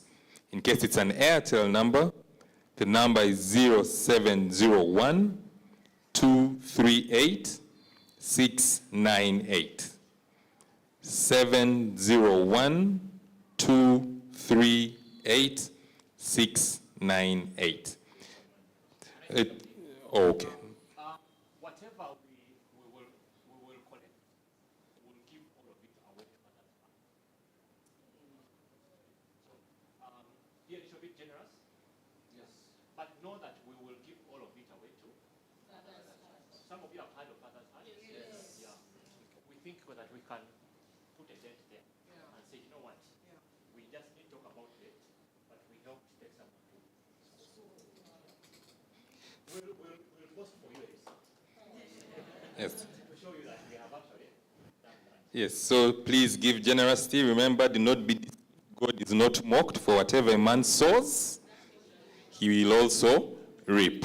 I believe, yes, we have, let's just go straight to our questions, please. Go ahead. Thank you. Mine is about the Havdalah blessing. Does it have to be with wine only or any other drink? Okay, so we'll take 3 questions at a go. One is about the Havdalah blessing. Is it, yes, there? To a director. One, do you give up the facility or let's say the title to the lender so that your debt is written off and you start from zero and afresh? And then the other question is, when you have the plan to pay, do you suffer so much that you pay and get out quickly? For example, let's say wear one shoe for 2 years, or like you know what I'm saying, like suffer hard and get out, or take it slow. Okay, so director, can we take one more? We can take those 3. Okay, let's take one more. Thank you very much. If I give a scenario of someone who has got a mortgage, for example, I decide to take a mortgage, and the installment is, say, 2 million. And there's another person who's paying the same 2 million in monthly rent and has been paying the same for quite a number of years. And you've gotten to that point where you've paid up.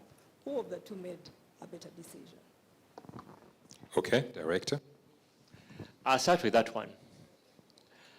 The one who took the mortgage made a better decision. I took a mortgage. My first house I bought was a mortgage. And this is how I told myself. I remember it was 28 million, the house I bought. It was 28 million. I paid 7 million, got a mortgage of 21 million. I was paying about 303 installment for 12 years. But I said, this is how psychology comes in. I said, there's a landlord called Housing Finance. I'm going to pay him 303,000 per month. After 12 years, he's going to give me the title. And I got the title. So I rationalized it that way. My behavior couldn't allow me to accumulate that money up to 28 million and hand it over to the seller. In any case, the seller would have changed his mind or sold it to another person altogether. Normally, when we're talking about debt, normally the house is not considered as the debt. The house runs the least risk because it's its own collateral. So it does not risk your job or your other things. The house is its own security. If you default, the bank takes the house, and it's one unit. So if you have 3 titles and you get a mortgage, the bank does not attach the rest of the titles. It's only that one that is. So you can have 3 titles and you don't need to encumber them to get another piece of property. Technically, your risk is almost 0. Because if you default, the bank will just foreclose on that very piece of property. Now, the problem is when we bring it to the business side. Because the bank will ask for more security, more collateral, and then add on to they'll say, okay, let's consolidate all this and give you one ballpark of a figure. And that's where problems will begin. Okay? So then they will say then they can encumber and ballpark everything. That's where the risk comes in. But if you're paying 2 million and 2 million in mortgage, I would say that go for the mortgage. If you think it's very hard for you to accumulate money, go ahead and sign up for a mortgage and pay for it for 12 years or 15 years. The worst that will come is when you sell that piece of property. If you fail to pay, then you're able to redeem what you have already put in.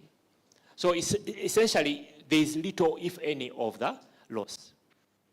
Have you understood? Yes. Right now, that house is worth 250 million. When I bought it, it was 28 million. Wow. You get it? So the point I'm making is you rarely make a mistake, and still the downside is already insured on your behalf. That if the worst comes, you've paid, out of the 21, you've paid 14, you can still sell it to someone and retrieve that 14 Should you die at about 18, your family can still retrieve that 18 and sell off the house and you're able to move on. If the house has appreciated, they'll actually get more than the 18. The other question was about? Abdallah, wine and whatever. I believe that you can adopt it to the situation that you have. If you have a drinking problem, you can do juice. You see, let's be honest. Do juice. You may imbibe the whole. Instead of pouring into the dish, it's supposed to be wasted. Most of it's supposed to be wasted. You may drink most of it. The idea behind is that you will have an overflow, but your cup will consider others. The essence is that you're going to earn more than you can take, so that you have excess. That's why you pour, not just pour until the cup is full. Yeah, this one will do next week. No, it is supposed to be generosity. You pour until the whole thing keeps overflowing. But don't increase the size of your cup just to take more wine. So the point is, I'm going to hold my expenses while God blesses me with more. And as He blesses me, that overflow will go to other people. So it's not like, boo-hoo-hoo. No. And to be wise, if you have history with problems with alcohol, then you do juice, you do any other thing. Yeah. If you think your children might, take the wine during the day and top it up with water, then just, I'm telling you true stories. You like my story? I'll tell you a story. At home, my wife used to get wines, and she would keep them and drink occasionally. Then she realized the wine was getting lower. Like, I left the bottle here, and then there's a way it was tasting. Identifying itself with more water. So we agreed, no more wines, no, nothing. Just pour out everything. She got the balance, poured it in the sink, and said no wine. Yeah. Great. The other one was? There was a question from, I think, the lady. Yeah, it was about... maybe she could... Just give me a starting point, I'll remember it. Sorry, you suffer while so that you pay faster. Before so you could have a title with the lender and say, you know what, lender, I'm going to give up the title. Goodbye, I'm debt free. Okay, take it, I've kissed it goodbye. The balance, if you sell, give me, if there's any. Or you say, I will fight it out until I pay it off. I would rather you take on the hard thing. Life is hard. Getting circumcised again is hard. Okay? So that was the essence, that the journey ahead is going to be long. It's going to be hard.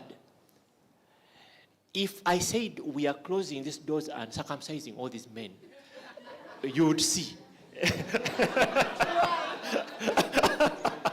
You would see how quickly these windows get open and people flee.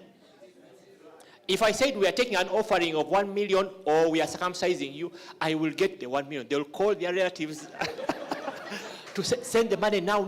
I will explain to you later. Let's not minimize the pain that it will take to get out of debt. And it will be a long process. We need to pay that price that we imposed ourselves into. We're in a situation that we created ourselves. And so there's a price we need to pay. You can't pray, you pay. This is the one to pay. And you're going to pay it, and pay it fully. Then we will appreciate how long it takes. I am still in debt. I think I've been in debt for about 20 years. 20, are they 20? Even, they may even be more than 20. You get it? But I am paying. I could say, you know what, sell that one. In fact, let me sell it, then I put together and I pay this one. But then I'm choosing to take a slow, painful process than declare victory tomorrow. So I'm not too quick to say, I have matured now. I can handle. I'm like, let me walk this journey slowly, painfully. while I learn and get a grip on something to hold on to. I watch, sometimes I sleep, then I never want to take it for granted that now I am mature. I know what to do. I paid off because I fear coming back the same circle sooner than later. So I want to learn and have character development in between the journey. It is my character to be strengthened more than the amount to be paid. I would even say that if someone paid it for you, it would be bad. Because you will come back sooner than later. You borrowed the money. Pay the money. Pain-free, cry, go work, mourn, go and pay. Pain-free. Curse them, kick them, call them names, go and pay. It will be a victory when you have that no one can steal. You alone will know the tears you have cried and the things you have foregone. Part of getting out of debt is really character development. Us to be humble enough to know now we can no longer take on this, we can never toss around debt, and this is the price I've had to pay to forego so many things, to be called so many things, and I'm willing to be that way. Part of it is to trim our own greed that we talked about earlier on, and to be humbled. Say, are you coming for the trip? No. Are you sure? But, no, I'm not coming. Yeah. Yes. Okay, in the interest of time, we'll just have the last three. So 1, 2. Okay, we'll have those two then. Please go ahead. Thank you so much, Director Grace. Your debts make us feel like we are being indebted 1,000 shillings. However, there's something that you've been talking about, paying the snowball. What's the bit about debt and saving? Because I thought the idea of our savings is to save us from the debt. Because how are you able to save while in debt? Ideally, wouldn't someone pay off that? Then what happens in between the saving and then the being in debt? How are you able to still save and yet you're in debt? That's a very good question and a very hard question, I must admit. You need to pay off the debt. You need to save as well. If you go and tithe, okay, I'll just boil it into 7. So you need to, this has to be more than the installment you're paying. If you got a health scare, what do you do? So while you're paying debt, you may fall sick.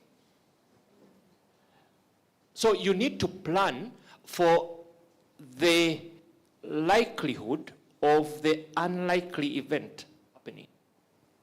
That means that you're going to say, if I got a scare, if I needed something over and beyond what I am paying, I need to have a fallback position. So you need cash. You need cash.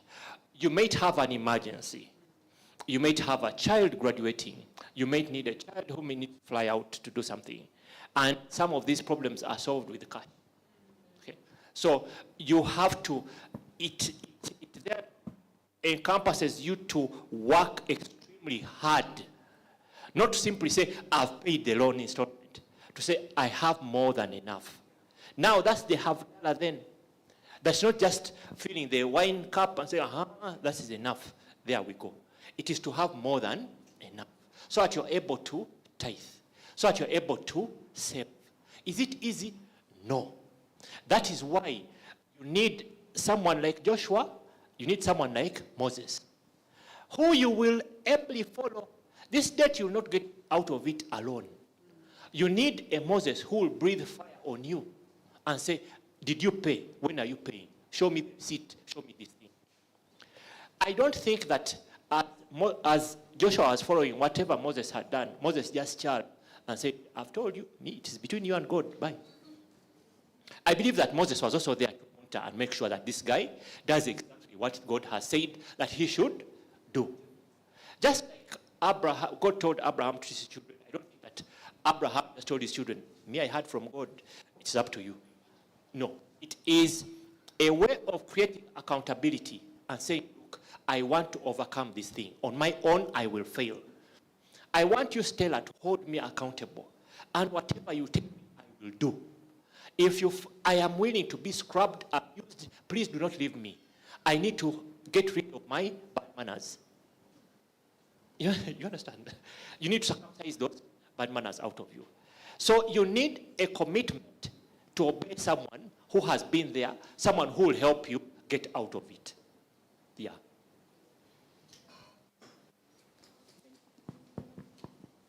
Thank you, Director. My question is in relation to the mortgage. You're saying a mortgage is okay. Should we target certain types of mortgages where maybe the mortgage, the repayment is, the monthly payments are equal to what we can afford in rent, considering there's a property I saw whereby the monthly payments for the mortgage were going to be, the property was worth 600 million, the monthly payments were going to be 12 million, and yet the total rent at the best case scenario that the valuer did was going to be about 5 million shillings per month to be, if that property was to be rented out. Okay. I hear you, and it's rare that you'll get a property whose monthly installment is equal to the rent. You'll pay more than the rent. Okay? So in the example I gave you, if you got a property of, let's say, 200 million, the installment is maybe 1.5. If you rented it out, you'll probably get 800. So it doesn't easily match. If you can, then pay up a larger portion, such that the rent squares the rest. So if it's 200 million, probably you pay down 120. Then the 80 is what will be paid off using the rent. But if the worst comes to the worst, then you will pay more than the rent. Again, you just know that this is the cross I need to carry. You understand?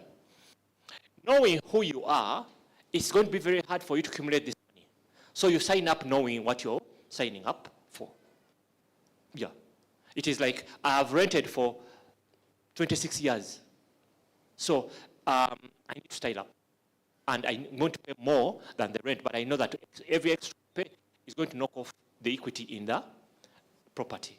And after 15 years or 12 years or whatever years, the property will become mine. Some people, what they do, and I've worked with some people who I have advised this, they start off heavy. So they say, look, the property is worth 200 million, give me 5 years. Okay? So I'm going to do my best and pay as much as possible, as high as possible for a short time. Then if I feel my finances are not financing, I'll ask for more time. And then, but if I ask for 5 years, instead of the installment being, say, 1.5, it's going to be 3. But I'm going to throw 3 at it.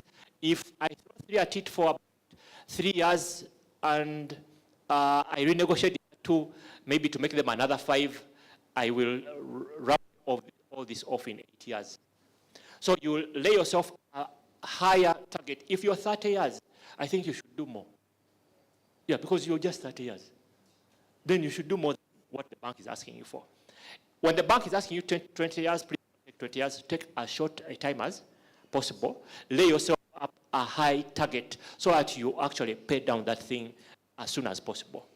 So the bank benefits when you ask for more time. So they may ask you for 15 years. Don't allow. So one day, my stories are all true. So these guys, I asked them for 88 million. They offered me 53. I told them, take back your papers. I'm not going to sign them. And they came back with 88. They told me 12 years. I said, I asked you 5. I don't want 12 years. Take them back. They gave me the 5.